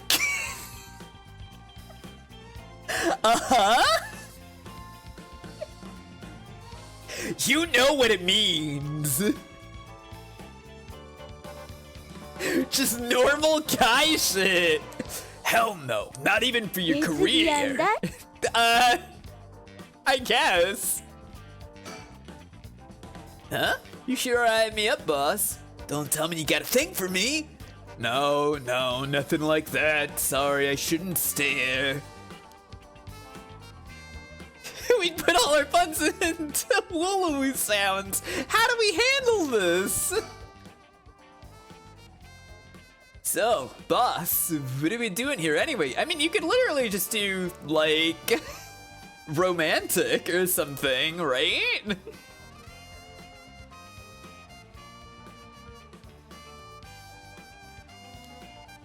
Straight.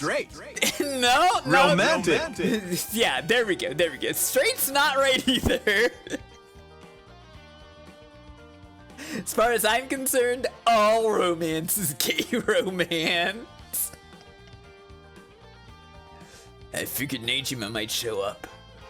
Oh, the hunch, but he used this place as a hideout 20 years ago. Fair enough, but will he even remember it after so long? Remember that mugshot of Nejima we circulated? I think it was from when he got out on parole, but except for a few wrinkles, he looked just like he did 20 years ago. Yeah, no idea how he kept up that weight on a prison diet. It's a stroke of luck though, isn't it? Means he'll be easy to spot.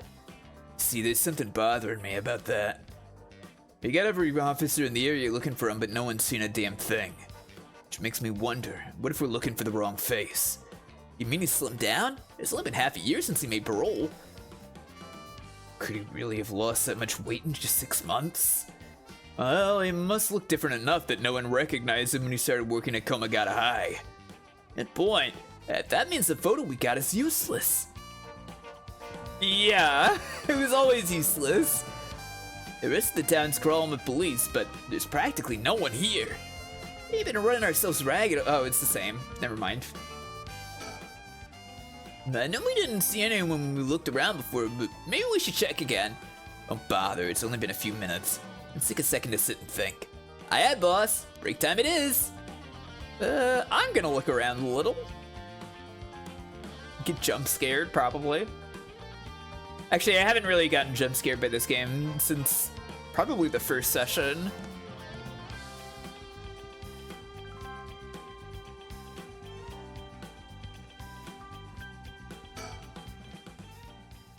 Huh? Hey, boss. I think I hear something coming from those bushes over there. You sure it ain't the wind? Yeah, there were some jump scares in the prologue portion. Hello? Anybody there? Well, I'll be damned. There is. Hey, you, let me ask you something. They just gave me Ashimiya's name again? Yeah?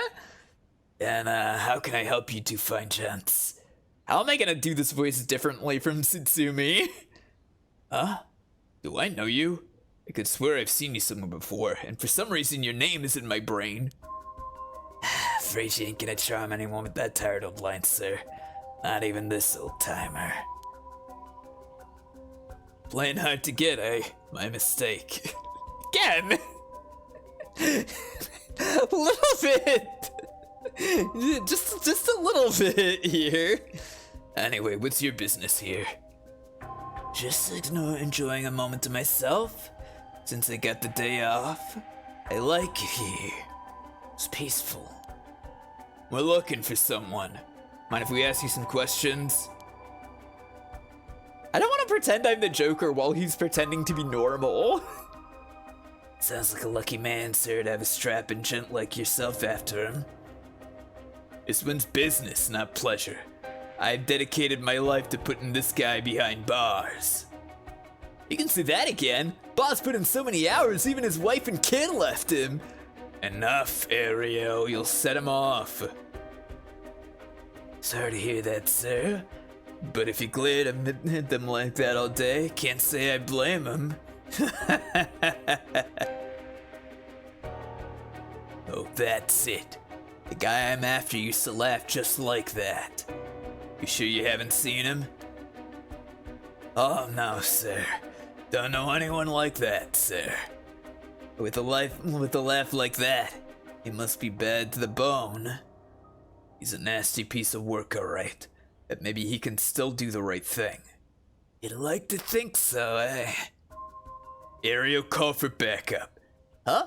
You mean that's him? Crap, he's running away! Wait! I'll go after him. You get backup. Okay, I'm on it.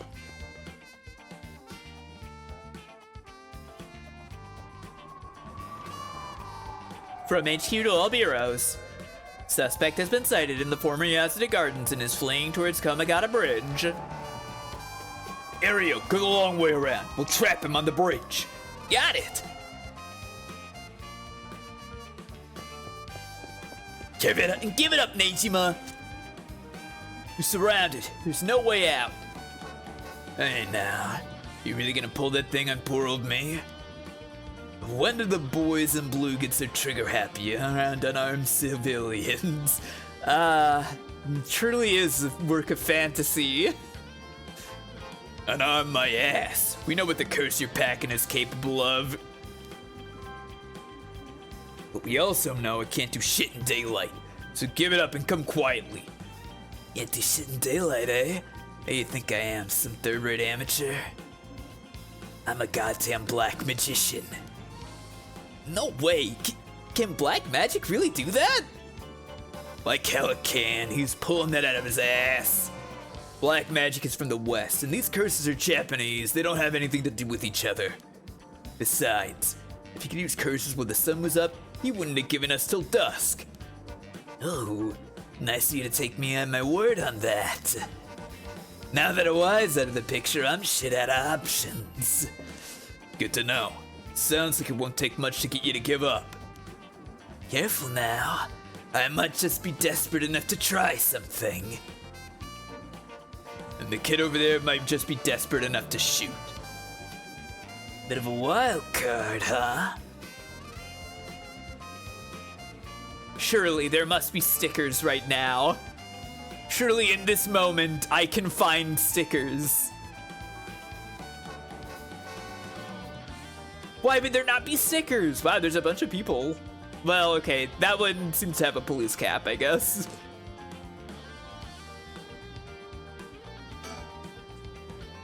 Folks are starting to gather. It's no surprise given the scene we're causing. But if Nejima's packing explosives, he won't need a curse to cause a bloodbath. These idiots need to get out of here, but they won't listen. Why do rubberneckers always have the balls of steel? Damn, his hands are starting to shake. Being face to face with Nejima must be getting to him. I have every confidence he won't, but God, I hope he doesn't crack under pressure and fire. Nejima looks nothing at all like I remember him. Did he really starve himself skinny just for this? Is he that hell-bent on revenge? I doubt he can pull off what he's threatening. We can't be too cautious here. And if we try to take him down by force, things could get sticky. If I keep him talking, maybe we can get him to drop his guard or even talk him down. Just have to be careful not to provoke him. Best case scenario is we get him in cuffs. Next best if we steal his curse stone. Either way, I need to get some idea of how his curse works or I'll be flying blind. Ario, if he makes any funny moves, shoot him. Leave it to me, boss. I'll get him right between the eyes. Whoa, easy there, hotshot. I don't know if you're serious, but think about what you're saying here.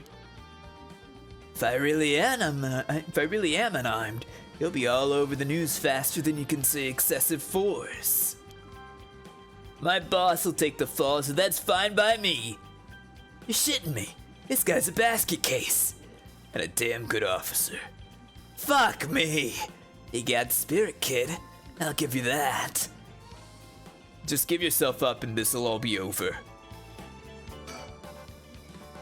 If you want to talk, I'll talk, but first you gotta put that thing away.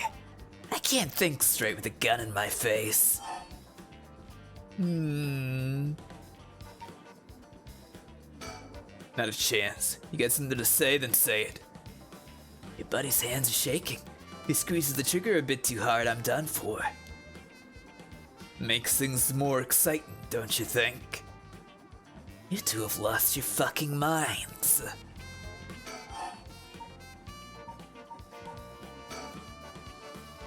You had the curse stone for the one-sided read. Of course I do. Take a look. That's it, alright. Whoops, better put it somewhere safe. Wouldn't want something to happen to it. How'd you find out about the curse stones? They don't have anything to do with black magic. Someone else turned you on to them, didn't they? That puffed up teacher Araishi couldn't shut up about him. He's desperate for a chance to flaunt his smarts. All I had to do was act impressed. That still doesn't explain how you learned so much so fast. Curses and black magic ain't as different as you seem to think. As far as I'm concerned, there are just two ways of harnessing paranormal powers. You sure there isn't more to it? All that matters is whether the power is the real deal. And this curse is very real, as you well know. Joke's on you, Nejima. Don't you know the one-sided read is a fake dropped in with the rest? Ah, give it a rest. I've tested it myself. You use that thing on people? Son of a bitch. When something this special falls into your lap, you gotta take it for a spin. I'm just good at covering my tracks. Good enough not to get caught at least. How did he think, go for it, I guess. How did he think the bluff of, this one's actually fake, was gonna work when there are rocks that magically appear in front of you and then implant memories in your brain? Like...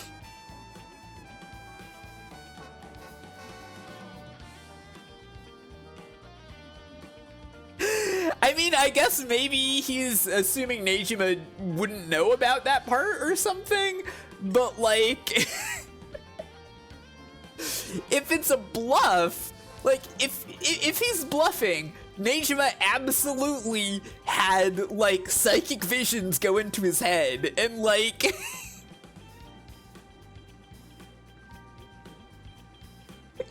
Our government psychics faked that one at you.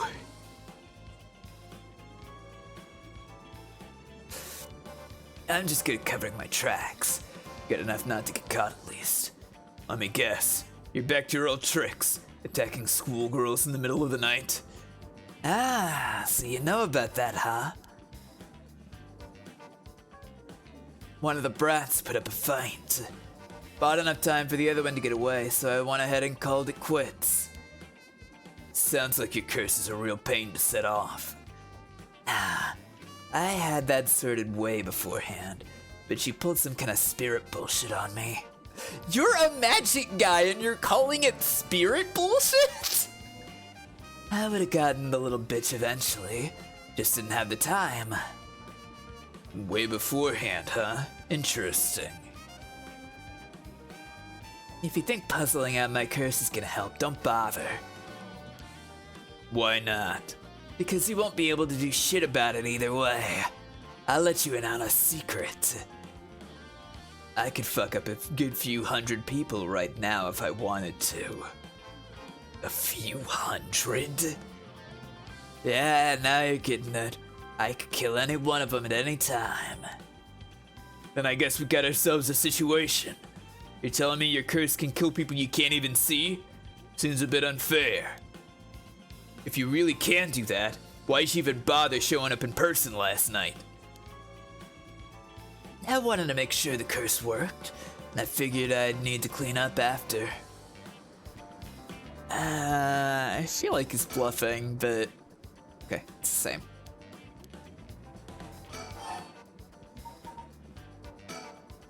That massacre you told me about on the phone, did you mean it? Every word. Don't you worry. Soon you'll have the case of a lifetime. Oh yeah? How you gonna pull it off? Like I'm gonna tell you, dumbass. But I'll give you one thing for free. They both keep saying this. I never had to wait till sundown. I just wanted to make sure you'd really hate me for this. Pretty sure I hate you plenty already. That ain't shit. I need more hatred out of you. More. Needy son of a bitch, ain't ya? Oh, I'm not done. Just wait till you see what I got in store for what you really care about. You should be quaking in your fucking boots. That's not gonna happen. She's got enough to worry about with your sorry ass, without your sorry ass getting in her hair. Now that's more like it. There's the face I wanted to see. Yeah, that's the stuff. I'm a man of my word, as you're about to find out. You've seriously got your curse locked onto several hundred people. That's one hell of a curse stone you're packing. These things sure ain't made equal. And of course you got the nasty one, of all the shitty luck. I'm told I pulled a good one. Told? By who? I was literally about to say that. Whoops, I said too much. I knew it. Someone fed you all this info. I don't know what you're talking about. Okay. What if his magic is based on building up hate and stress? It's possible. I guess. We don't know anything about how it works. I knew it. Someone fed you all this info. Okay, he's just saying it again. What's it been, Nejima? 20 years you've been studying black magic. Now you're just giving it all up for Eastern curses. I didn't have you down for a cheater. Hey now, black magic screwed me over first. You can't blame a man for going with the girl whom can meet his needs. Screwed you over how? Because your resurrection ritual didn't work? That was the real point of the murders, wasn't it? Must have been rough, putting in all that work for no payoff. Imagine my surprise when I found out what you were really after. So now you're trying again with the rite of resurrection, taking the chance to spit in my eye while you do it. Oh, right. Okay, so, sorry, I'm thinking about this right now. Ayame is either Tatsumi's daughter or the baby from the Nejima case, I guess. I forgot about that until just now. Tell me, Nejima. Who is it you want to resurrect so damn bad? Who is it you've spent 20 years chasing? It's the mother of that baby, ain't it? You had a partner. Though you never put a ring on her, the two of you had a kid. But then she died. Maybe she got sick. Maybe she got into an accident. Either way, she left you and the kid all alone in the world. Tell me I'm wrong, Nejima. It's her you're trying to bring back, isn't it? I've seen for myself just how many folks are pinning their hopes on this rite of resurrection. I almost said pining for the rite of resurrection. And I can tell you this, it ain't natural, and it ain't gonna lead to anything good. So, if all you ever needed was someone to help you deal with the pain, then...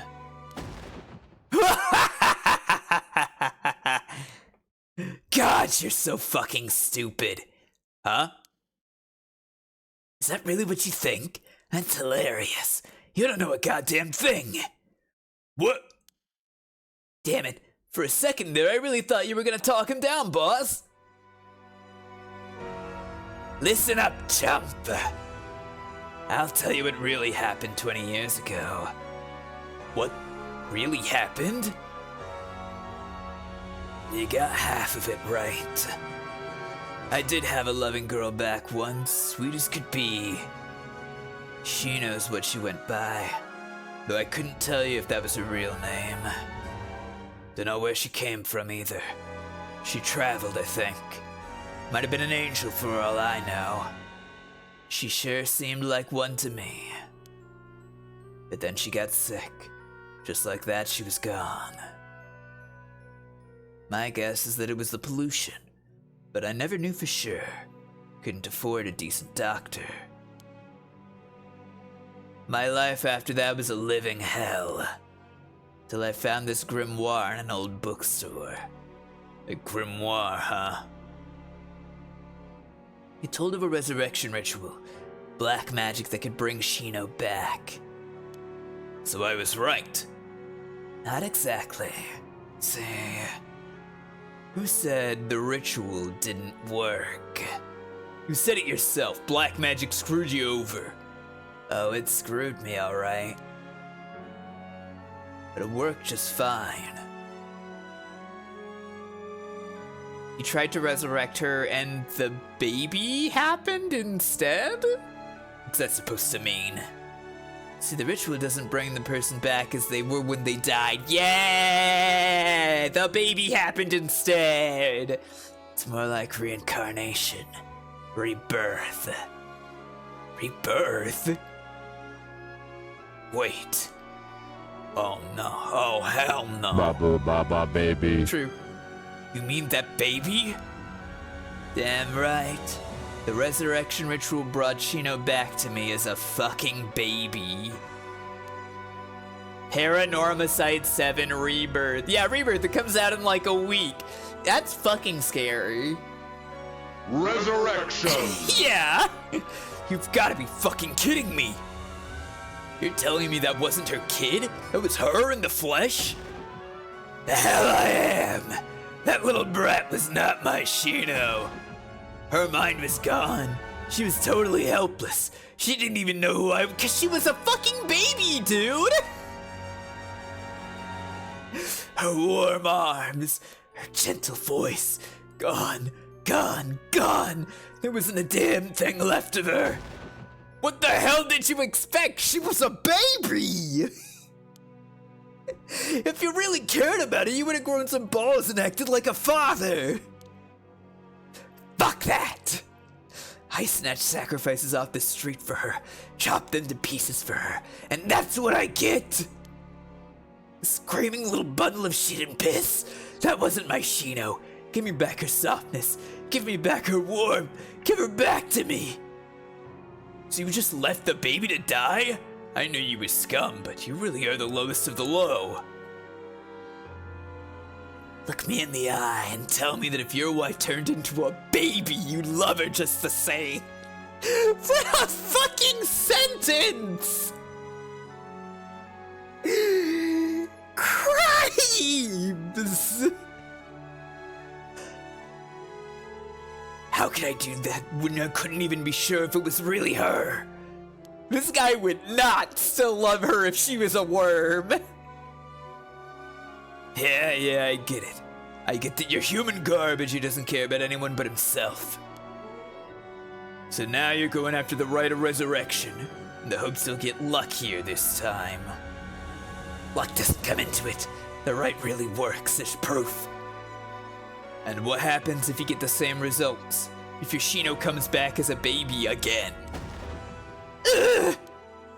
Shut up! Don't you put that lie in my head. It'll work this time, it has to. Okay. Oh boy. Fumichika first began believing in miracles when he was voluntarily enlisted in World War II as a teenager and was the only POW in his unit to survive. Okay. Man, World War II, huh? By the time the war ended and he was freed, he had learned some English and gained considerable weight from the food he was given and kept. What? That doesn't make any sense, but okay. Upon returning to Japan, Fumichika found that the area in which his parents' house was located in Tokyo had been burned to the ground and his entire family wiped out in the disaster. Starting over from nothing, he worked hard and eventually opened a small general store in near the Sumida River. Though it was not a thriving business, it was enough to put food on the table. Fumichika was inspired by the new cultural trends flooding into the city as Tokyo was rebuilt from the ashes. He was especially fond of books, and enjoyed visiting antique bookstores in Kanda to search for rare foreign books in his free time. Of all books, however, it was those on the paranormal and the occult that caught his eye, as he was already open to the existence of such things due to his miraculous return from the war. Okay. I guess it's something bad. I don't know. It's stupid if so. What was initially a passing interest gradually became a deep fascination with Western black magic as he gathered more information on the subject.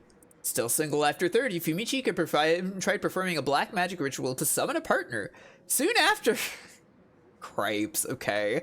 Soon after, he met a woman who called herself Shino, though her real name remains unknown.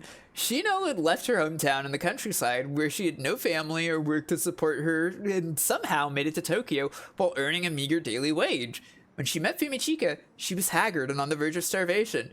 Fumichika, who felt a connection with Shino due to the ritual, decided to take her into his home and let her live there. Shut up, Kevin!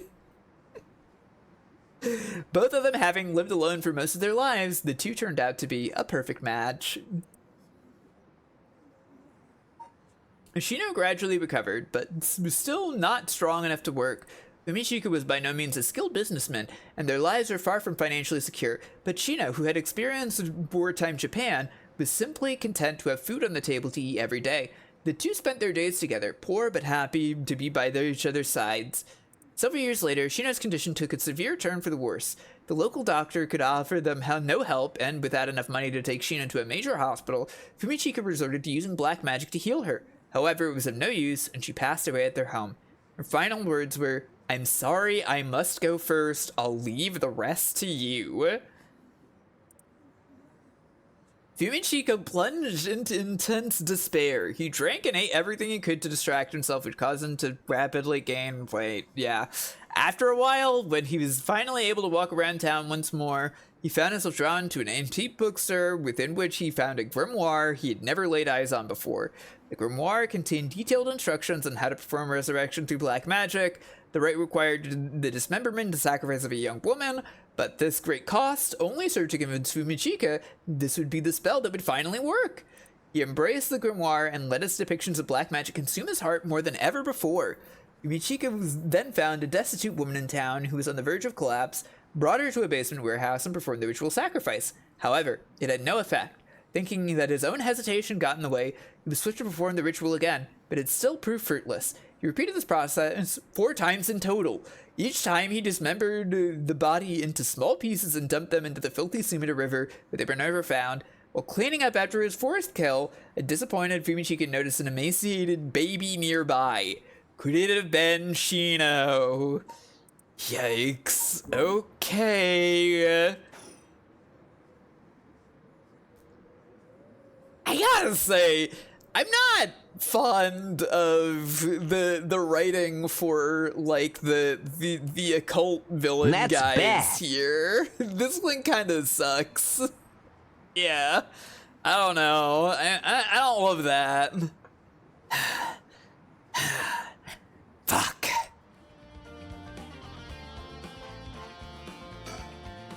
Damn.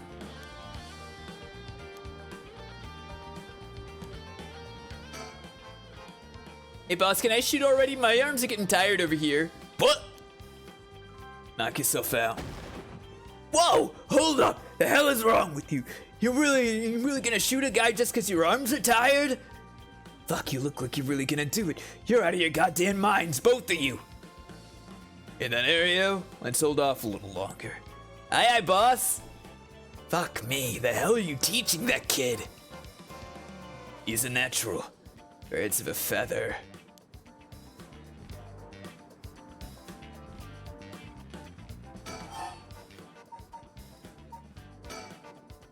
Doesn't matter. I'm through with black magic.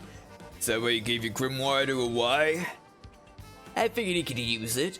I put a lot of work in to get him in to believe that sort of stuff. Yo, Snake Man, how you doing? Da da da!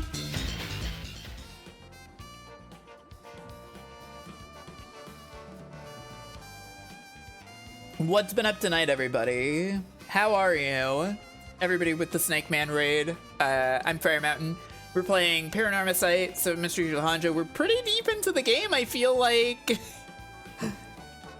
We are in the middle of some stuff, some mystery shit going on. Standoff with a killer man. Stick around if you're interested, but also, like, you know, if you think this seems neat or whatever, you can also leave, and that's fine.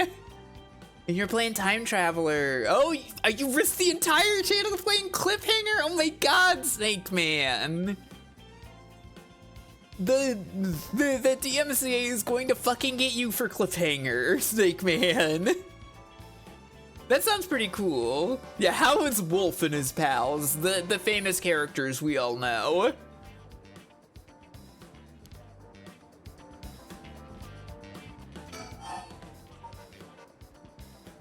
Wolf and Super Samurai are fine. Okay. Fine then, keep your mouth shut. But I do know one thing. All that about being able to use your curse during the day, it's bullshit. It's just a bluff. Oh? Is that what you think? Your back's to the wall and you still haven't used your curse. If you could really pull the plug at any time, you'd have done it by now. Now there's the Sutsumi I know. Fine, I admit it. It's exactly like you said. If I could have used my curse, I woulda. So I did. Huh? There should be a few new corpses around the city right about now. You sure you should be pointing guns at me when people are dying across the city? What? When did you... Hey, Ario! Get someone to check that out. Just don't take your eyes off of Nejima. Aye, aye, boss. Hey, I need someone over here. Oh, there she is. That's her. That's Ayame Tono, who's been more and more suspicious as time goes on. Yeah, that's right. Get to earning that paycheck. If you don't see to him soon, there'll be plenty more on the way. However will you get out of this mess? The longer you keep me here, the more people die. That's blood on your hands. Bullshit, you're bluffing. Think what you like, you'll see soon enough.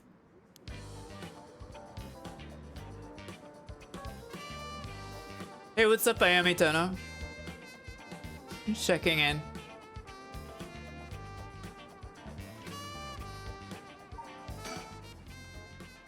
No way he's used his curse. He's gotta be blowing smoke up our asses. But if he's not, what's his game here? He's just stalling for time? Or does he have some way to turn the tables? Of course I'm going to examine her. Huh? What the? Whoa, back up, back up, back up. The hell is she doing here? Crap, her eyes just met. This is bad. Real bad. Why'd she have to pick now of all times? Get out of here, damn it. Book it before he sees you. Oh, but I need to ask her about Namigaki shit. Boss? Where what are you doing looking all over the place? Focus! Damn it! Fuck, he's fast. Ayame, get away! Well, well, well.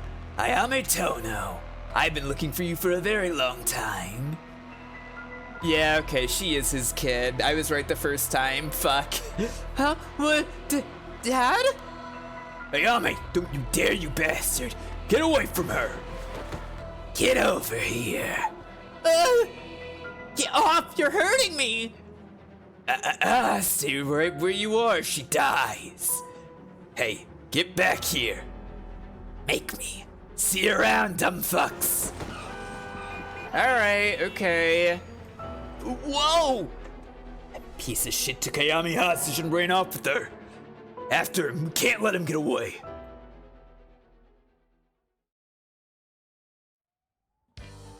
Well, at least the fun music is still playing. Area didn't shoot. I mean, it's fine, I guess. From HQ to all bureaus. Suspect is evaded and captured at Komagata Bridge and remains at large. He is currently on the run with one female hostage. I'm about to tell him to speed and hit a second high schooler. Yeah. I gotta say, boss, we really screwed that one up. Yeah, we did. It's my fault. All we can do now is hope he doesn't slip the net. We know his identity now, boss. He can't run forever. Come on, keep your chin up. I'm sure the hostage will be alright. I hope so. I can't believe that was your daughter. How crazy is that? Yeah. We've been trying to get a hold of her since this morning and she just shows up there? Who would have thought? What a twist of fate. Yeah. Bit too twisted of a twist for my liking. I think you need a breather, boss. You're not making sense. Does this mean she was the one in the car with Namigaki? No, we don't know that yet. Let's see what she has to say before we jump to any conclusions. You sound tired, boss. That standoff must have really done a number on you. Hey, come on, let's treat ourselves to some Mitsumame. That'll put a spring in your step. Yeah, that sounds good. Some sugar might be just what I need to get my brain working. Whoa, hold on, boss. Sounds like Patrol's just got a message. I'll go check it out.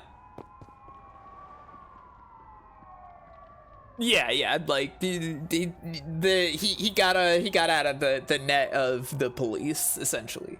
Sure thing. Please be good news. Please be good news. Good news, boss. They found Nejima. Oh shit, what about the hostage? I don't know, they just said to come quick.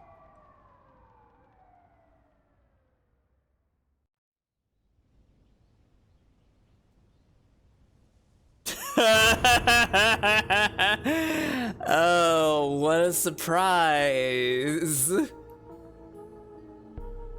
Damn it. Guess we'll find out when we get there.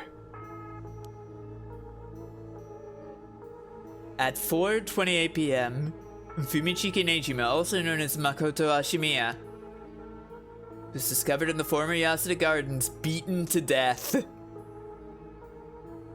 The body has suffered 110 distinct instances of blunt force trauma. The case is being treated as a homicide. She fucking murdered him. The deceased's possessions have not been recovered and appear to have been taken post-mortem. She fucking killed this man. The location of the deceased female hostage remains unclear. Police continue to pursue her as a person of interest. 110. Yeah. Wait, what?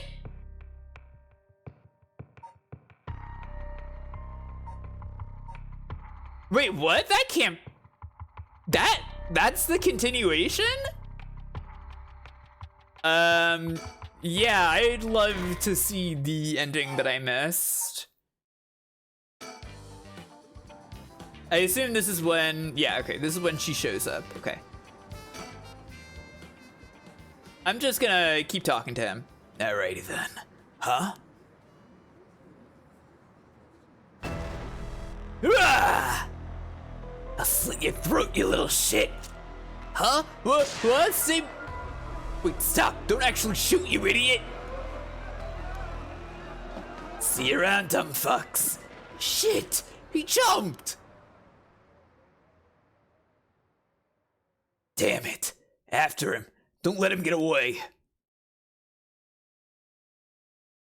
Okay, that's kind of what I figured.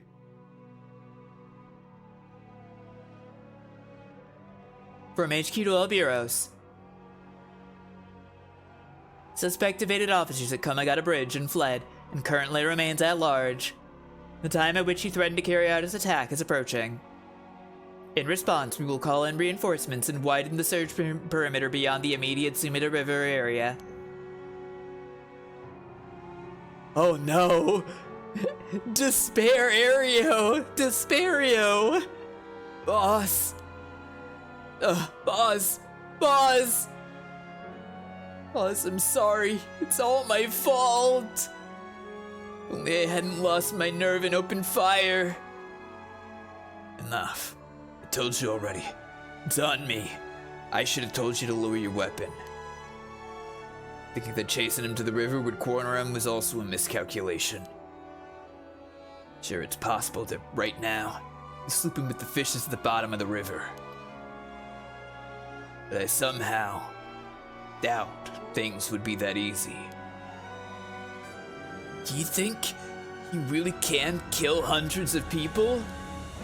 Who knows? And saying he already used his curse turned out to be a bluff. Hard to believe you could kill hundreds at once, even with a curse stone, but all we can do is pray that he was lying.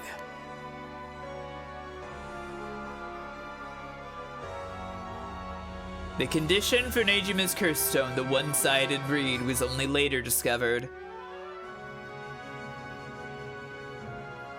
Kills by dismemberment, one whose face, address, name, age, occupation, and location are all known by the curse bearer.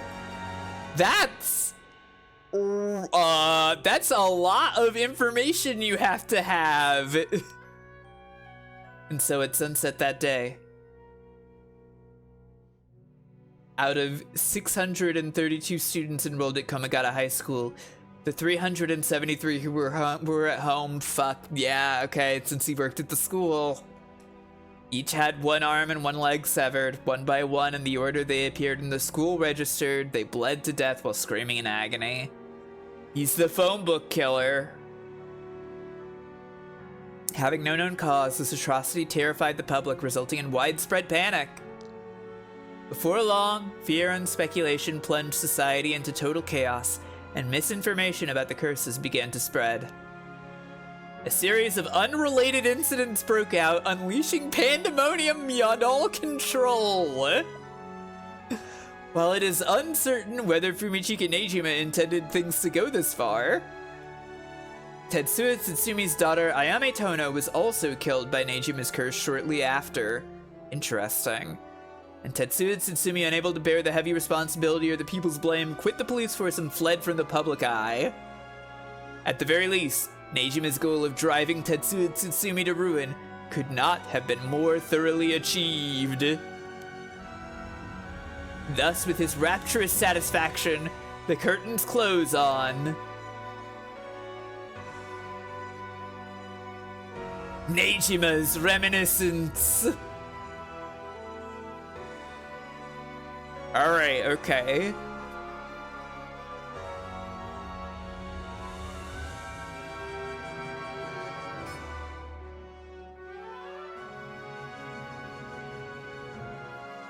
It's a pretty dire bad ending.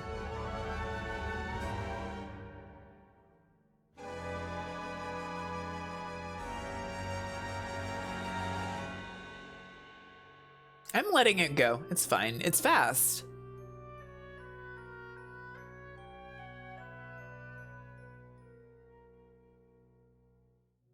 See, it's already over. What Najima went on to use his enormous Honjo soul dregs for remains unclear. I see. Okay. But according to later reports, Najima devoted himself to his master, a woman called Lady Ashino. Interesting.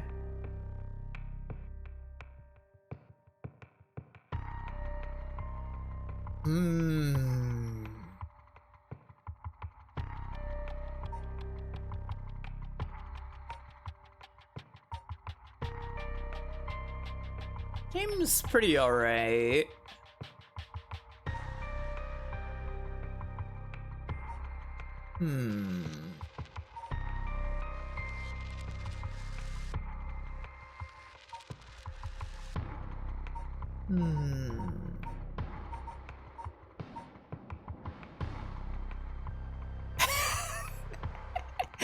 Imagine the tourism board for Kissimmee, Florida being like, yeah, one of the bad ends can be mass child murder.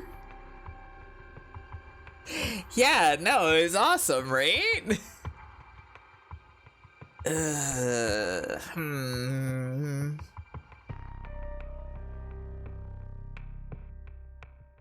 Part of me wants to keep reading, but I also kind of think seeing a bad ending is like probably a good stopping point. I don't know.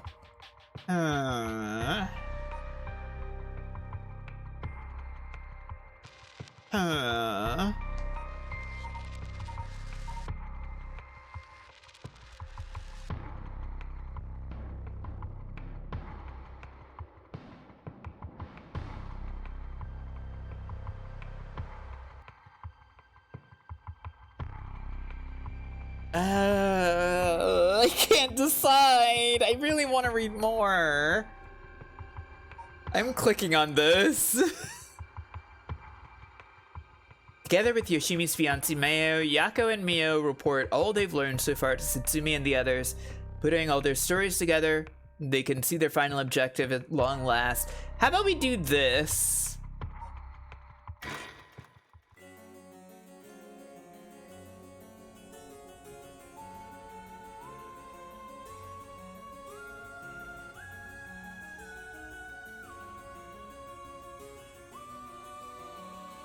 Mr. Tatsumi, this is Mayo Chizawa. Ah, so you're the one. The Sumida police was looking for you. Glad to see you're alright. Sorry, I should have told someone I was okay. I was just so pissed off. Falling right into Hyaku's hands, I got myself into some deep shit. Hyaku seem like they're still up to something. Let them make sure they clean up their act once and for all. With soap. Get it? Yeah, get it? Cause they sell soap?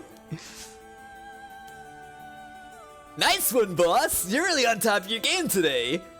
Stop trying to make me feel better. I shouldn't have said anything. More importantly, Mayu, thank you for your cooperation with Yoshimi. We'll get to the bottom of it, I promise. Oh, you must be Detective Ario. I heard a lot about you from Hajime. I'll be counting on you. Catch whoever did this, no matter what.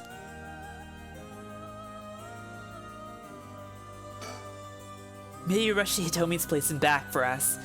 She's trying to appear calm, but I'm sure she must still be in shock. You got any new stickers around here? Stickers? Stickers? Stickers? Stickers? Stickers? Stickers? Stickers? Stickers? I don't see any stickers. How could there not be any stickers? They have all but finished investigating the crime scene, and the police have mostly left. But they're letting us use the school as our basic communications as per Inspector Satsumi's request. I'm not sure why, but I feel fired up. It feels like we're close to a moment of truth. I think Mio feels the same. I bet he's making jokes and stuff like at a time like this because he doesn't want us to stress out. I wonder if he's able to stay so calm because of experience or if he's just that kind of person. Yeah, there's a grandma that seems to be kind of shit. Detective Aria was nice enough to get us something to drink earlier. Seeing a detective take time for little things like that helps put my mind at ease a little. Come to think of it, did old man Ashimiya end up getting away? So, where it's at already, huh? He was cornered but managed to take a hostage and escape, is what I heard on the radio. What happened after that? So, that's all they're reporting. Here's what really happened. He was killed? And the hostage was Tsumi's daughter, whose whereabouts are still unknown? Yep, his daughter showing up was a huge surprise. Even Boss couldn't believe it. Damn it! The hell do you expect? No one could have seen that coming. So, there's already an emergency search underway for her as a key witness and suspect. I'll be rejoining the search for her after we're done here. Key witness and suspect? But wasn't she a hostage? Could she have killed Nejima and fled the scene? Well, it's just a possibility. If we're talking possibilities, might as well tell him everything. It's very likely that Nejima was killed by a curse stone. What? By a curse bearer? Oh, it's already evening, so the effect of the Feast of Shadows would be starting to return. Yeah, which makes it likely that a curse was used to kill him. Boss, you're repeating yourself. Try to calm down for a sec. But that would mean the inspector's daughter is probably a curse bearer, right? Huh? Did you say something? Maybe I'm losing my hearing in my old age. Boss, you can hear just fine. Don't play the old man card every time you want to get out of something. He even talked about how she might have the Taiko of Suguru if that's the case. Yeah, I mean, 110 blows would fit that exactly. Did we? My memory's a little hazy. You got a soft spot for your daughter, don't you, Inspector? It just hits a little too close to home now. But either way, we have to find her as soon as possible.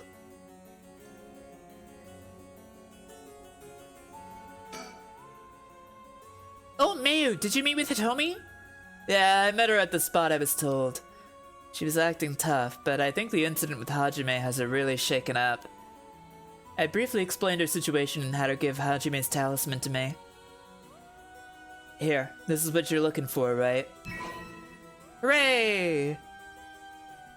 Yes, I believe that's it. Thank you so much. Mr. Tsutsumi, about this. Right. You should hold on to it, Mio.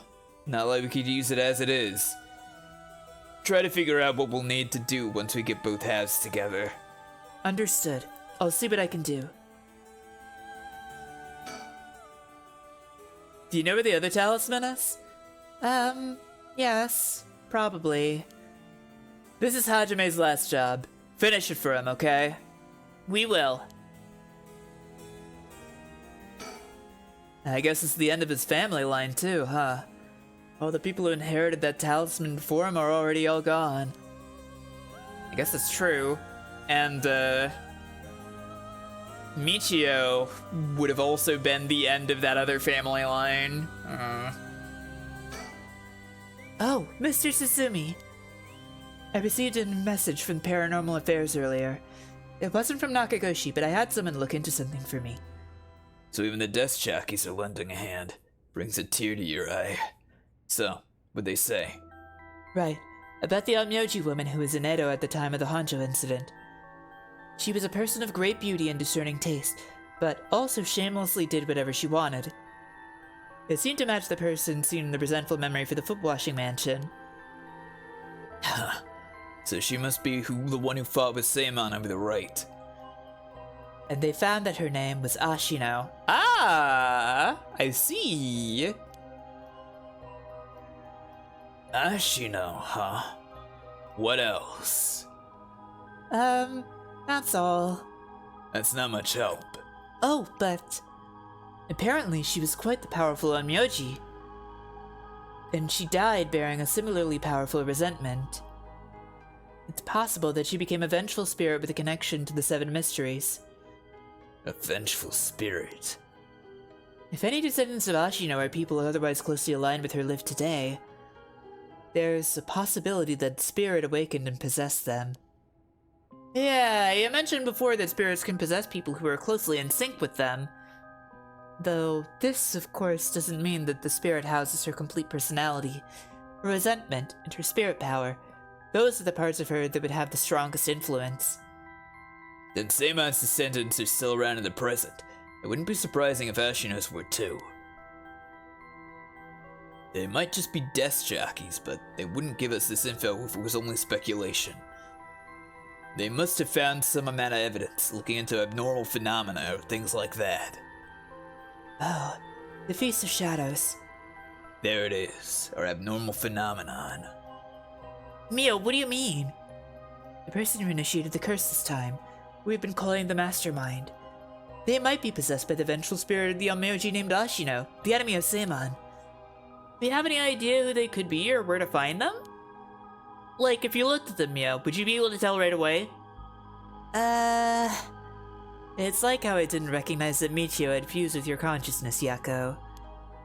Common spirits will leak energy left and right, so I can notice them just by looking carefully.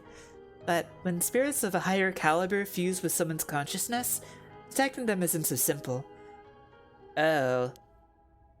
Sorry, my skills still need a lot of work, and I don't have anything else to offer. Yeah, and the bad ending mentioned that he was devoting his life to his master, Lady Ashino, as well. Mio, that's not true at all. You're fine. We'll make this work somehow or other. Thanks. Okay, hang on. Here's Ayame.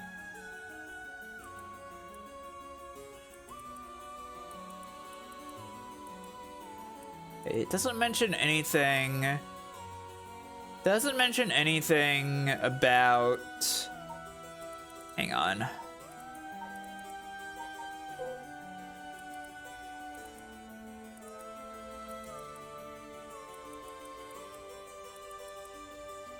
He likes candy and desserts.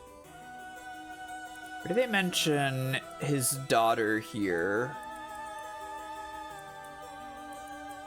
Not really significantly.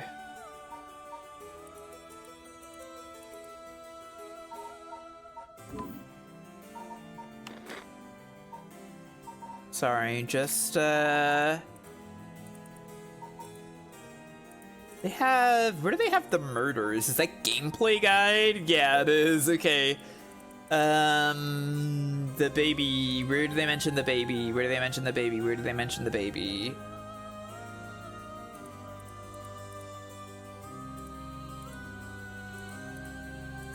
Do they mention the baby in here?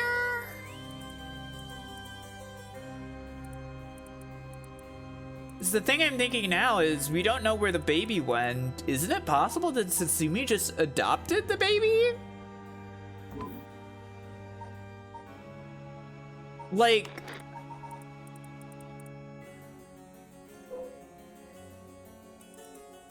It's possible, right?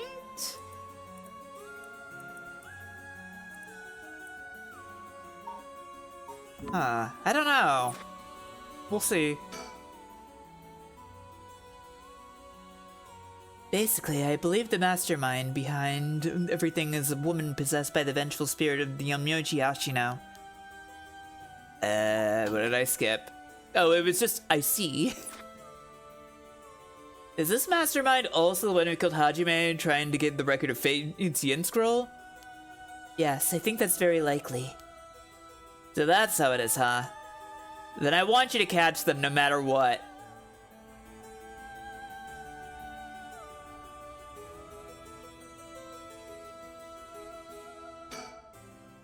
That's why we'll be joining the search as soon as we're done here. Oh, one more thing. There's a very good chance that his daughter has Michio Shiraishi's talisman. Yeah, I know. All the more reason for you to get back to that search. Best of luck. What the hell has she gotten herself into? Ah, I heard you have a curse stone too. Yeah, I should give it to you then, right? Those things really are a pain in the ass. I'll gladly hand it over to you before it starts giving me any crazy ideas. So this is the beckoning light, huh? Alright, it's safe and sound with me. Sorry you won't be able to bring him back. Don't worry about it. He and I were always prepared for the worst anyway. What the? What's wrong? Damn. The trigger for the beckoning light's curse is some serious shit. Yeah, I thought so too. That's why I said it'd give me some weird ideas. See what I mean now?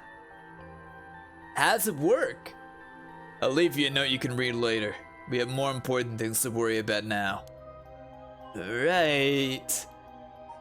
Wait. I don't know that they actually specified the trigger itself.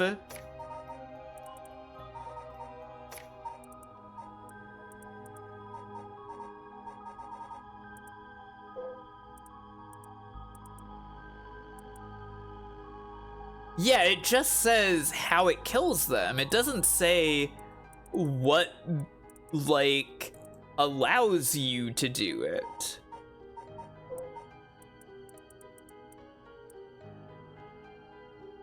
Here's its music.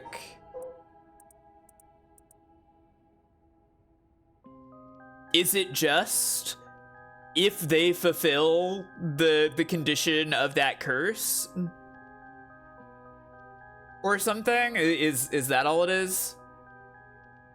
It's probably just... Yeah, it's probably that. Mr. Satsumi, does that make it 5 curse stones that you've gathered now? Should be. When I get the other 4 under wraps as soon as we can. Let's see. I have no idea about the Whispering Canal. Someone made off with the one-sided reed which Nejima had. Yeah, damn shame. After that, you said earlier that the Taiko of Suguru might be with your daughter, Inspector. Well, let's set that one aside for now. So, we can assume that curse bearers are still prowling around out there with those ones. What a headache. Hopefully we can find them soon. Now, is that everything we needed to chat about? If you don't need anything else, we'll be going back to the search. There is actually one thing. Oh, what's that? Just completely hypothetically.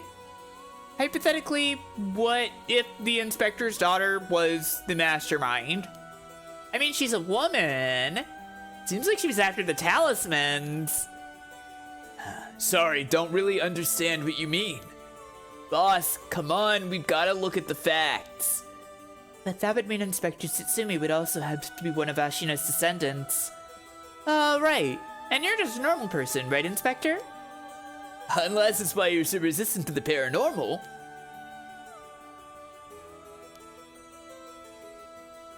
Don't believe I've ever heard anything about being related to some Onmyoji. Oh.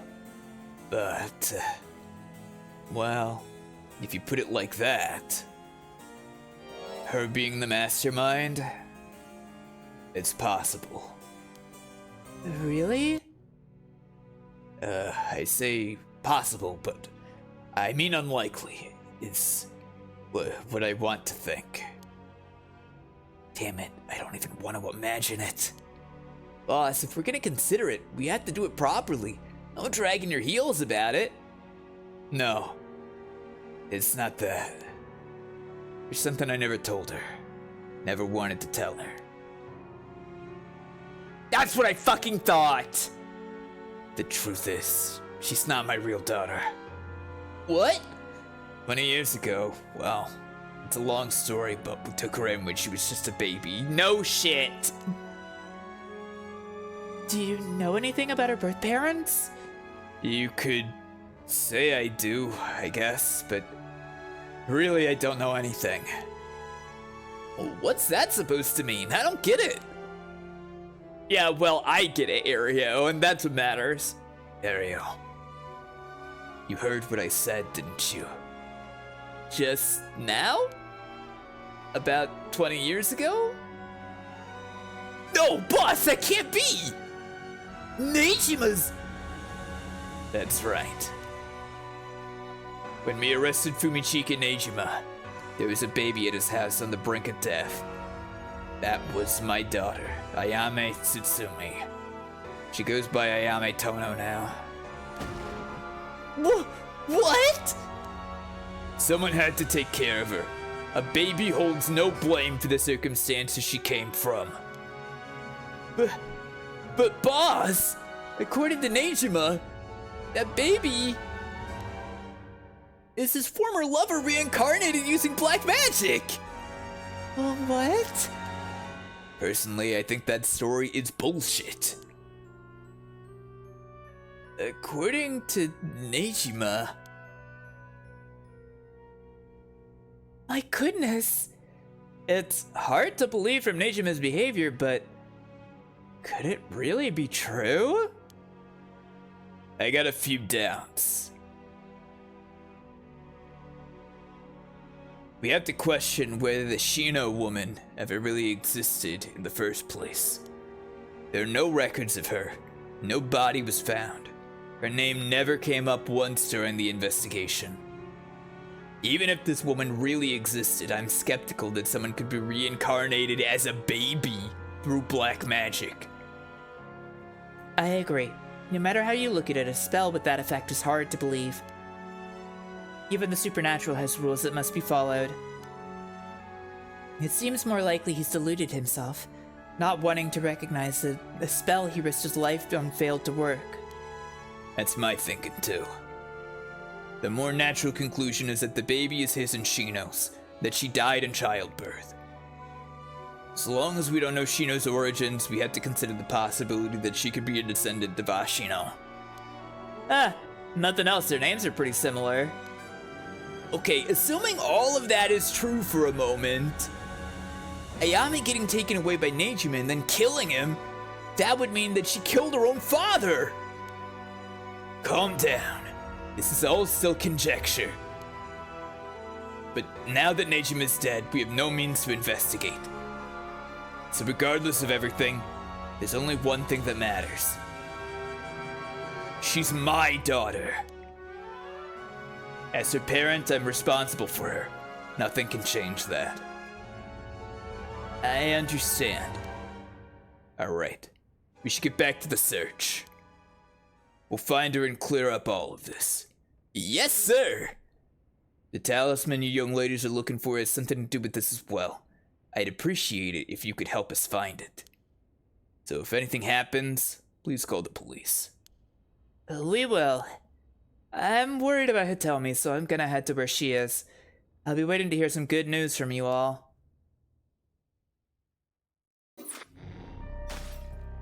Okay. Alright, that's Yako's chapter ended. Or chapter 2.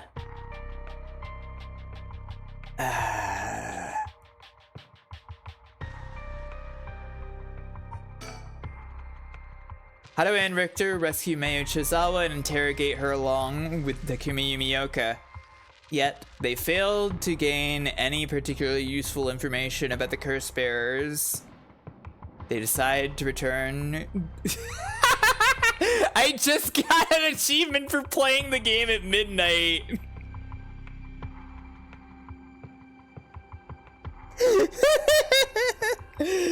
Oh, that's so cool.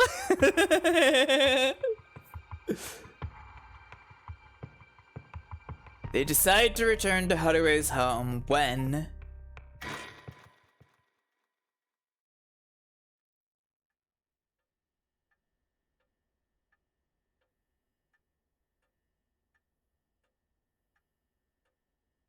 We received an update on the hostage situation. The 56-year-old male suspect who announced his intent to commit mass murder in Sumida City today had taken a woman hostage and gone on the run. but was found by the police in a park in Sumida after 4 p.m. and confirmed dead. The weapon the suspect was said to possess was nowhere to be found on site, and its whereabouts are currently unknown. Furthermore, the female hostage was not present, and the search for her continues. Interesting. If it's being reported on the news, then that lends credence to her story.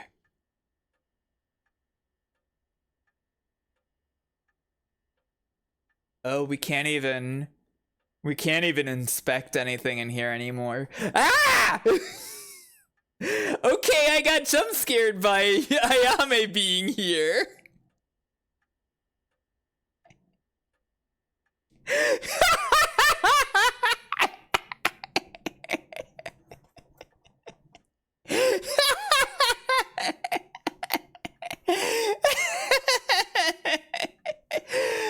Yeah, woman jump scare. Well, we found her, yeah. Well then, how should I proceed? Is this what it's like to be rushing to one's doom? I wonder what her intentions are. How is she able to act like nothing happened? Is this just how girls are these days? She does have a very good girl set going, yeah. The two most normal women meeting, yeah. He was quite shaken just moments ago, but he seems better now. You'd think it'd be harder for him to keep his cool.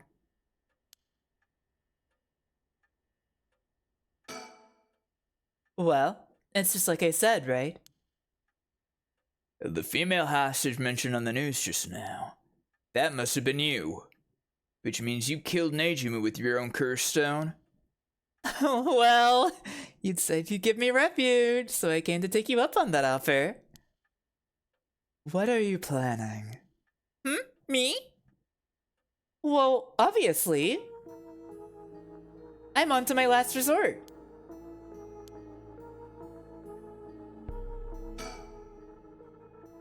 Anyway, I should ask about her side of the story.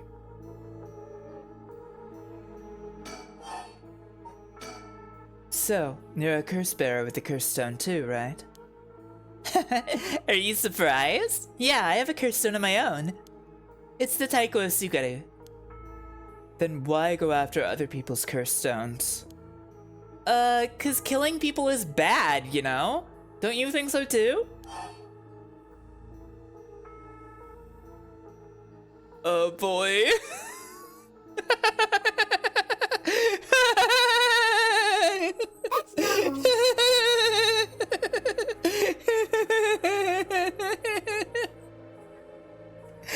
I really want to know what she says. I really want to know what she says. I really want to know what she says. I wonder. Oh? Are you the type of lady who's willing to sacrifice anything for the sake of your goals? That's... Man, it sure ain't good. People are questioning where your parents went wrong, you know? Well, people can be harsh. Either way, that's why I wanted to only use soul drugs gathered by others. That didn't work out in the end. Hang on, I wanna see what the other option is. You're right. It's wrong to kill people for the sake of resurrection. Right? It's not even 1 for 1, so it's hardly a fair exchange. Either way, that's why I only wanted to only use soul drugs gathered by others. She's lying. In this version of events, Hardaway is lying. Just so you know. But that didn't work out in the end. No one had the backbone to use their curse. The world's gone soft. No one mercilessly using their curse in pursuit of their own goals. I had to take matters into my own hands. I heard Namigaki, the young man you were with, use his curse stone too. How do you know that? Ugh, creepy much? Are you stalking me? I may have heard it from a detective I know. This is a good face, by the way. There it is. Cops. Bet you know a bunch. I know your type. People who boast just because they know a couple of cops. Yet the police is filled with nothing but scum. My, you seem to hold quite a grudge against the force. Speaking of, this guy is really creeping me out. What's the deal with him anyway? You can explain? Even the way he moves is all weird and exaggerated. Right. I haven't introduced myself yet. I'm... No. No thank you.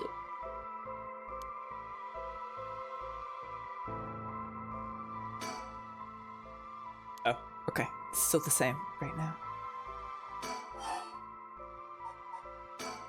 Let me introduce myself. It's hard to talk with strangers. Is it? And are you okay telling me who you are? Well, I won't stop you. Do as you please. Well, I'm Haruo Shigima, and this is my house. My father and husband are both with the police. Is that so? Then you know the cops are just the worst people, right? Well, there are certainly many who are cold, especially with their own family. In a police family, one is always expected to just grin and bear it, no matter what happens. God, I know, right? What a relief, you understand. I think we might get along. Oh? Well, I'm glad then. レズビアンだ And I'm Richter Kai, private investigator. Did I ask? You're an investigator. So your job is to sneak around and follow people to pry into their secrets, right? Oh, is that what you keep probing with all these questions? Ew. There's just not much I can do to change that terrible impression you got of me. Hey, lady. Why are you working with this dude? I asked him to look into something for me. Really? It's just that he keeps looking this way.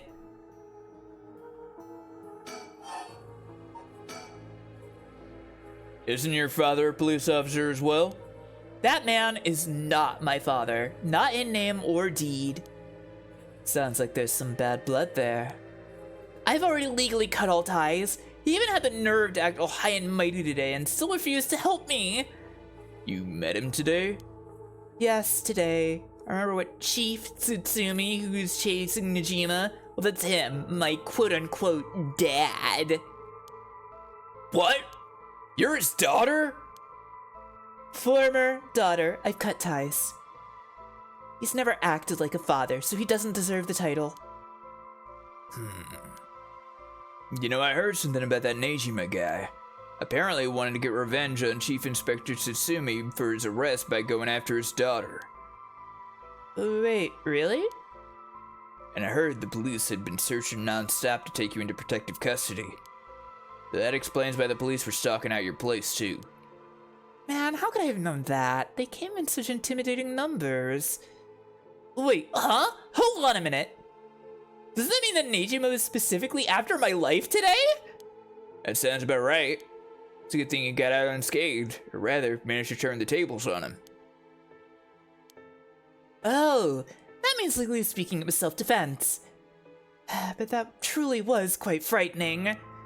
To think I'd have to go through this just for being related to a cop, it's a disgrace! It truly is, to cause their own child such trouble. I'm sorry. It's okay. You're not the one that needs to apologize, lady. I'm sorry. It just reminded me of what happened to my son. Your son? What happened? My child was also kidnapped and murdered in order to enact revenge against the police, you see. What? How awful! That's terrible. I'm sorry to hear that. Now that you say it, I do remember hearing about an incident like that last year. That must have been your son, huh? My condolences. She really is a Sailor Moon type airhead, isn't she? Now that I think about it, although we've met a few times, I didn't even know your name. I guess we're more like acquaintances now. So what were we talking about again? Alright, Yutaro Namigaki. He is no good, honestly. He was such a wuss. I had to spur him on so many times for him to even use his curse, and even then he was just pissing his pants. And just when I take my eyes off him, he hands over his curse stone to someone.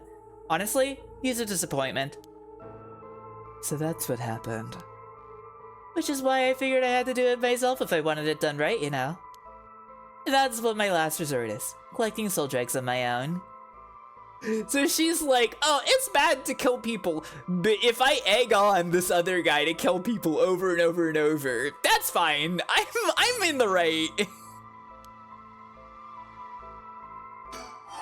She's so normal. So, when you were taken hostage by Nejima, you used the curse stone in the gardens and swiftly made your getaway. Well, yeah. I didn't really have time to think on it. At the time, I only thought I had to get out of there. Then... what about now? Did you use it again? Your curse stone? Well, the curse stone doesn't respond during the day, but... it's evening now. So I tried using the curse just now, and... yep. Seems I activated it. What? You're using it now? It might still be a little weak. I guess it's not supposed to be used repeatedly. But I think I could get it to work once more. Oh. That's, Sure is, so I'll give you a final warning. It's already started. So be careful, huh? It started? What started? The curse, of course. All that's left is for the conditions to be fulfilled. Huh?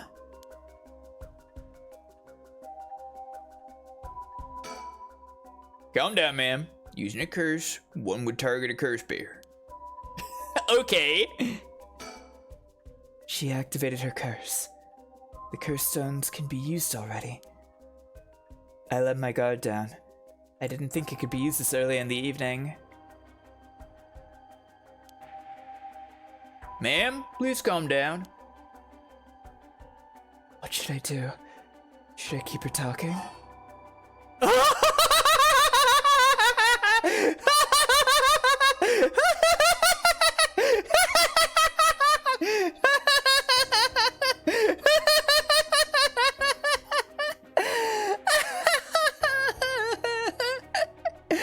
Wow, that's awesome. That's so awesome. Let's see.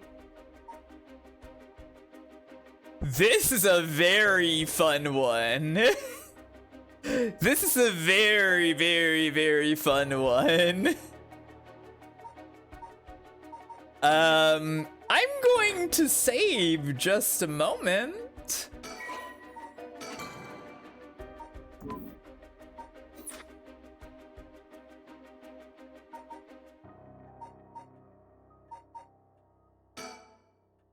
No, instead of talking about that, how about we talk about why you're so shaken?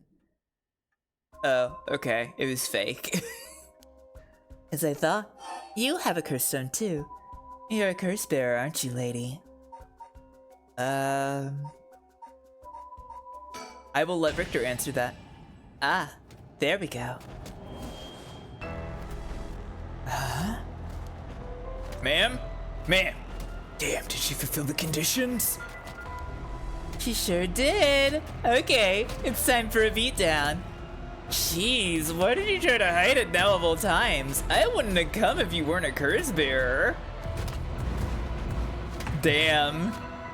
I thought that was going to be like, oh, let's let Richter handle this. We don't know what the conditions are for this one yet. Ugh, stop! Too bad. She's already dead. This is horrific. I'll be taking her curse stone.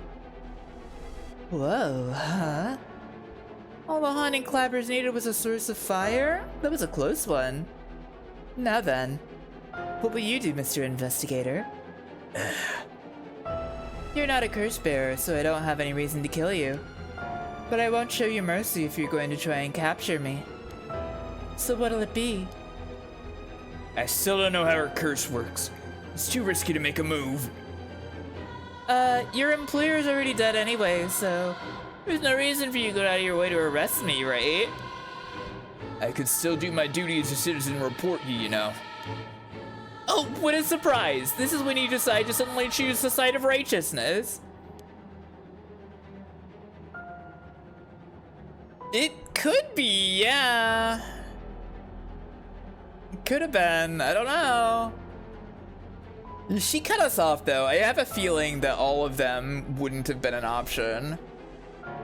She was after the same thing, you know. There's no clean hands when it comes to soul dregs. Well, looks like you don't have anything to say about that. I'll be taking my leave then. Bye-bye.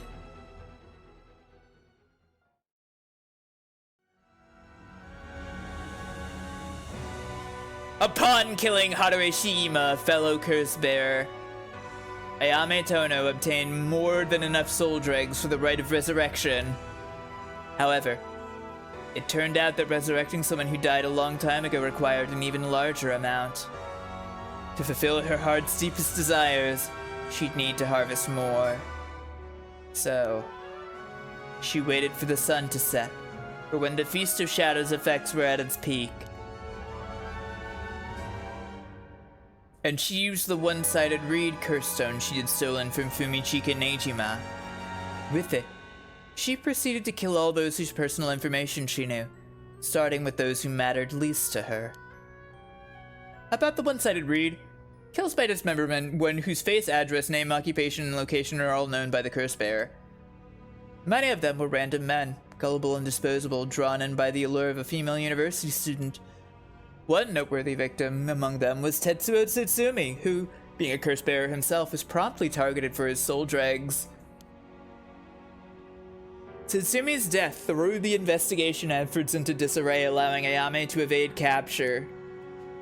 Afterwards, she acquired various address registers and phone books and systematically killed the people listed in them. Unsuspecting victims could be safe at home, only to suddenly have their limbs severed. The strange deaths shook society to its core.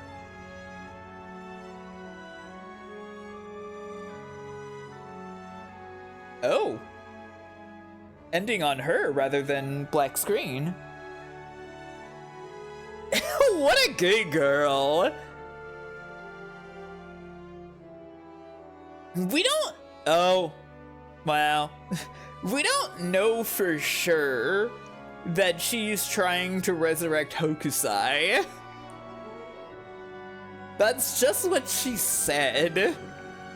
And just because it's somebody who died a long time ago doesn't necessarily mean that it's still Hokusai. If it is Hokusai, it'd be awesome, but I don't know if I actually believe that right now. But all things must come to an end. And so in time, the killings stopped.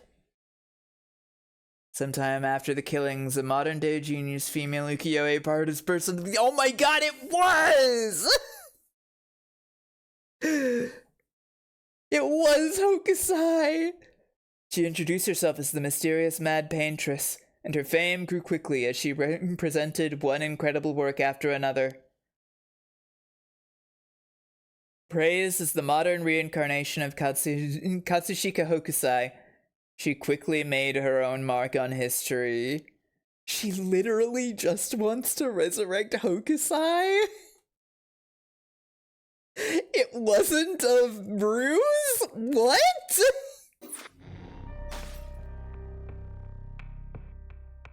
It wasn't a fucking ruse? Okay, hang on. We have to jump back from here.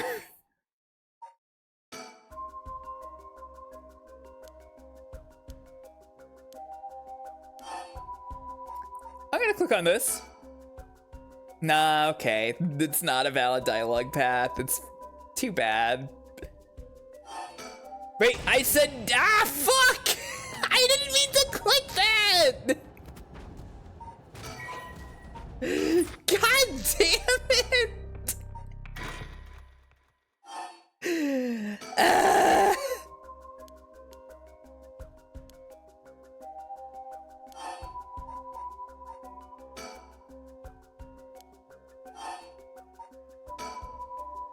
Yes, I am.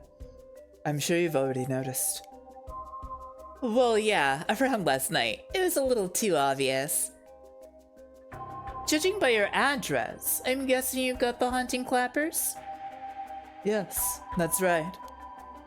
There's a lot of soul dregs on the table for killing a cursebearer, you know. I'm well aware. Did you get soul dregs when you killed Nejima? Of course, his curse stone already contains some soul dregs as well. I think killing one more cursebearer will be enough for the rite. You can combine soul dregs across several stones. Correct. All it needs is the prerequisite amount. As long as you got that, it doesn't seem to matter where you get them from. I see. Then... you won't mind if I took them, right? My, lady. You're quite motivated, aren't you? Ma'am?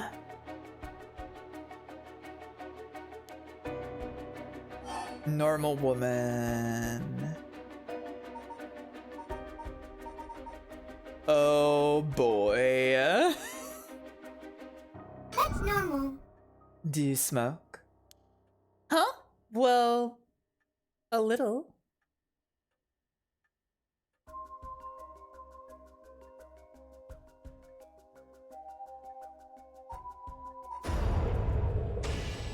Huh? Ma'am, please think this through. Ah!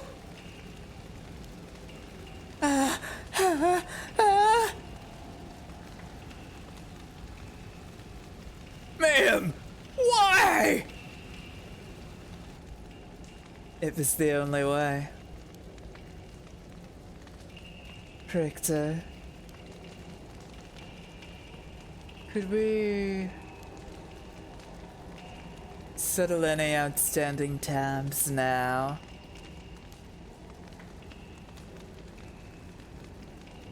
Yeah. Sure. Wow, he's just... is he just leaving? What? Huh? Richter?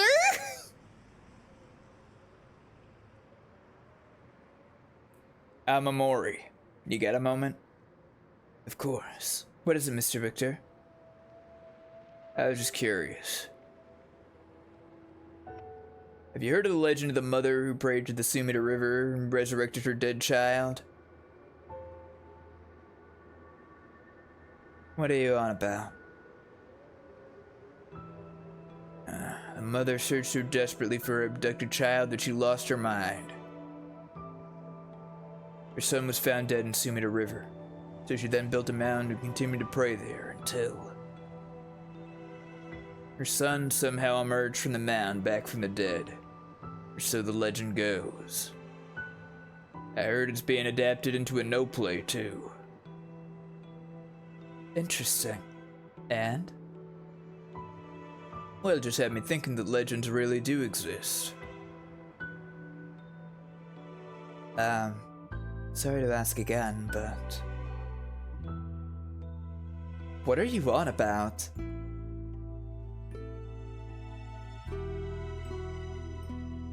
Yeah?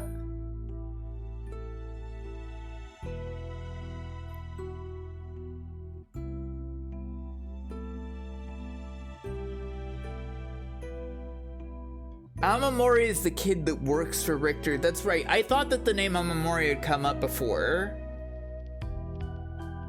Yeah, it's the happiest end possible because normal women win.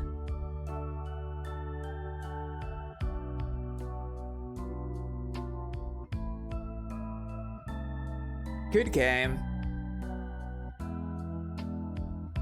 Have a good night, everybody. Yeah.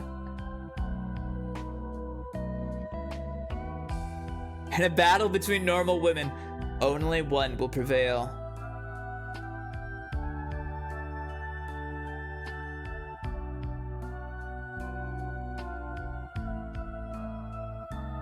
The credits roll is actually slower here.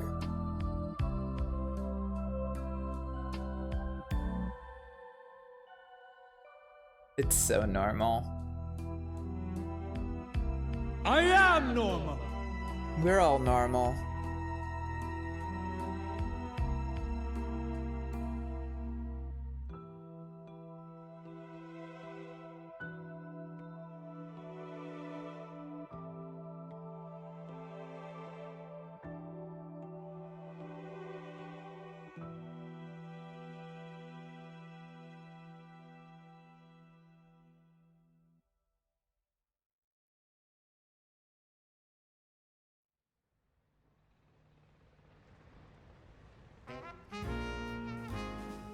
Yeah? Never mind, it is what it is. Welcome to my office. Might be smelling dirty, but welcome. Come on, Ernestine, say hello. That's it, good girl. Oh, that boy over here? That must be... Hey, kid, I'm a private investigator. I worked with your mother not too long ago. What's that? You want to be an investigator when you grow up too? That's great. It's so much better than becoming a police officer. Hey, I'm Amori. Don't you tell the kid to give up on his dreams. I think it's a great idea. Why don't you bring us all some tea instead? Pardon me. Let's start over. What brings you to my humble office today? Completely nuts. Completely nuts. What? So Richter is just like, yeah, whatever, you know?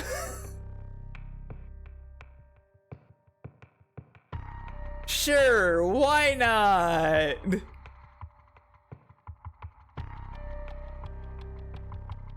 Why not? Am I right? Alright, let's keep going.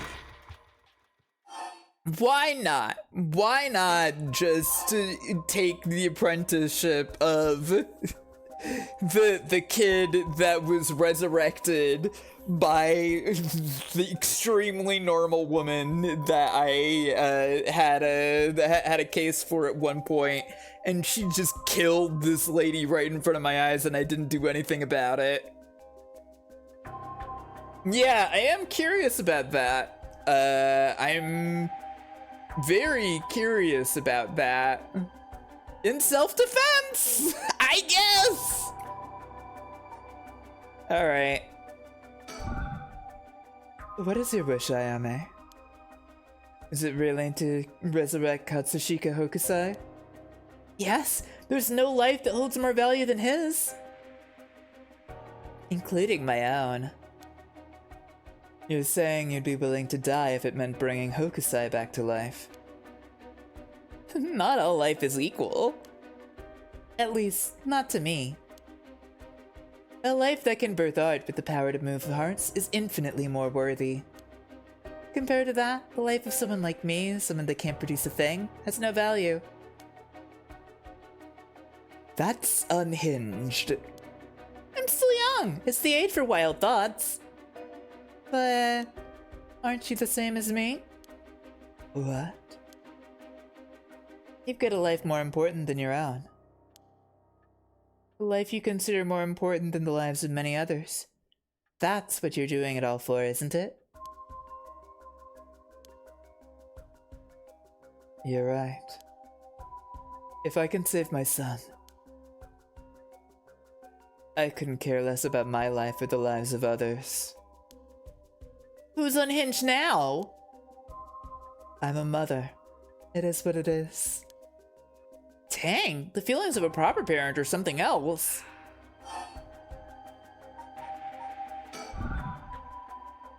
How did you kill Fumichika Neijima? I'm not telling you. I only ask because it does concern me. He was one of the reasons my child was kidnapped. There's not much to say. We talked and he cleared the conditions for my stone. Did he show any signs of remorse over his past crimes? It didn't feel like he did, no. I see. The world is full of trash men, I tell ya. That's... I agree. Richter. Your father, the chief inspector. I met him not too long ago. Oh, really? He came off a little stiff and awkward. There's a surprise. There was something charming about his seriousness. He seemed like he cared a lot about his daughter. Please cut it out. It's gross. You don't know a thing about us.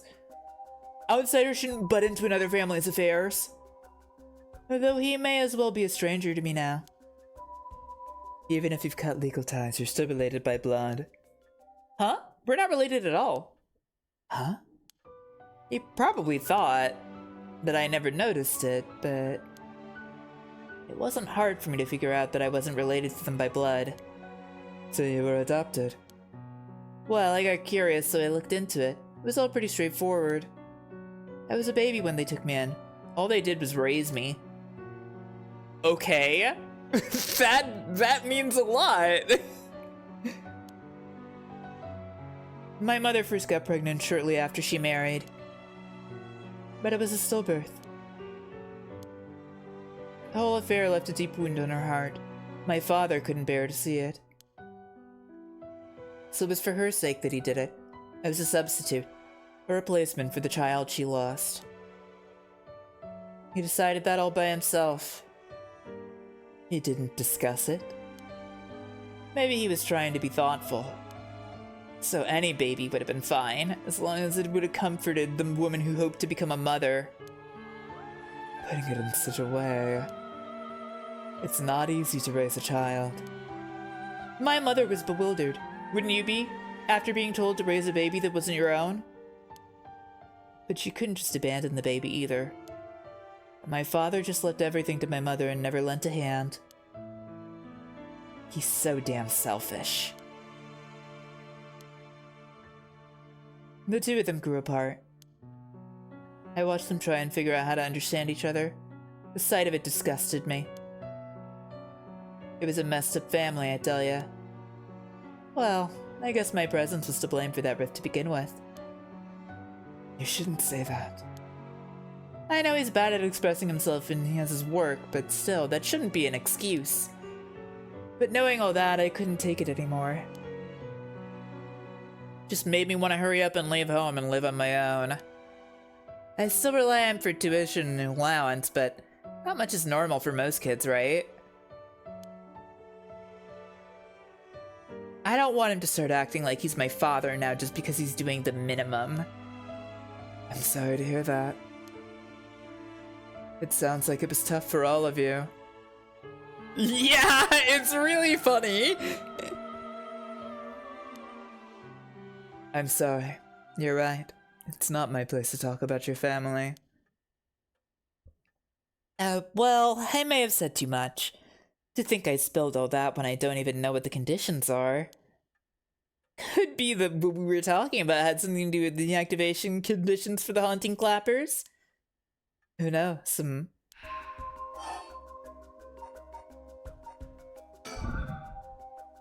In a way, I guess you could say it put a stop to Nejima's mass murder schemes. About that. There's no guarantee that I won't do it myself. I picked up his curse stone of the one-sided reed. Really is something else. Unfortunately, I can't use a curse stone that's not mine until it's late at night. Really? Are you okay with telling me that? How silly of me. I let it slip. Teehee. But if that's your wish, then... What do you plan on doing if you don't get your wish? Oh, I haven't thought of it. I might just keep on trying to bring Hokusai back some other way. You really are obsessed. You and Hihaku's chairwoman might be cut from the same cloth. Who's that? She's like an all-powerful vortex of obsession turned to yokai-level proportions. Huh, you're saying I'll end up like her? Are you looking forward to such a future? I'd rather not have to wait until I'm old and creaking. I want it to happen now! I'll put my life on the line for Hokusai. Listen, Ayame. I have something to ask you. No, the answer's no. The cursed stone in your possession. I'm not giving it up. You're right. We're both made of stronger stuff than that. You're not giving it up. And neither am I. You know full well, right? There's no room left for negotiation here. You're right. There's not.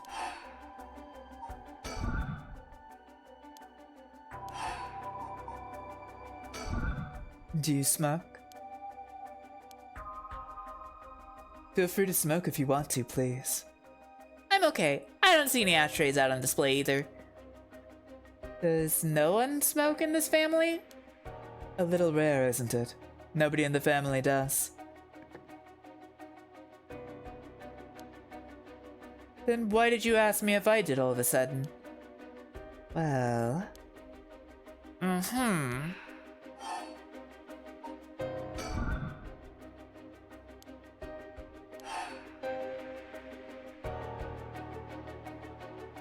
Wait.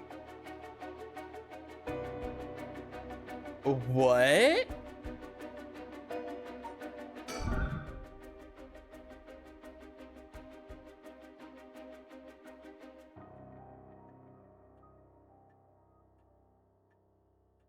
What?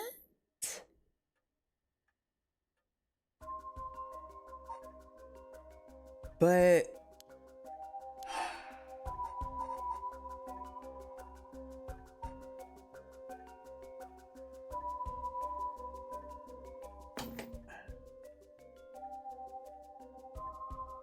What?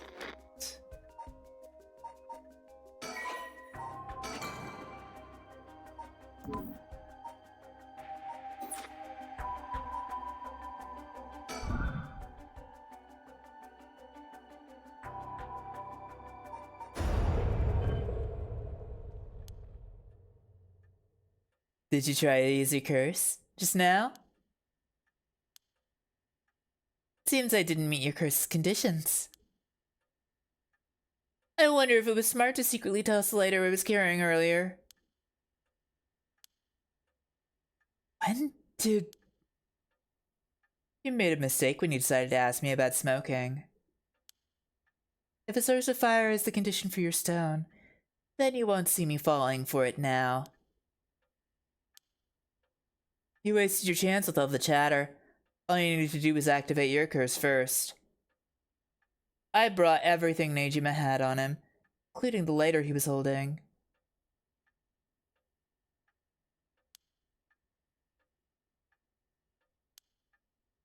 But it's over now. Yes, I concede.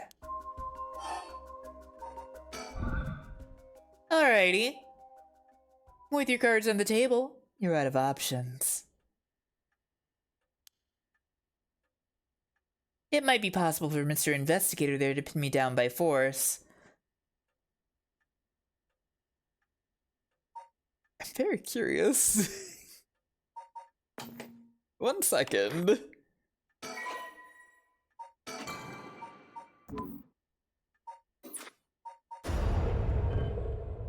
It's pointless, I'm telling you. Okay, she just keeps doing that, that's fine. Might be possible for Mr. Investigator there to pin me down by force. But he's not gonna do that, is he? Correct. I won't take that risk. Not while your curse's conditions are unknown. Coward. I came to kill you and acquire your soul dregs, but after hearing you out, I got a question for you. Why don't you just give up on the right of resurrection? You said it was your son, right? The one that you want to bring back? But haven't you done enough? I'm sure your son is content knowing you care for him this much. I'm truly willing to die to resurrect Hokusai, but You can't say the same, right? If you're going to bring your son back, you have to be alive as well, right? In fact, what you really want is for both of you to live, right? Yes. Well, even if you both live to see it, your son would grow up knowing you for who you are, someone who stole the lives of others to bring him back. You'll be putting the burden of shouldering all the lives sacrificed for him on his little shoulders. Are you really okay with that? If you didn't even think about that, what you're doing is not for your son. It's for yourself. Aren't you just bringing him back to fulfill your own desires? That's not... Ma'am, what she's saying may be harsh, but it holds a kernel of truth. If Ayame is the reasonable one here, something's wrong. Yeah, well, Richter's also being reasonable, finally. Don't reduce yourself to nothing but a mother who would sacrifice anything for her son. But that's not... We discovered the truth behind his kidnapping. Next, you should take some time to come to understand your own feelings. I'll help you every step of the way. Getting to the heart of things is what an investigator does. What will you do? Ma'am,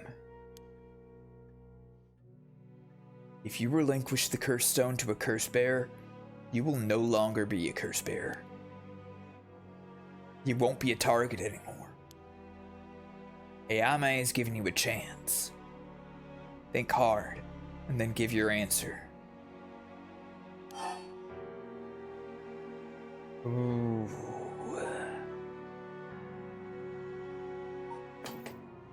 I had to save again.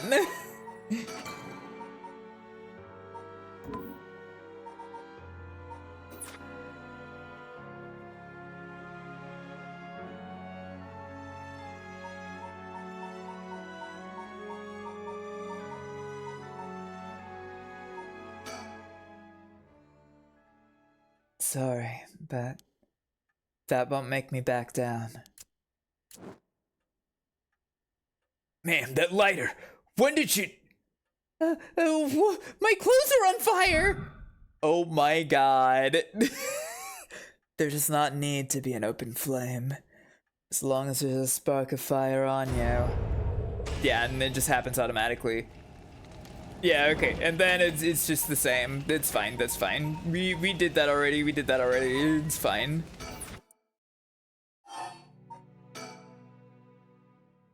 Very well. Here. I really don't think we should be giving it to her, but okay. Thanks, glad you could see reason. Ma'am, you made the right choice is a thing that I'm saying right now. I don't know. I don't know if this is the right choice, Richter.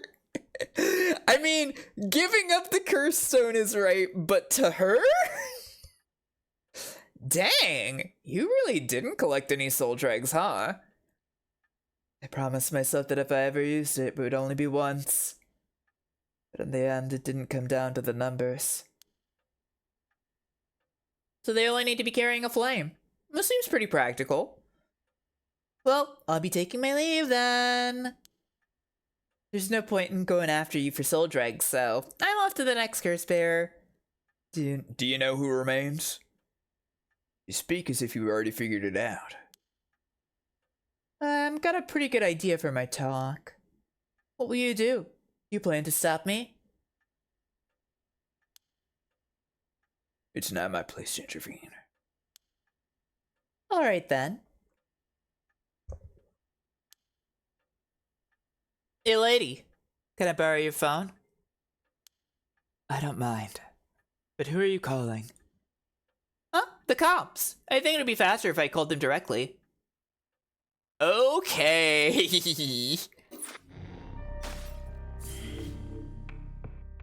Oh. conclusion?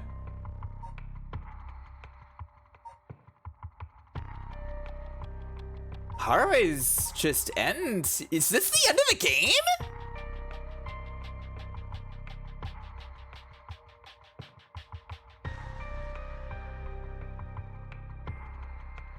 I mean, I guess I have to click on it. I guess I have to do it now. I don't care. I don't have work tomorrow.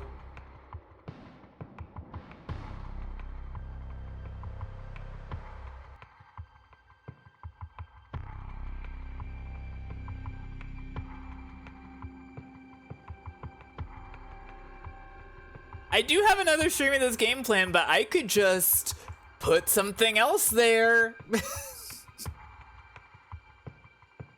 I can just put something else there. Alright, after this, I unlock the Supersonic campaign, which is just the one boss fight. Yeah. No, I'm going for it. I'm continuing. I'm sorry, everybody. I know we've been going for a long time and it's late and all, but I want to see the end of it. Tsutsumi and Ario continue their investigation, deciding to meet with Ayame Tono to get to the bottom of it all. What will be the conclusion to the curses of the Seven Mysteries of Honjo? That's the name of the game! Tseimon and Ashino's intertwined fates! Alright, okay, let's go! They've dropped the title so many times. So, here's the thing. We still don't know where the Whispering Canal is. Has anybody else noticed that?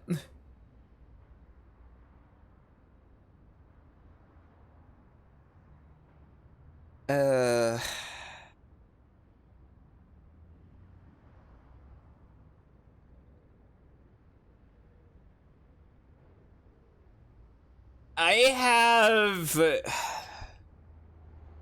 a theory.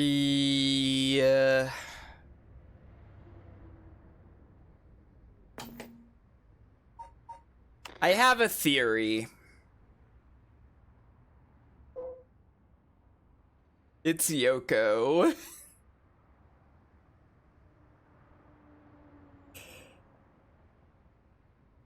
It's gotta be Yoko.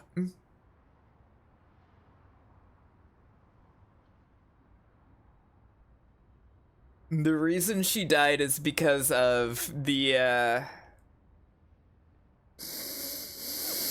it's because, wait, no, but how, who, wait, no, that doesn't make sense. But,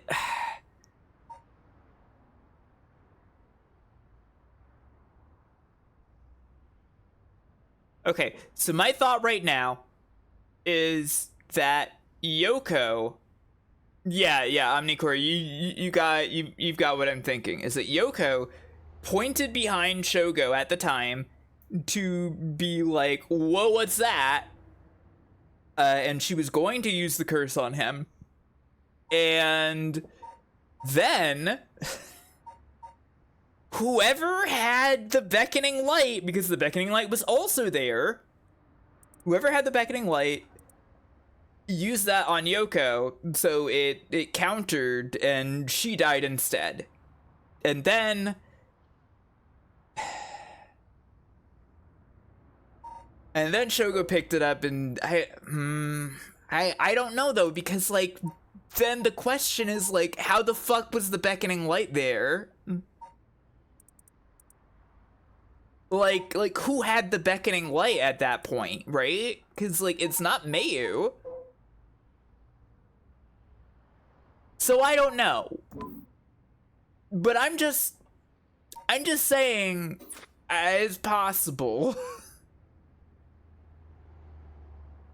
Yeah, the beckoning light appeared a couple times in Shogo's prologue, I believe. Hey. How long's it been since we saw each other? 3 years? How have you been? I think the last time was when you came to see me after deciding to go to university. That wasn't because I wanted to see you. I just needed money to pay my tuition. Huh. Not one to mince words, You came alone, right? Yeah. It's just me.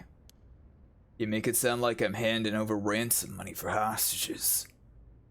I just don't want to get caught, okay? Okay! Never thought I'd see the day that you called the police. There's something I needed to see you about. Well, alright then. We got a lot to talk about, so let's go through things one by one. I mean, there's gotta be one last sticker, right? There's gotta be one last sticker.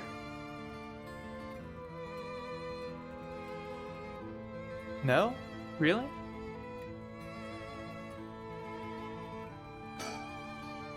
Sun's starting to dip down into the horizon. This long, long day is about to end. I don't have to worry about Nejima's threat anymore, but I sure didn't expect this to happen. I missed a bunch of them, and I feel bad about it. I love the bird stickers, is the thing. Build!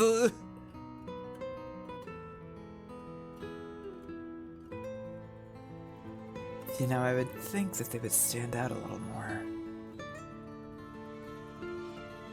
Like, how did I miss so many? I guess there was a period of time earlier in the game when I just kind of forgot about them. Admittedly.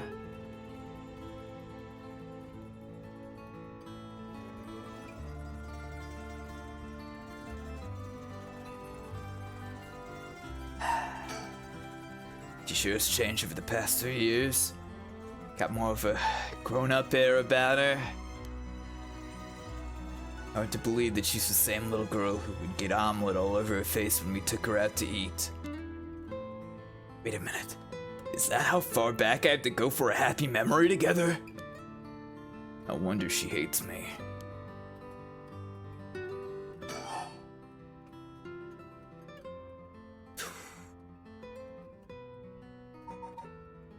Let's talk about Mom. How is she? Yasuko, I mean. Mom? I haven't kept in touch with her. I've been on my own this whole time. I'm sure you've reached out to her though, haven't you? I did call her this morning, actually, just to make sure she was safe. She's been running around all over the place looking for you. Huh. Sounds like she's fine to me. Did you contact her after I called the police to tell her you'd heard from me? I did not. Tisk tisk.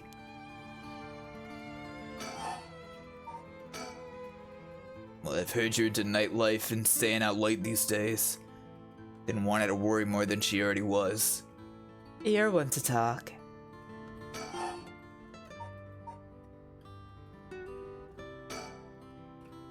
I'm sorry I couldn't save you from Nejima. Are you hurt? And there it is. That's so like you. What? You're only mentioning that now? Shouldn't that have been the first thing you asked me? Well, I was just... You're not worried about me. All you care about is yourself. Yeah, you're right. I've been selfish, I know. Oh, come on, Mr. Satsumi. You can do better than that. You really screwed up there, huh? God.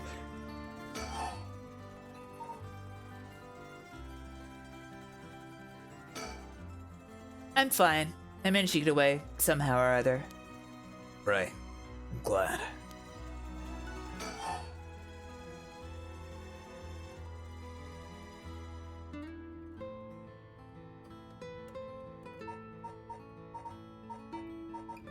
Let's see.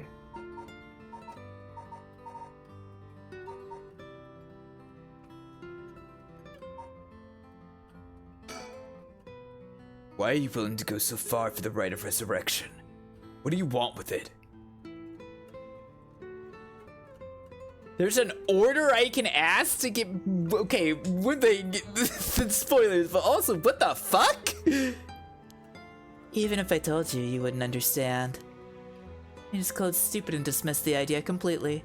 Come on, I wouldn't do that. Maybe together we can think of a way for you to get what you want with that resurrection. I wanted to bring Katsushika Hokusai back to life. Oh. Hokusai? What?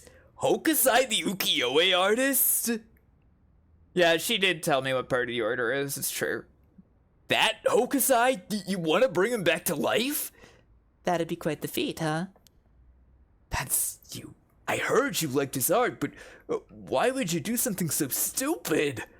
See? Ugh.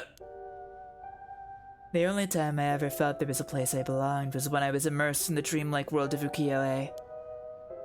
Though I'm sure you never noticed. Really? I had no idea. It saved me. Hokusai is the reason I'm still alive today. I didn't know you felt so hopeless. You would only realize it now, but it's too late. Feeling sorry won't do either of us any good.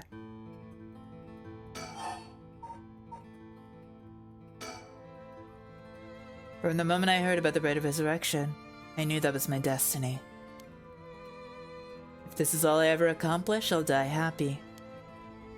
You're really serious about this?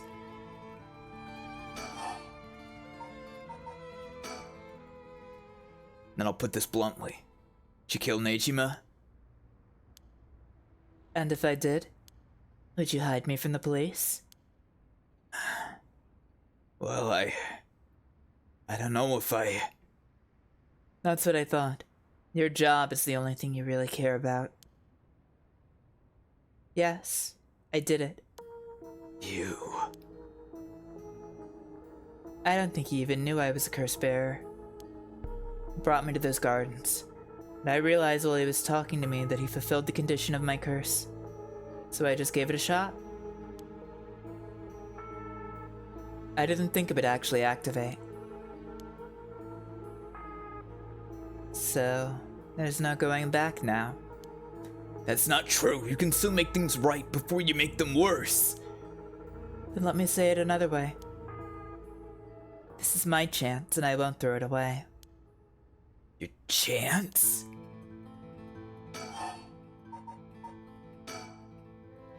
Did Nejima say anything to you?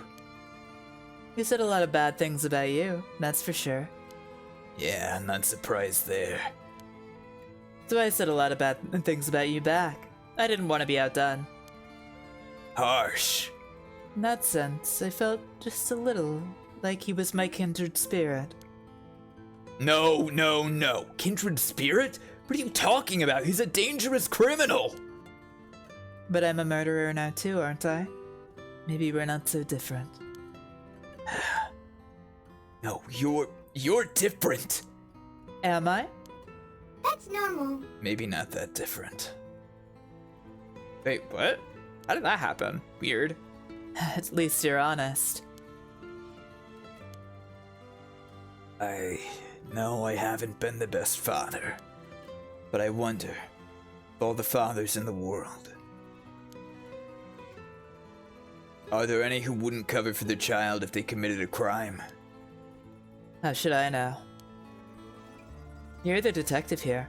You must have seen plenty of cases like that.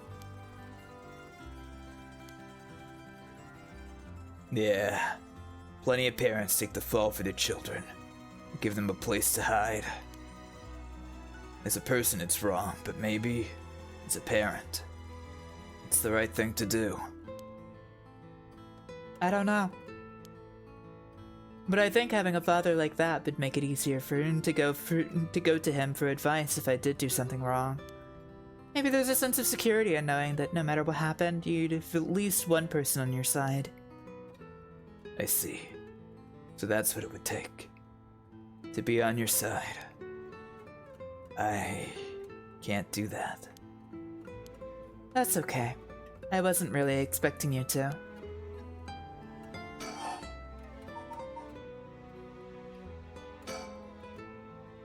So Nejima really didn't tell you anything? Not really, no. You have a curse stone, don't you? I do. You wouldn't happen to feel like handing it over, would you? The police will handle any damages the curse caused. Now, before you do any more wrong with it.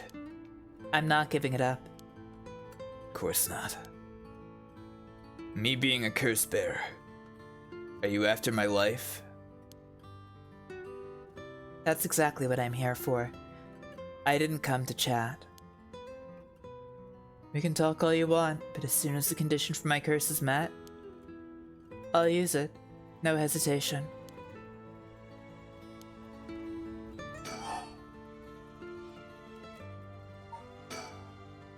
Can I ask you one thing?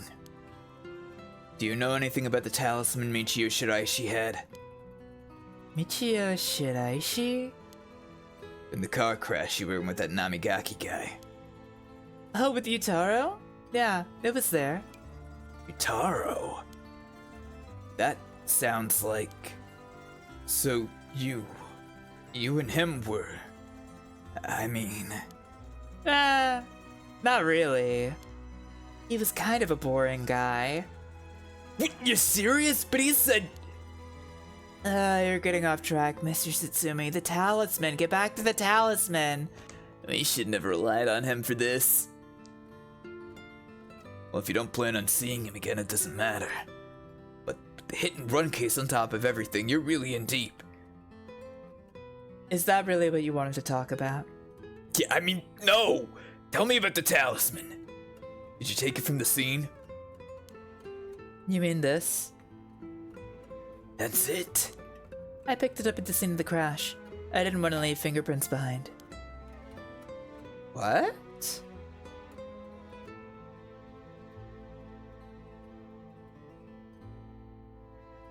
Huh?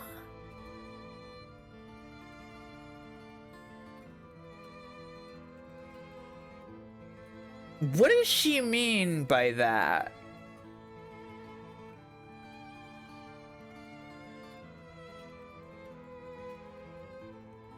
She didn't want to leave fingerprints behind on the body, I guess? Huh. It's an odd statement. That's all. There's really no other reason? What's the big deal? Is it really that special, this whole thing? Yeah, it's real important. Would you mind giving it to me? Important? For what? Putting a stop to the curses of the Seven Mysteries. Oh. So that means if I give you the talisman, I won't be able to use the right. Then no way. I'm definitely keeping it. Ah, I screwed that one up. Mr. Satsumi, you really can't do any better than that. Come on, the talisman. I really fucked this up, huh? Will you give me the talisman? What? No way. I can't lose the right. Do you have more than one? How many curse stones do you have? 3. Not that it matters. 3, huh? I'm not handing them over. Well, that's it. I think I've let you talk enough. Mind letting me have a turn? By all means. You're hiding something. You're hiding something from me, aren't you?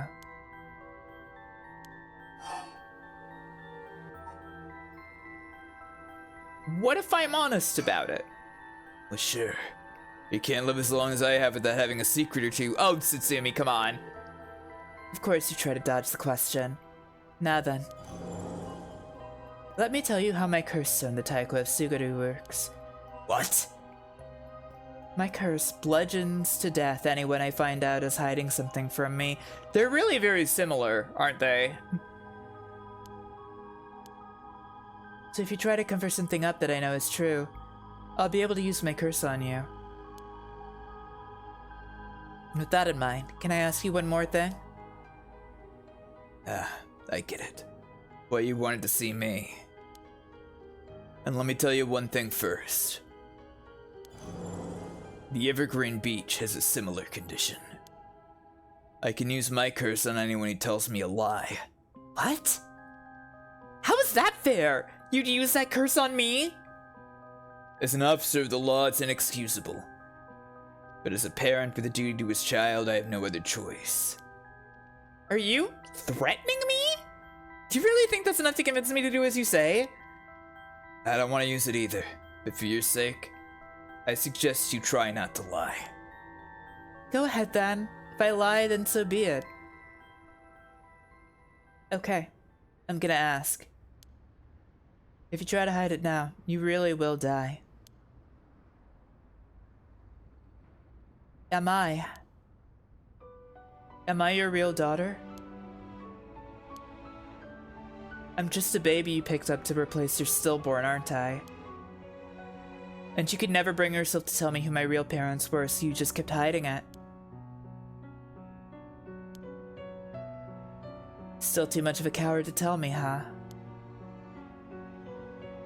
You don't like the truth, so you won't admit it. That my real parent is the man I was just with. Ayame. Is that all you have to say? Then I only have one answer for you. You are, honestly and truly, our daughter. Nothing more, nothing less. Even now, you're still trying to hide it. Why? You really that stupid? Yeah, okay. I get it. Boss! Boss! Why? Is it pride we're dying for? Okay, this is kind of funny. I'm sorry. Just him doing the fuck sprite for that. I should have known. Why? Why go this far to hide it? Ayame, listen. Huh? You're... How? Oh my god! Ayame! Be proud.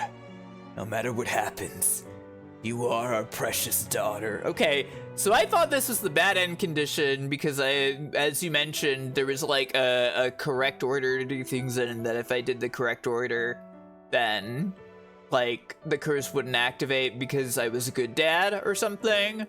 Question mark? But okay, we're continuing here. No way. How are you still alive? I don't know what that piece of shit Nejima filled your head with. But you're not Shino. And you're not Ashino either. You're our daughter, Ayame Tsutsumi. Right. I guess it's Tono now. But that's fine too.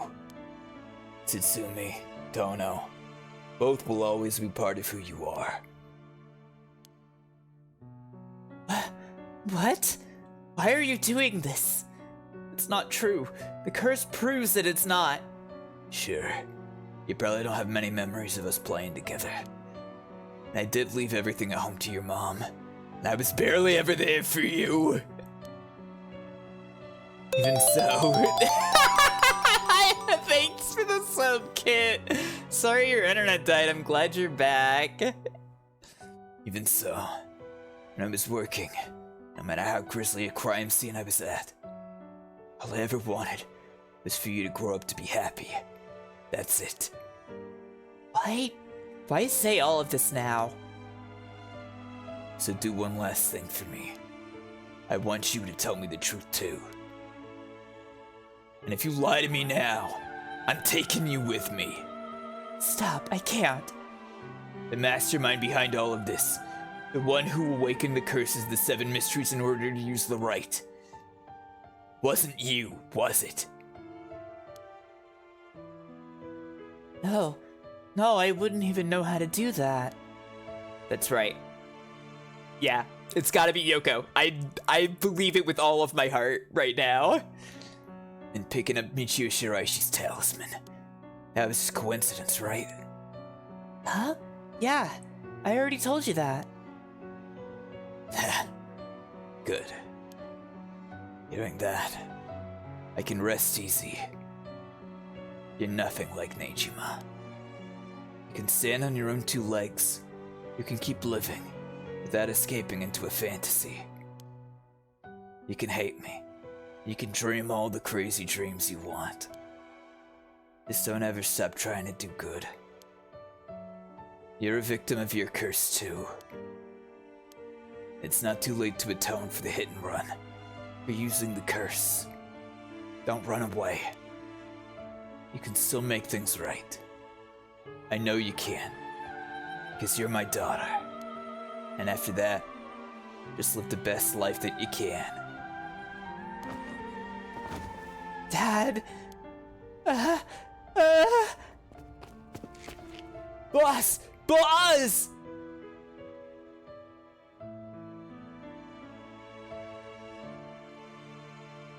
Oh, and everybody cried. Except for Ario, who's so manly and cool. That day at 6:18 p.m., Ayame Tona was taken into custody. Tetsuo Tsutsumi death was confirmed at the same time. 5 curse stones possessed by Tsutsumi, as well as the 3 given up by Ayame, lost their curse bearers. This temporarily extinguished their spirit power, allowing Mio Kurosuzu to obtain them and seal them away without difficulty.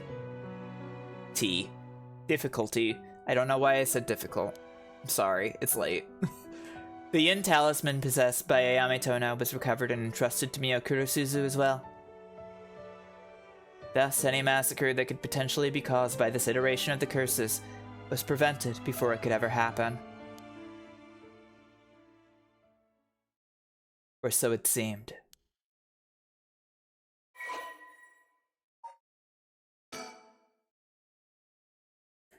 Okay, the Taiko of Sugaru. Kills by bludgeoning, one who is discovered to be hiding something with the curse bearer.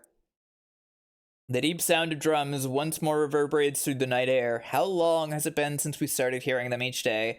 Could it be coming from the daimyo's residence? I've heard they have a drum in their fire watchtower instead of wooden clackers, but I don't see a fire. So why are they sounding the drum? Then one morning a body was found. Isn't that old man Kanzo the ukiyo-e painter? Of course. Of course she gets one that's connected to ukiyo-e in some way. He lived nearby but had been down and out for years despite his best efforts to sell his works. Every now and then his granddaughter would visit. He would teach her to paint. It was the old man's only pleasure. One day, his granddaughter told him about her dreams. Curses, souls, resurrection. Hearing her tale, the old man was gripped by a sudden zeal and began to paint with great fervor. His work quickly became famous, enchanting all those who viewed the strange imagery. Even the daimyo had taken notice. What could possibly have happened? The people whispered amongst each other. It looked almost as if he had been beaten like a drum. Interesting. Resurrection! Interesting.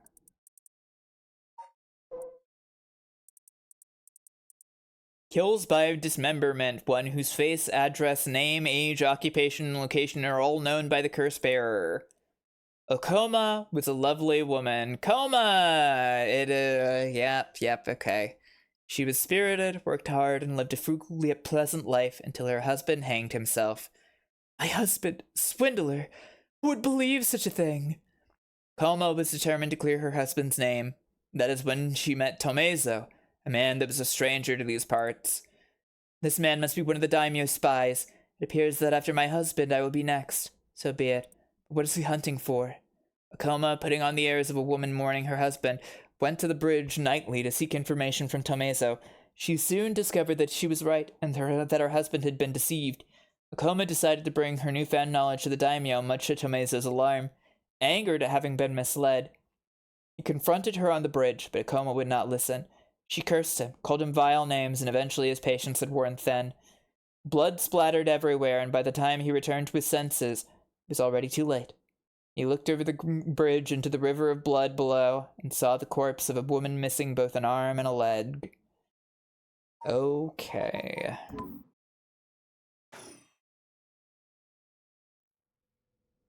June Aereo! Oh my god. Sorry for keeping you out so late, Mio. I can't take my mind off the curse bearer who was never found. Oh, it's no problem for me. I usually work at night anyway. Did you see Yako home safely? Yeah, we sent her home in a patrol car earlier. Apparently, she put up quite a fuss, saying she wanted to see through to the end. Thank you. The Feast of Shadows was starting to take effect, so it would have been dangerous. Here we are again. Here we are again. Hey. Mockingbird 20.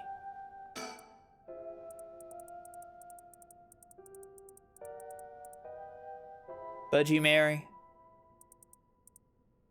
Waiting at the intersection. Bringing telephone booth. I totally missed that. Among the morning green. Look up at the first house. Approach the net. Budgie Mary is pretty funny. 8 p.m. with no one around? This place is silent as the grave. No one wants to go out at night in these parts after everything that's happened over the past 2 days.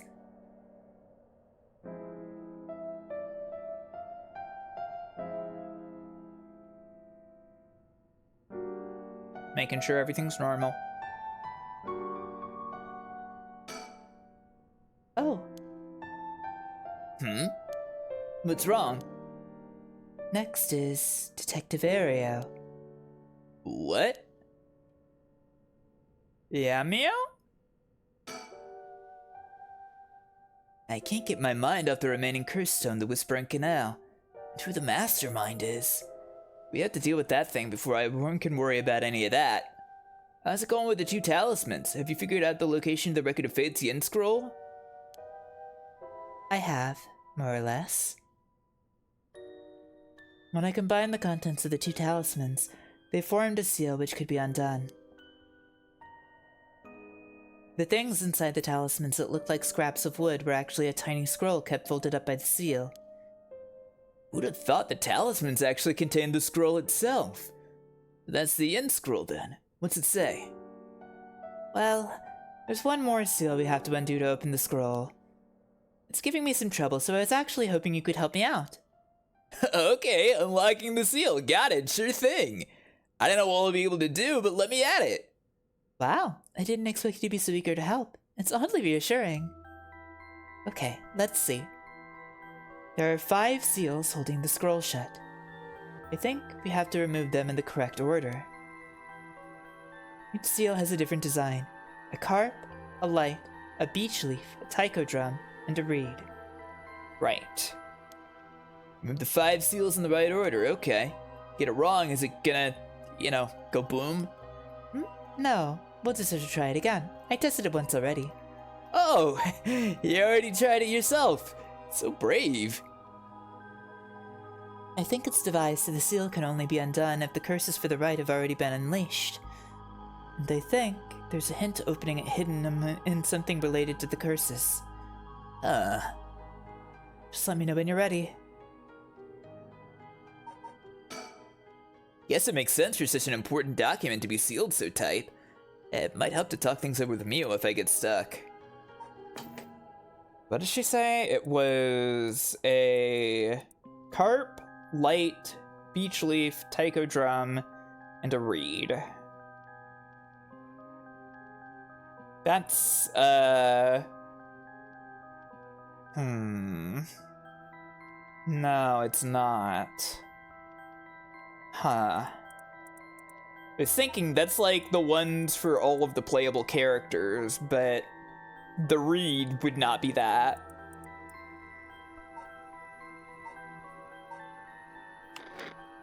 It could be. Whispering Canal is indeed a carp.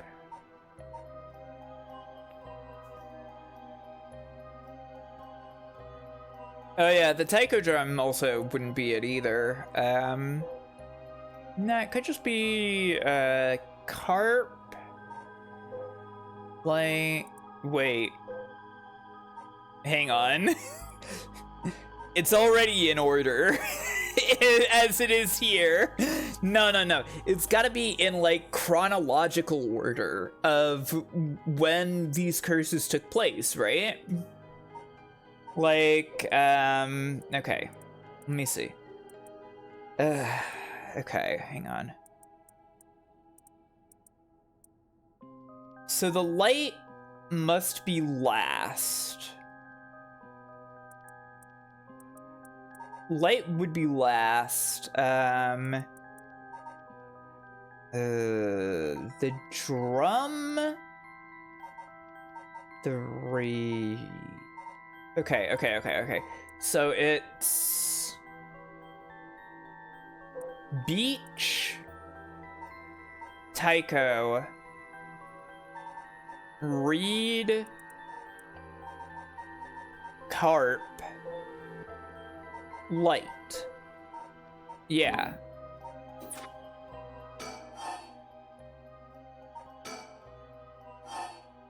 Okay. What did I just say? Beach leaf. Drum. Reed. Carp. Light. I don't think that was right. No good.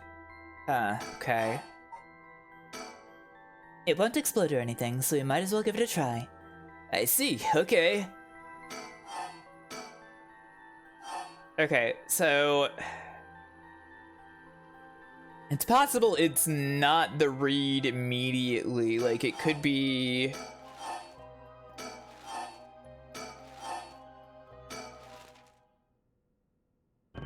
No, okay. Maybe let's talk with her more. Do you recognize any of things? Yeah, I exactly. Exactly, yeah. I get that. I mean, there's no way that it's in the order they're actually listed, because then it's just, you do this.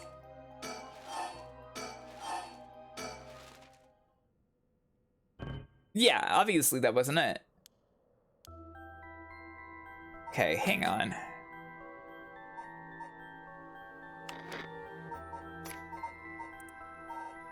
Hang on, I must have something wrong here. Whispering Canal. Yeah. Kichi, Toki, and Koma. Yeah. Your father disappeared. Toki's mother went to look for him, never came back. Eventually stopped visiting her out of fear. We continue to wait all alone.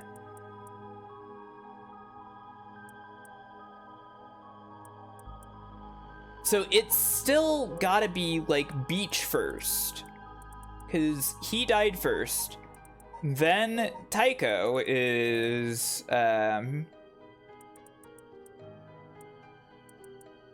wait a second. I've misremembered this because I read them at the same time.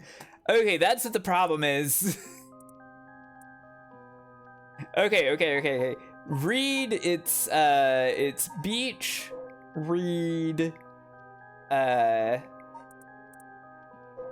carp, then Tycho? Let me read this again.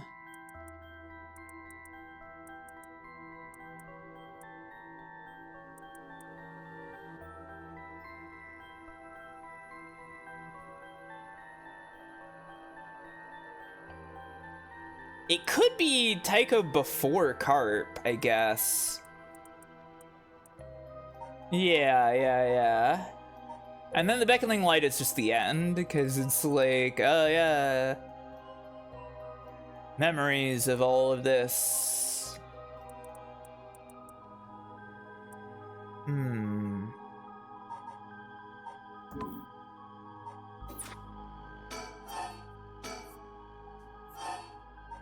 Okay. Beach. Reed. I can't believe I fucked that up.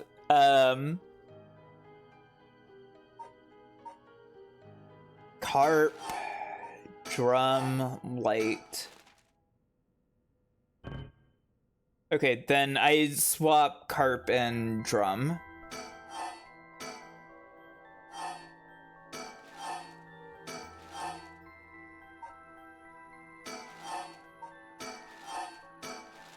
That's gotta be it.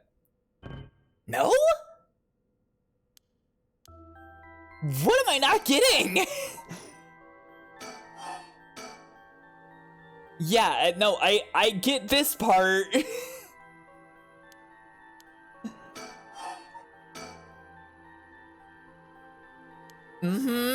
Yeah, no, I get this part, Mio. Yeah, yes, I get this part. I get this part. Why is this not working? Oh my god. Okay.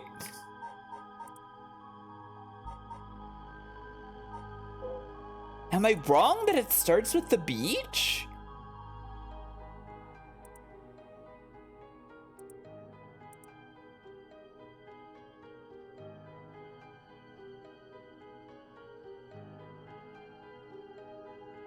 They would require maximum 120 guesses, I guess.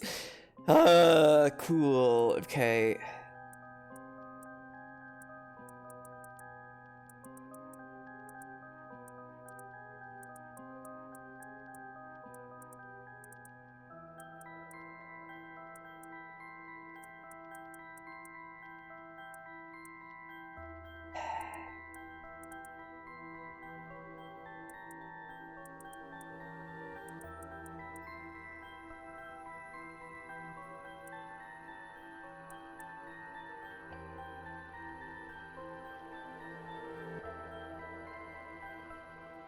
Mean.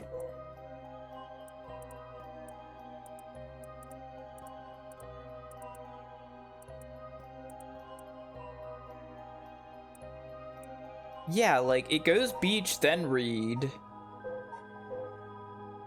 No. Taiko, where does the Taiko fit in?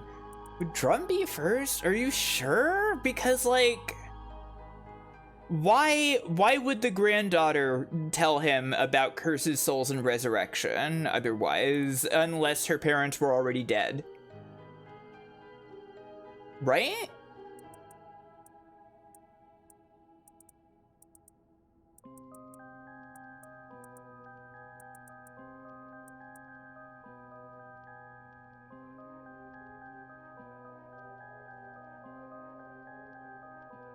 Like, drum has to go before carp.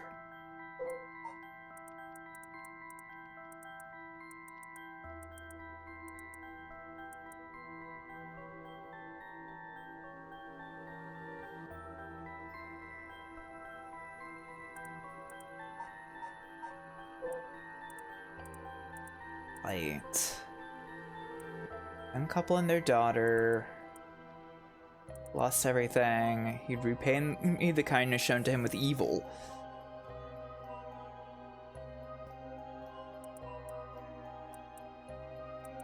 Myoji woman.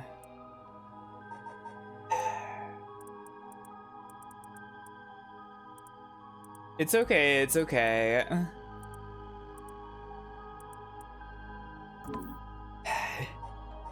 The ukiyo-e boom happened because of the drum fella? But, okay. My assumption was that the granddaughter in this case is Toki from the Whispering Canal. And that she is thinking about resurrection and curses and stuff because of her parents dying.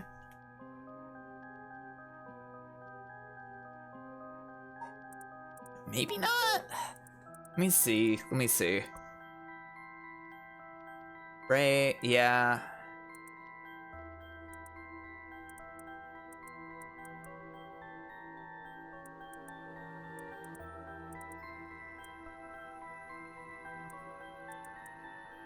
No, I mean, this doesn't give me any clues about the order on here. The Ever-Burning Lantern, this is after the Reed. This is the guy from Reed. This is Tomezo.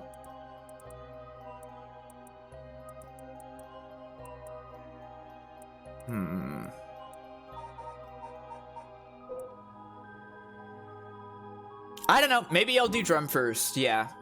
Let's try that.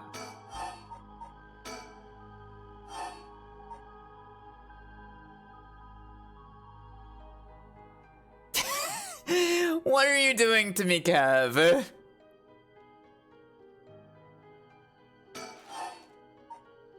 I'm gonna do this.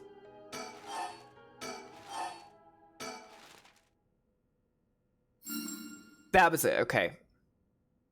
Alright, okay. The ukiyo-e boom was because of the drum guy. Okay. I assumed for some reason that the granddaughter in that story referred to Toki.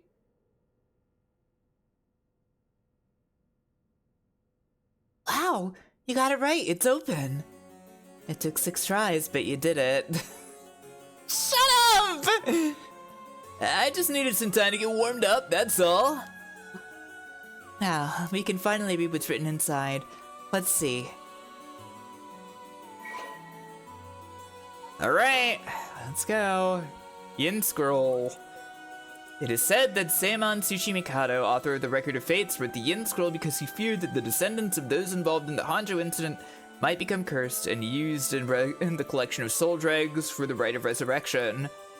The existence of the Yin Scroll was indicated in a postscript and added to the Rite of Feckards. The Rite of Feckards? Boy, it's really getting too late for me to be up doing this. But I gotta see the end! Added to the Record of Fates, but its whereabouts are currently unknown. It is believed to have been inherited by a descendant of Seimon. The text has been preserved in the form of 2 talismans held by Hajime Yoshimi and Michio Shiraishi.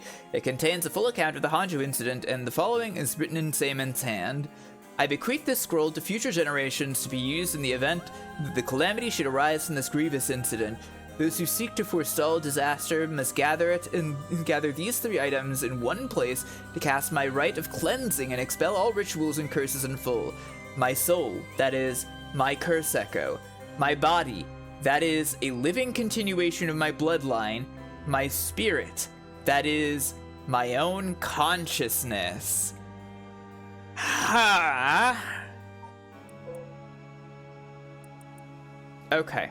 Let's see. 1 second. I need to take a sip of water.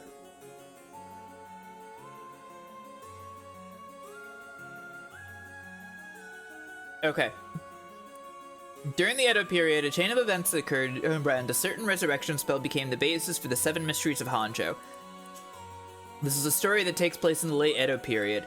There was once a family that lived in a row house in Honjo. The family consisted of a Netsuke craftsman named Jinkichi, his wife Koma, and their daughter Toki. They enjoyed a poor but happy existence. One day, they took in a man by the name of blank, who claimed to be a shomoji. He was on the run, having barely escaped his life from something or another, and wound up in Honjo. The tough circumstances had left him sick and destitute. Jinkichi felt sorry for the man and decided to shelter him. The stranger was deeply grateful for the kindness and care of Jinkichi's family, as without it he would have surely died, and told them thusly on the day of his departure, "I want to give you my thanks, but unfortunately I have nothing of value." He paused, then asked, "Is there anyone you want to bring back to life?" It turned out that the man's true name was Tsuchimikado Seimon, a descendant of a renowned onmyoji, and he had been searching for the fabled rite of resurrection. For his crime in unearthing this forbidden rite, he was chased out by his family, but he wrote down everything about the spell in a book he named the Record of Fates while on the run. Whoever sought to perform the rite would need to kill people and gather their soul dregs. Seimon had only researched the rite out of the spirit of inquiry, but thought himself willing to use the rite if it was for the sake of Jinkichi's family. "Yeah, I'll kill for you, man. It'll be awesome." However, Jinkichi shook his head. "Sacrificing someone is unthinkable. We didn't help you because we wanted something in return, so you owe us nothing," he said, declining the unbelievable offer. Seimon bowed his head in gratitude countless times at the words and left their house. In the same area, there lived an ukiyo-e artist known as Old Man Kanzo. His art didn't sell much, but he often looked after Toki while Jinkichi and Koma were out working. Okay, so it is Toki was the granddaughter. Young Toki heard Seimon's talk of the rite of resurrection, but being too young to comprehend it, regaled Old Man Kanzo as a story of fiction. I see, okay, gotcha. Old Man Kanzo, inspired by the story and filled with renewed vigor, put his heart and soul into his next painting. The piece, centered around the theme of resurrection, became an instant hit in town. Jinkichi, being a shrewd businessman, saw an opportunity and jumped on the bandwagon by carving Netsuke and connected to Old Man Kanzo's ukiyo-e. He made up stories about his Netsuke, telling the people that their blessings were connected to resurrection, and his business rapidly flourished. That man unknowingly left us a wonderful gift, thought Jinkichi and his family, but they were unaware of the tragedy that would soon unfold. Before long, word of Old Man Kanzo's wonderful ukiyo-e reached the ears of the local daimyo, and he was summoned to the lord's residence.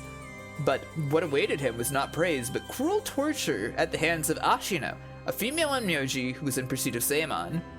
It was her who pressured Seimon into researching the rite of resurrection, which she secretly planned to use to preserve her beauty for all eternity.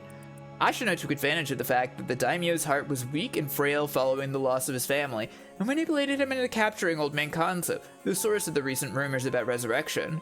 "Tell me where you heard the rite of resurrection," Ashino demanded, as the brutal beatings continued.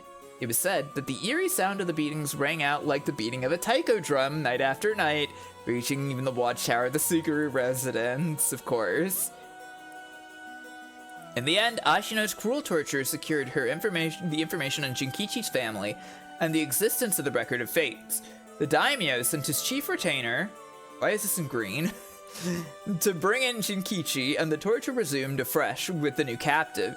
This time she intended to obtain the whereabouts of Seimon and the location of the Record of Fates. Jinkichi didn't know where Seimon went, but even if he did... Whoa, Jump Drive Project, hi! Thank you for the raid. We're going extremely late night tonight to finish Paranormasight, which I wasn't expecting to do tonight, but accidentally happened.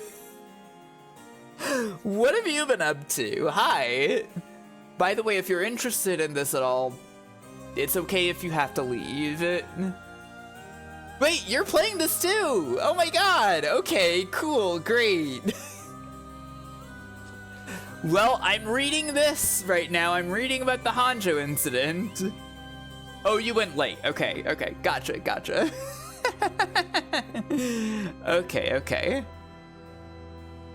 Okay. The torture was pushed too far, and Jinkichi was unintentionally killed before he spoke a word. What were you up to, though, Jump Drive? The daimyo had Jinkichi's corpse hang from a beech tree, and declared that, unable to bear the guilt of the crime of deceiving the masses with false rumors of resurrection, Jinkichi had committed suicide. We're playing City of Heroes. Oh, okay. Gotcha. Yeah, people have been really getting back into that with the legal private server, whatever it is, right? This too was all part of Ashino's plan to send a message to the common folk, especially the increasing number of those who sought out the right for themselves. News of what happened to Jinkichi spread and people lost interest in the rite, wondering if the stories of resurrection were all but a lie. But rumors that the daimyo's word was perhaps not all that truthful spread out quickly when a dancer claimed to have witnessed the chief retainer's cold-blooded handiwork firsthand, and Honjo fell into unrest once more. I see, okay, and that's why her mask was glued to her face. The chief retainer arrested the girl and proposed a deal to put a stop to the rumors. The girl was to say that she just wanted attention, and retract her story by saying it was entirely made up. In exchange, she would be given a most wondrous stage to perform on. But when the day came, she was suffocated by the mask prepared for the performance. Unbeknownst to her, the mask had been covered in glue as part of the plan to kill and silence her, of course.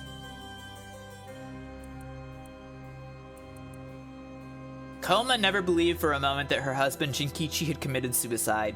She was certain someone was behind his death, and asked around persistently for the names, addresses, and any other information she could find on people with connections to the daimyo. Ah, that's why the one-sided reads like that, gotcha. Wait.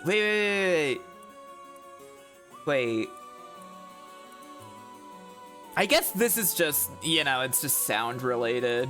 Whatever. Yeah, okay. The chief retainer would not allow things to escalate any further and had Tomezo, a Ronin who once served as a spy, go after her. However, she turned the table on him, shouting, "It was you who killed my husband, wasn't it?" Confronted with the accusation, Tomezo flew into a blind rage and cut Koma down in broad daylight.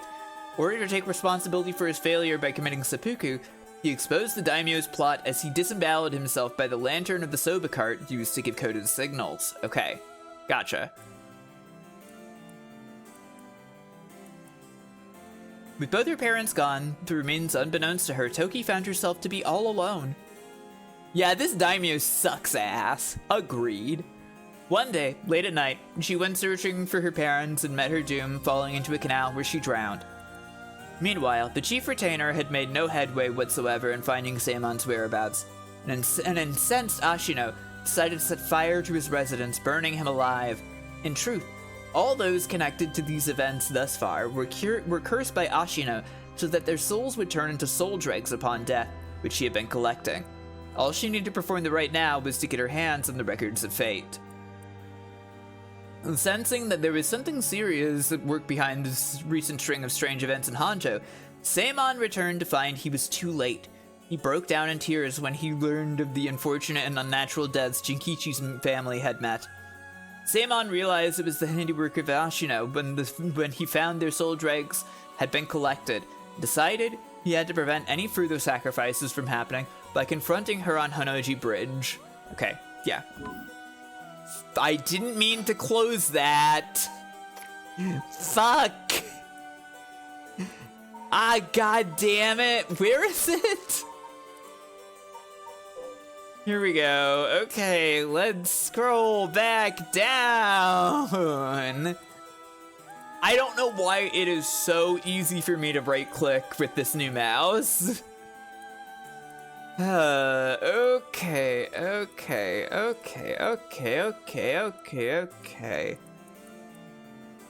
Alright. Let's see. What ensued was a fierce battle of spells that endured till the break of dawn, though those who did not know any better only saw what they believed to be eerie flashes and supernatural orbs of light. Right. At the end of the long battle, Ashino defeated Seimon and obtained the Record of Fates, but he had placed a curse upon her foot. Ashino dragged her foot, corrupted and horribly inflamed, and sought refuge at the nearby residence of a retainer and angrily demanded they wash her foot. Of course. Ashino died then and there, filled with agony and her foot cursed and rotten. Seimon too, having sustained serious wounds during their fight, died that day on Honnoji Bridge, still filled with regret. However, Seimon came back to life. Knowing that there would be enough soul dregs in place during their confrontation, he prepared a spell that would activate the Rite of Resurrection upon his passing. Feeling that his curiosity was responsible for the terrible tragedy that had unfolded, he was left with a keen understanding of why the Rite of Resurrection was forbidden, and became determined to seal it away. Cool guy. Indeed, the very reason he'd resurrected himself was for that very purpose. However, he did not know what had become of the Record of Fates. With nothing to seal away, he instead used the remaining soul dregs to turn 9 of the Netsuke made by Jinkichi into ritual implements to be sealed away in Honjo. He placed a spell so that should someone try to activate the Rite of Resurrection again, all 9 pieces will awaken at once. Interesting. And to pass the whole truth of these events to future generations, he wrote everything down in the Records of Fate's Yin Scroll, and passed it down to his descendants. Meanwhile, the townspeople kept silent about the incidents out of fear of being cursed. However, these occurrences were so strange that gossip about it couldn't truly be contained. Over time, the details became more and more vague as the stories grew into legends, and that is how they became to be called the Seven Mysteries of Honjo. Okay. We've title dropped so many times at this point. I see. What does it say? First is a detailed account of the tragedy surrounding the Rite of Resurrection that occurred in Honjo back in the Edo period. The whole story of what we call the Honjo incident is laid out clearly. We just read it. Ariel, were you not paying attention? That incident was the origin of the Seven Mysteries of Honjo and their curses, right? Yes. The resentment of the victims of the incident turned into curses, which are the curse echoes. The contents are organized like an answer sheet, so it doesn't just give us the information we need. Is there anything else? Yes, here's what we've been looking for. I bequeath this scroll to future generations to be used in the event that calamity should arrive from this grievous incident, it says. Whoa, you foresaw all of this happening. And it continues. Those who seek to forestall disaster must gather these 3 items in one place to cast my rite of cleansing and expel all rituals and curses in full. My soul, that is my curse echo. My body, that is a living continuation of my bloodline. My mind, that is my own consciousness. So, we have the curse echo. But the living continuations of his bloodline that we know of are all dead, and also, where are we gonna get his consciousness? Wow, so if we gather these 3 things in one place, Seimon's rite of cleansing will activate and completely negate the curses in the rite of resurrection. Oh, that's it! That's exactly what we need! The 3 things are Seimon's soul, body, and mind. And since the soul is Seimon's curse echo... His curse echo? So Seimon himself is part of the Seven Mysteries. Now that you mention it, Mr. Araishi said something along those lines before. There's another hint written here. My curse echo holds my curse. My curse brings ruin to curse bearers. Yeah, I know which one it is. I know which one it is. What kind of hint is that? Maybe it'll make more sense as we keep looking. But will the curse echoes still appear if the curse bearer is already gone? Next, the body is a descendant of Seimon's, it seems. Wasn't Yoshimi a relative of Seimon? He and Michio Shiraishi, who had the other talisman. Both of them had already passed by the time this iteration of the curses was unleashed. Damn, that's true. What are we gonna do? His bloodline was so split up. There have to be others. Oh, there's another note here too. Where? Is it another hint? As for the body, seek not only the one who bears my blood, but one with strong spirit sense. Such an individual will be able, if a spirit attempts to possess them, to instead take control of that spirit themselves. So it says. Do we know anyone like that? I can't think of anyone. Let's move on for now. Next is the mind. What's the difference between the mind and the soul? In paranormal theory, it said that humans are made up of soul, body, and mind. The mind is essentially thought to be the part of the spirit that makes up one's consciousness or oneself.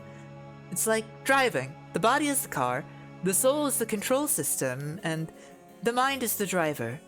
I see. I think that makes sense. That's his thinking face. Is there a hint for finding this one too? Well, let's see. There's this. Should the rite of resurrection be activated elsewhere, so too shall my mind be awakened there. Seimon tried to seal away the rite of resurrection. Before he could, Ashino stole the record of fates. So as a countermeasure to the rite being activated, he made it so his mind would be released from the seal. Okay, but what does that actually mean?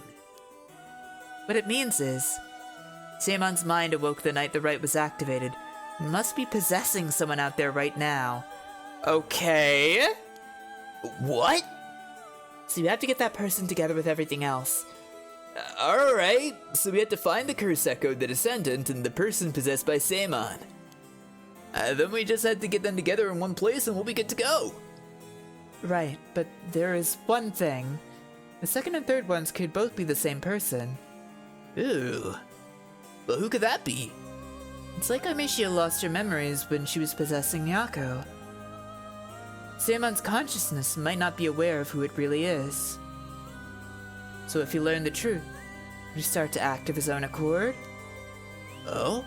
then that person could already be...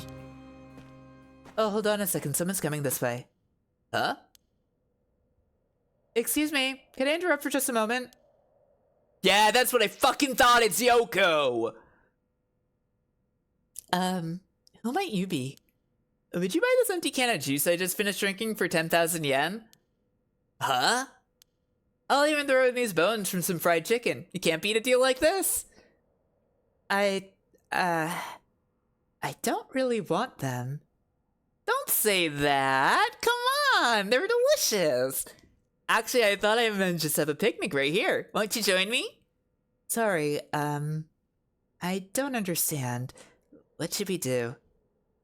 Well, it's not like we need this exact spot, and we can't do anything with other people around, so let's just move somewhere else. Don't turn around, dude. Don't turn around, please.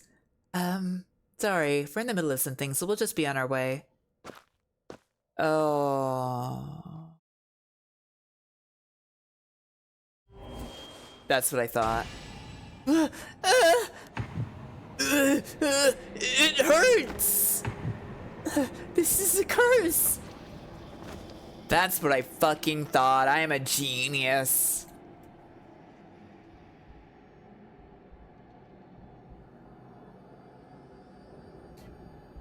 I was a genius the whole time. I figured it all out.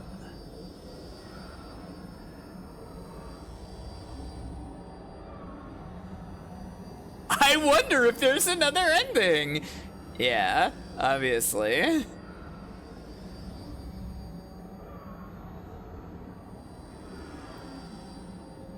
It's pretty cool when games have bad endings, TBH. Yeah, the whole thing was a bad ending, which is kind of awesome, TBH.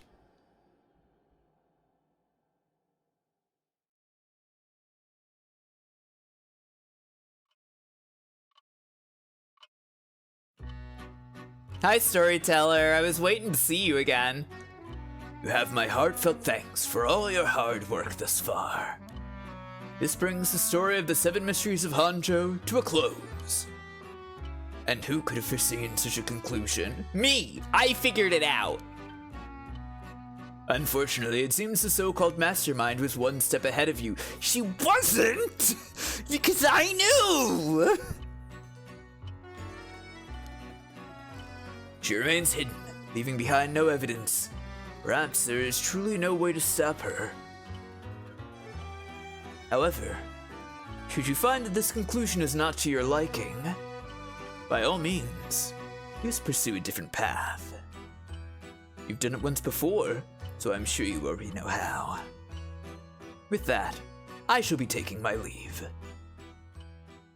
I have been your humble storyteller. Good night.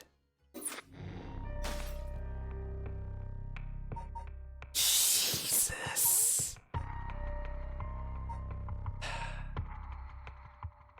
Do I really have to go all the way back to Shogo?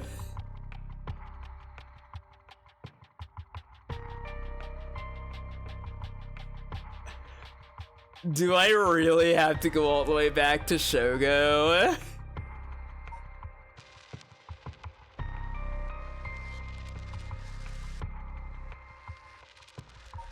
I understand if anybody cannot stay up much longer for this because it is very late, and I get it, but I have to fucking finish this.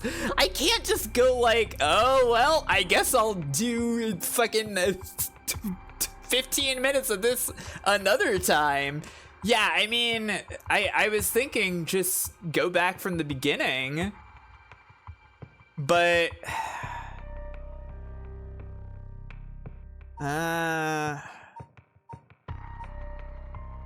should I go all the way back to the beginning or should I go back here?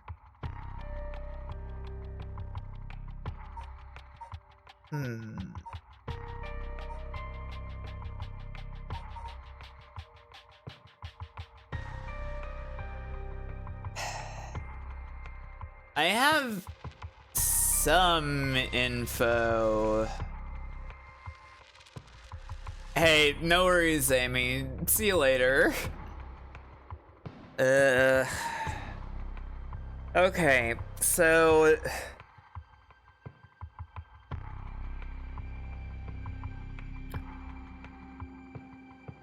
It's gotta be... when... Yeah, see you Tuesday. No worries, Omnicore. See you later.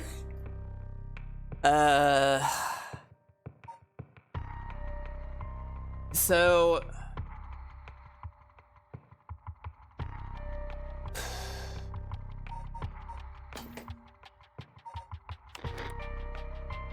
Matilda Shogo has awesome spirit scent, so assumedly it is back with Shogo. It's gotta be when the Curse Echo shows up. But does that happen? Well, like, does that happen?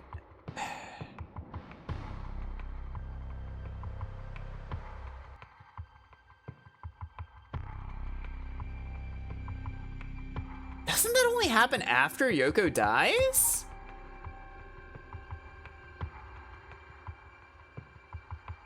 You know what? Let's just start from here.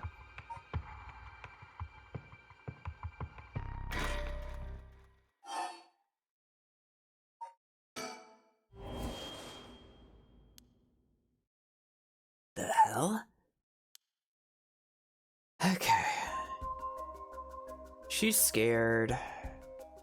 I turn around, we get... I guess I have to talk to her first.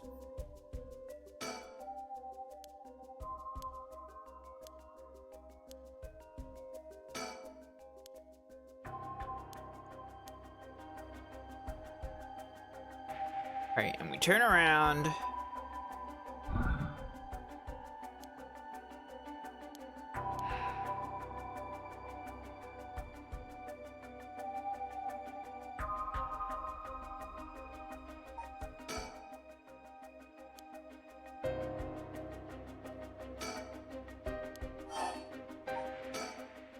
Wait, no, this is the thing that...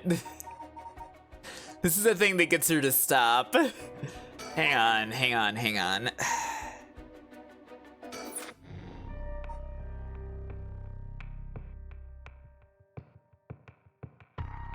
It can't be that I have to kill her though, right?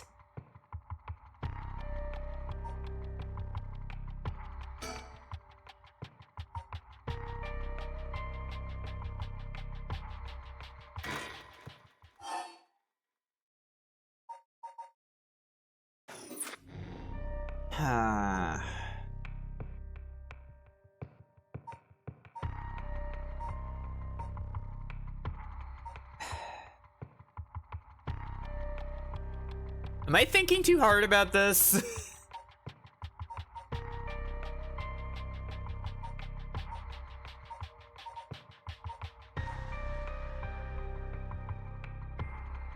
Well... okay. I know that the light appeared...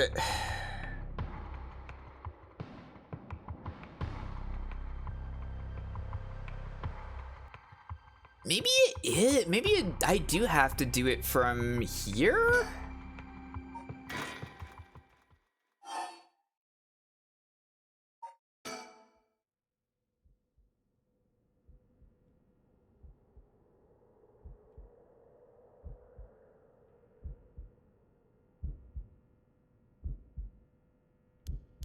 Right, Chogo's freaked out because she died. Ah!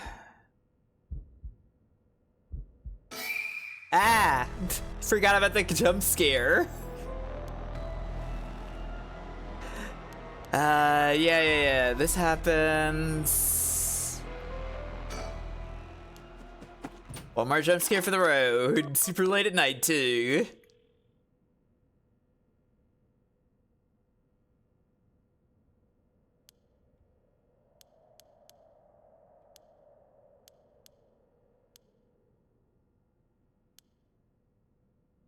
Yeah.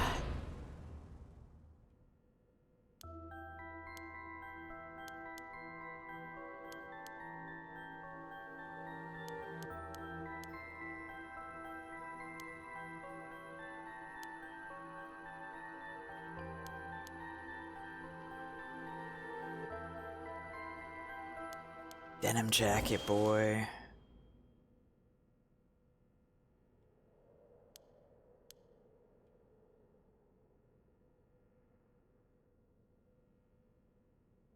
The fallen object, so we got this. This happens, okay, yeah. So she had it the whole time, which makes sense. Then she gets it rebounded onto her by the beckoning light. But who's doing that? How did that happen? Yeah, I get you, I get you. Yeah, I remember. I shouldn't have gone back to this point. I should have tried going further in.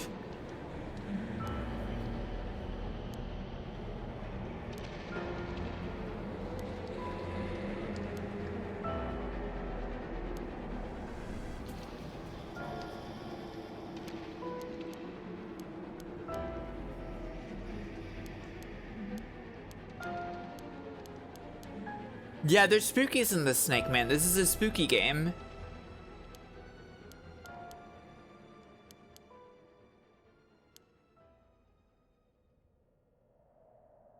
Okay. There it is. Huh? What is that? Looks like a light floating in midair. Huh?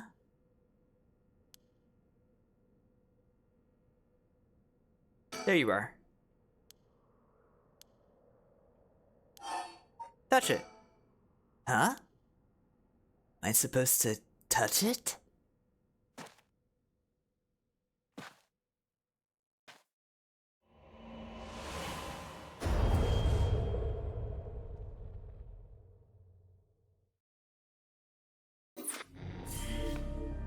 Okay. All right. When the body, soul, and mind of Seimon Tsuchimikado have all been brought together, the rite of cleansing is activated, dispelling all rituals and curses that have been previously been performed.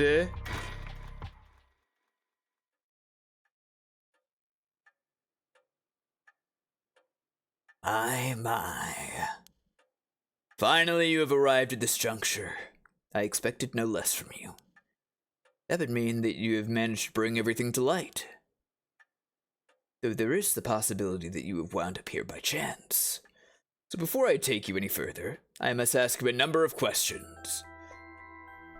About what exactly the soul, body, and mind of Seimon Tsuchimikado are. Really? You're gonna quiz me? Firstly, which curse echo represents the soul of Seimon Tsuchimikado? The beckoning light. Yes, that's exactly it. After his defeat at the hands of Ashino in the Honjo incident, Seimon wandered about near Honnoji. The form of his curse echo changed over time with the legend he left behind. This is the curse echo which was acquired by Mayu Chizawa, but when called forth by Seimon's body and mind, it appeared momentarily before him. Okay. Let us continue. Who served as the self of Seimon Tsuchimikado? Who is his body, his descendant who carried his blood in their veins? Shogo! Correct again. Although Shogo Okie was born to an ordinary family, the blood of a distant relative ran thick in his veins. Then truth. The same is true for Yoko Fukunaga. Right, she's descended from Ashino. She was also the one who had the blood of a distant relative coursing through her. In her case, it was Ashino. Seimon and Ashino, fated to meet again all these hundreds of years later. Now for my final question. Who is the mind of Seimon Tsuchimikado? Tell me the name of the person whose consciousness was directly tied to his. Huh. I mean, my assumption was that it's still Shogo, because all of the, he wasn't, when like he passed out and like he was getting like the brain shit going on, right? That wasn't him becoming a curse bearer. That was him being possessed by Seimon, right? So I'm just gonna say Shogo again. I'll say first, because I'm not as sure about it. But it's Shogo, I think. Oh, I see. You believe it to be Shogo.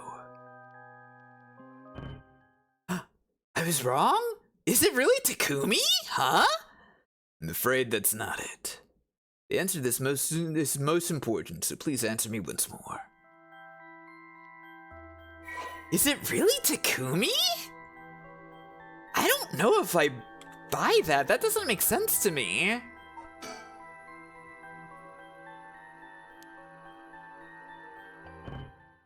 No, it's not. Okay.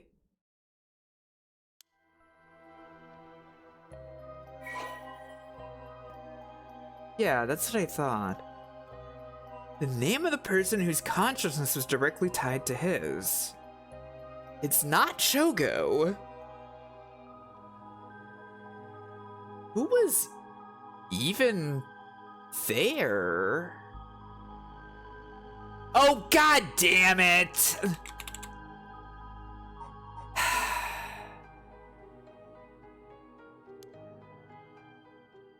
Are you saying you believe it to be yourself?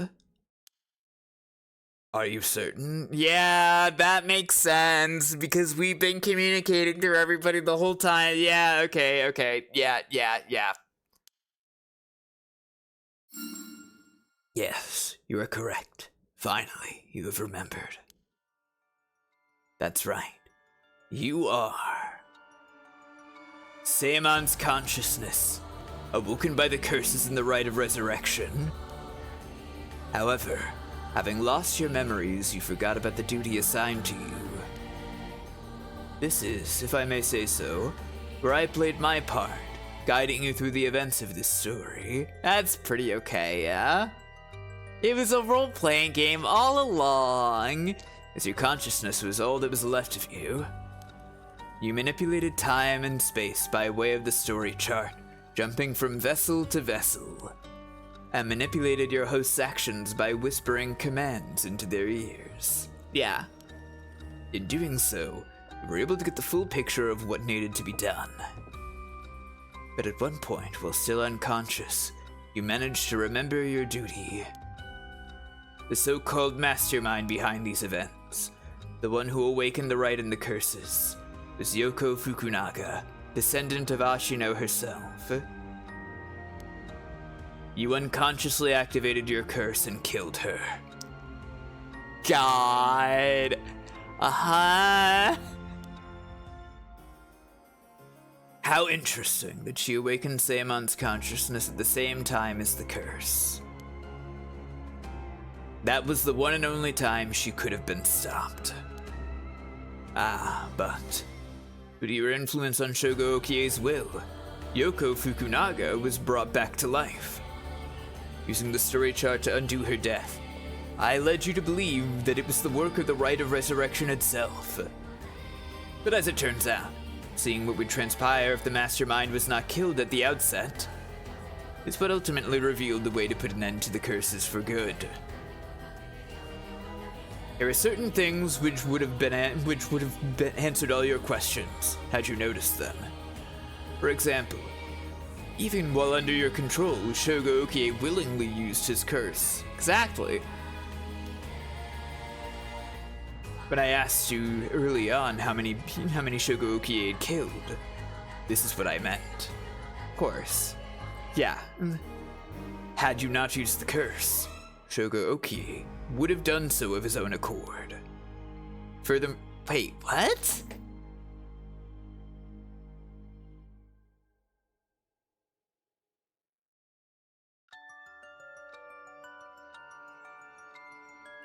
I guess. I guess I understand what he means by that, but still odd, I guess. Furthermore, Mayor Chizawa was able to recover. Yeah, I know. I caught that one. Yeah, I got that. Oh, okay. It's specifically she got it because she had the beckoning light. Gotcha. I'm sorry, you're updating Yoko's page now? In truth, Yoko is a descendant of Onmyoji who continued to practice in the modern times. Her ancestor Ashino attempted to steal the rite of resurrection in Honjo during the Edo period. Born with exceptional spirit sense, Yoko learned about her own ancestry while researching her roots and was disappointed to find that her bloodline had fallen into mediocrity. She became consumed with the ambition to restore her family's lost glory through her own powers and devised a scheme to succeed where Ashino failed. Fuck. I did it again. Why do I keep accidentally right-clicking?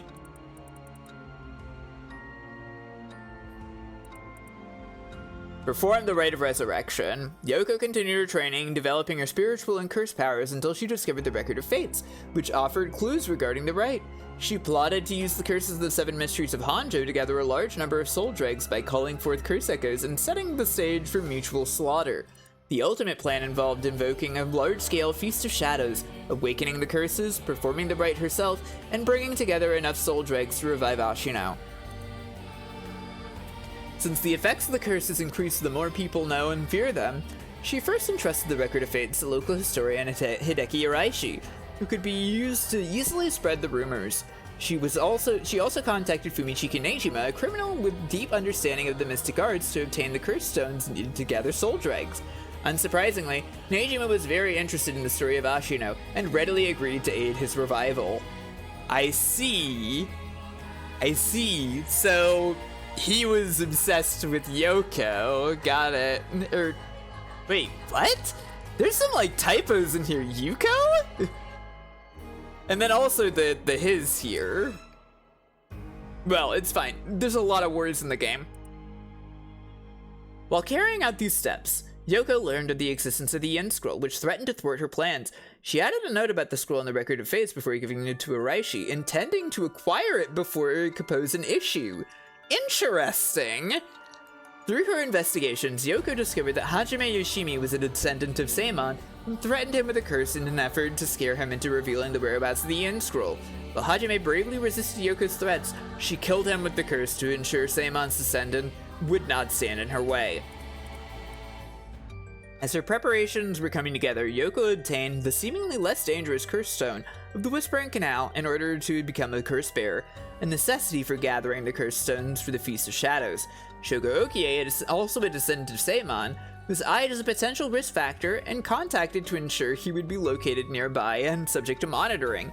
However, unaware that the spirit of Seimon would be awakened within Shogo as soon as she invoked the curse, Yoko's plan was thwarted when she was immediately cursed to death by Seimon. Okay. Now, allow me to ask you one last question.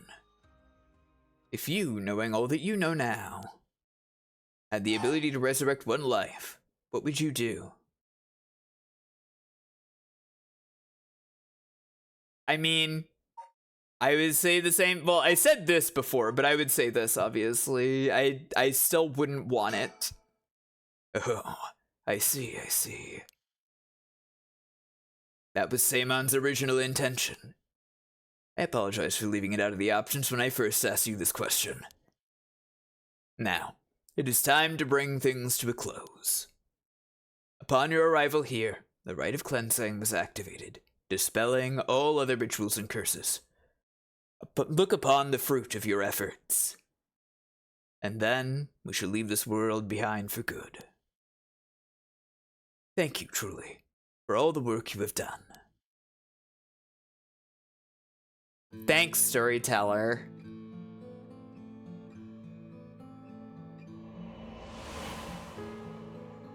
Oh boy, Shogo's fine. Yeah! That's what happened? I can't believe it. I finally understand.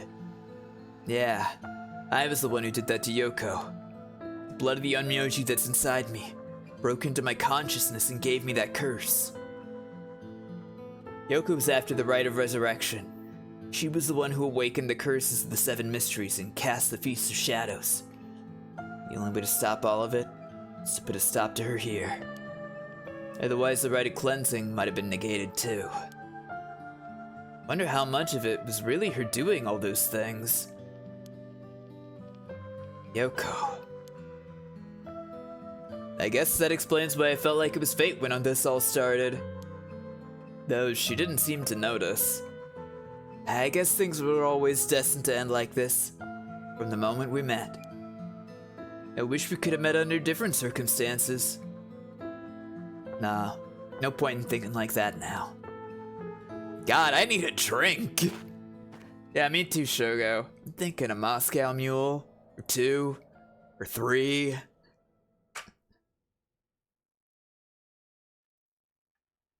Haruo Shigima.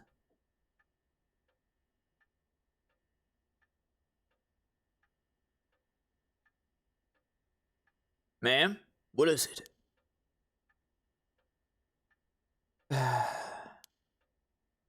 Just a dream.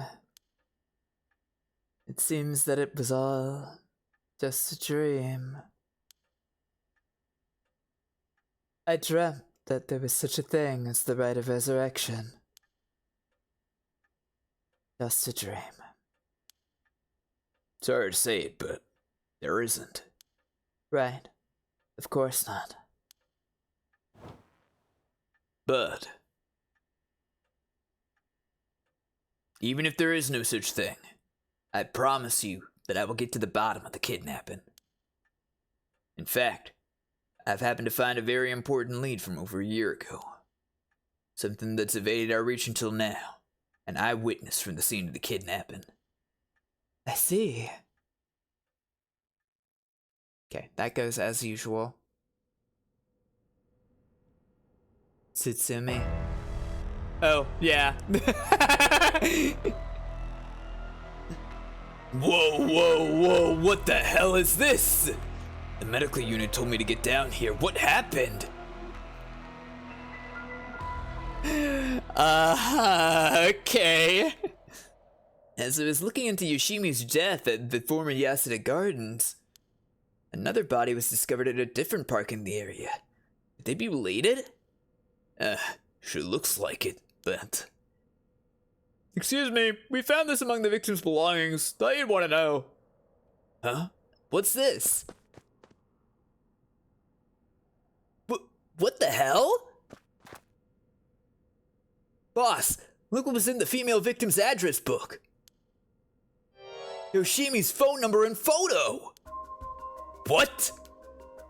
In the picture, there's an X drawn on it, and a bunch of weird symbols, and a hole where his heart would be.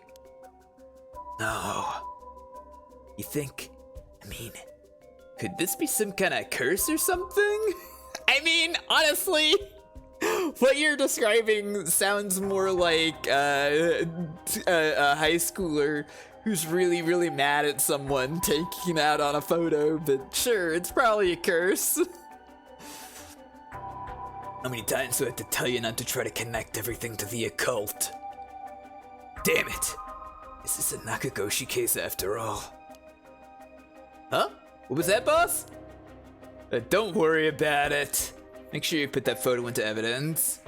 It's a kind of curse too, yeah? There's no doubt this is related to Yoshimi. Make sure you do a thorough sweep of the area. I'm gonna make a phone call. Got it. Leave it to me. Spend as long as you want on the phone.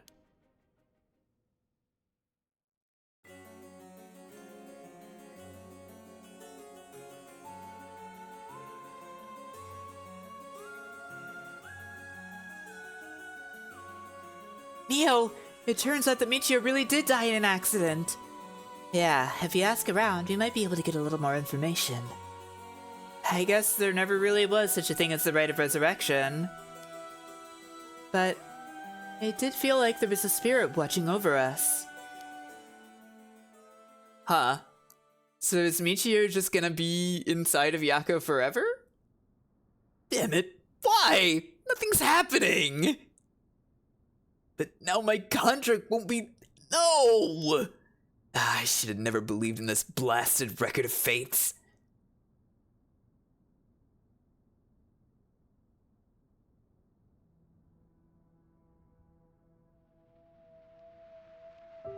To all of you watching from far, far away, the rite of resurrection has never existed. Not in any world, not in any time. So I ask you to take the life you hold and move boldly forward one step at a time.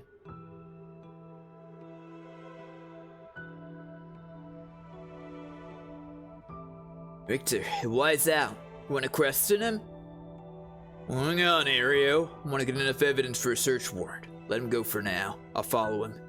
That's the kidnapper?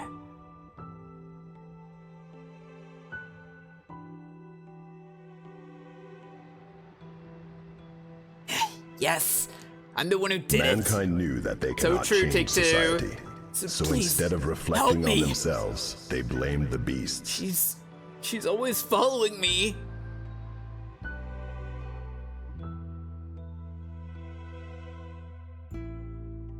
I'm so sorry, Michio. I had no idea. She still gets her closure, huh? What? Hajime was killed by this Yoko Fukunaga? How can that be? He wasn't the kind of guy who could just be picked off like that. You know that. Yeah, boss is hiding something. Seems to be some kind of secret hidden in Hajime's family tree. Let me see if I can find out what it is. How did she get out? she was kidnapped before this all started, right? I had heard you would be absent today. Is there something you need? Well, I seem to have this spirit sense thing all of a sudden. I know it's the sort of thing our chairwoman doesn't approve of, so I thought I'd mention it. Maybe she was abducted no, because she was abducted and put there so that she would get the thing. You should have called. Didn't think you'd be the standoffish type. Oops, sorry. Forgot all about my favorite chief inspector. The hell are you planning? Nothing so heinous as you're thinking. I'm only Makoto Ashimiya after all. Nothing but a lowly janitor. How are things with you? You getting along with your daughter? Well, you know, more or less.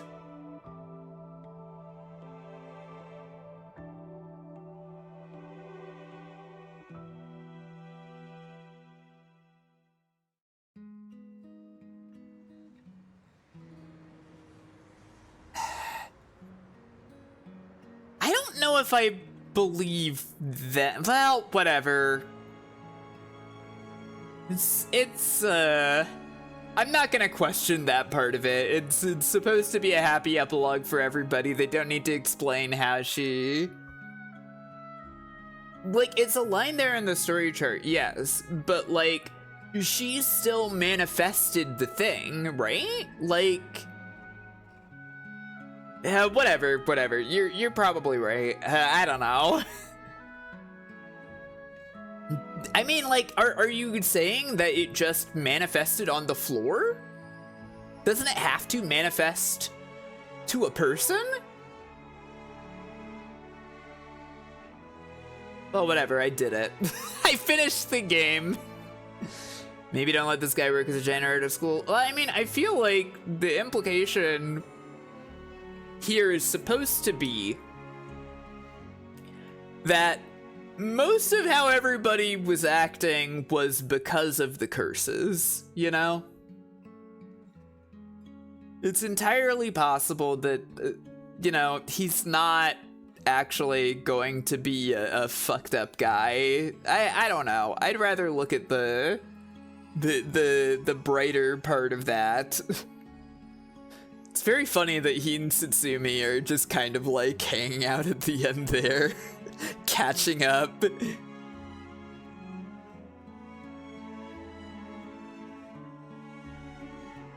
Yeah. Well, I mean, also, if he works at the school, he just has access to all that, right?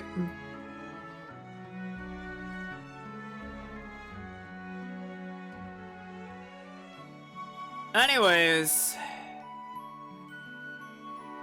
enjoyed it. It's a pretty good ride. I've got some like things in here that I'm like kind of about. I think that like the protagonists are like all really well written, and they're all really great. And I think that the villains are not necessarily, you know. And you know, whatever, I guess. That's mostly where like my my concerns with the game. Yeah, there were a lot of characters that were on the older side, a lot of adults in here. It's nice. You didn't like the girl who killed her own dad? I thought Ayame was fun. I mean more like, I mean more like Fumichika and, Iwai.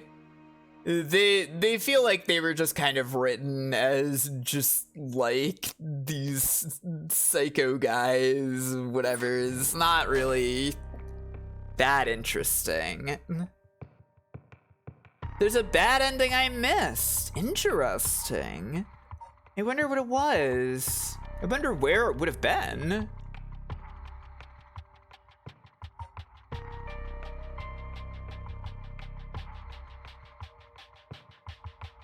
No, it's how do I kill Ayame? I did that. Yeah, I did that.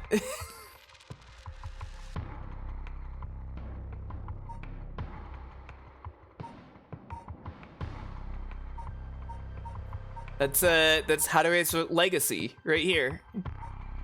It is a very normal thing to do. Yeah. You might have gotten up for that one, yeah.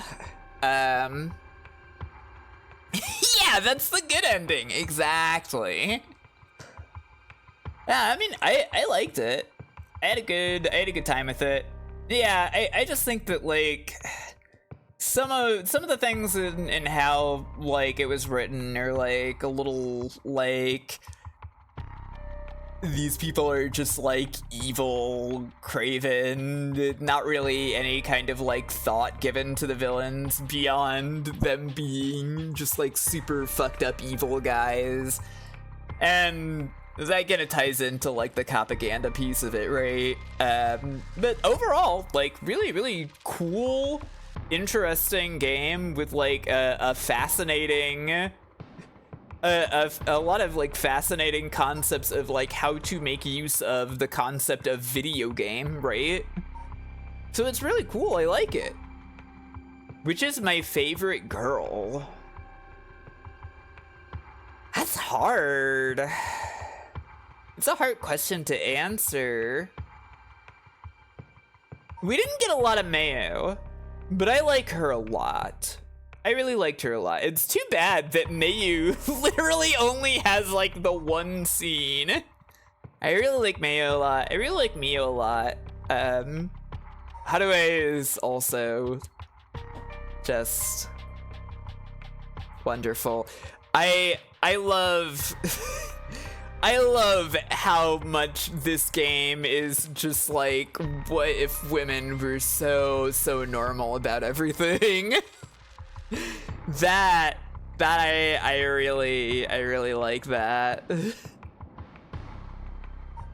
I really liked that, you know. Ayame's fun too. All of like the really important characters are very fun. Richter's great. Fucking Richter's awesome. I have to agree that like you could very easily make Richter and Mio spin-offs here. There's plenty you could do with those characters. Anyway, I had a good time with it.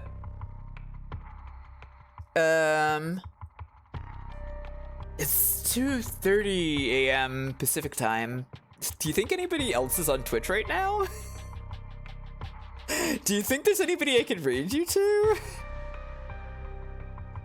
Wow, wow, I do actually have people I could raid you to right now.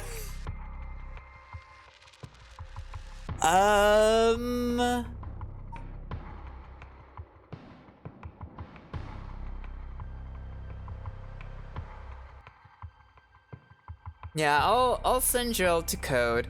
And y'all gonna say hi to her.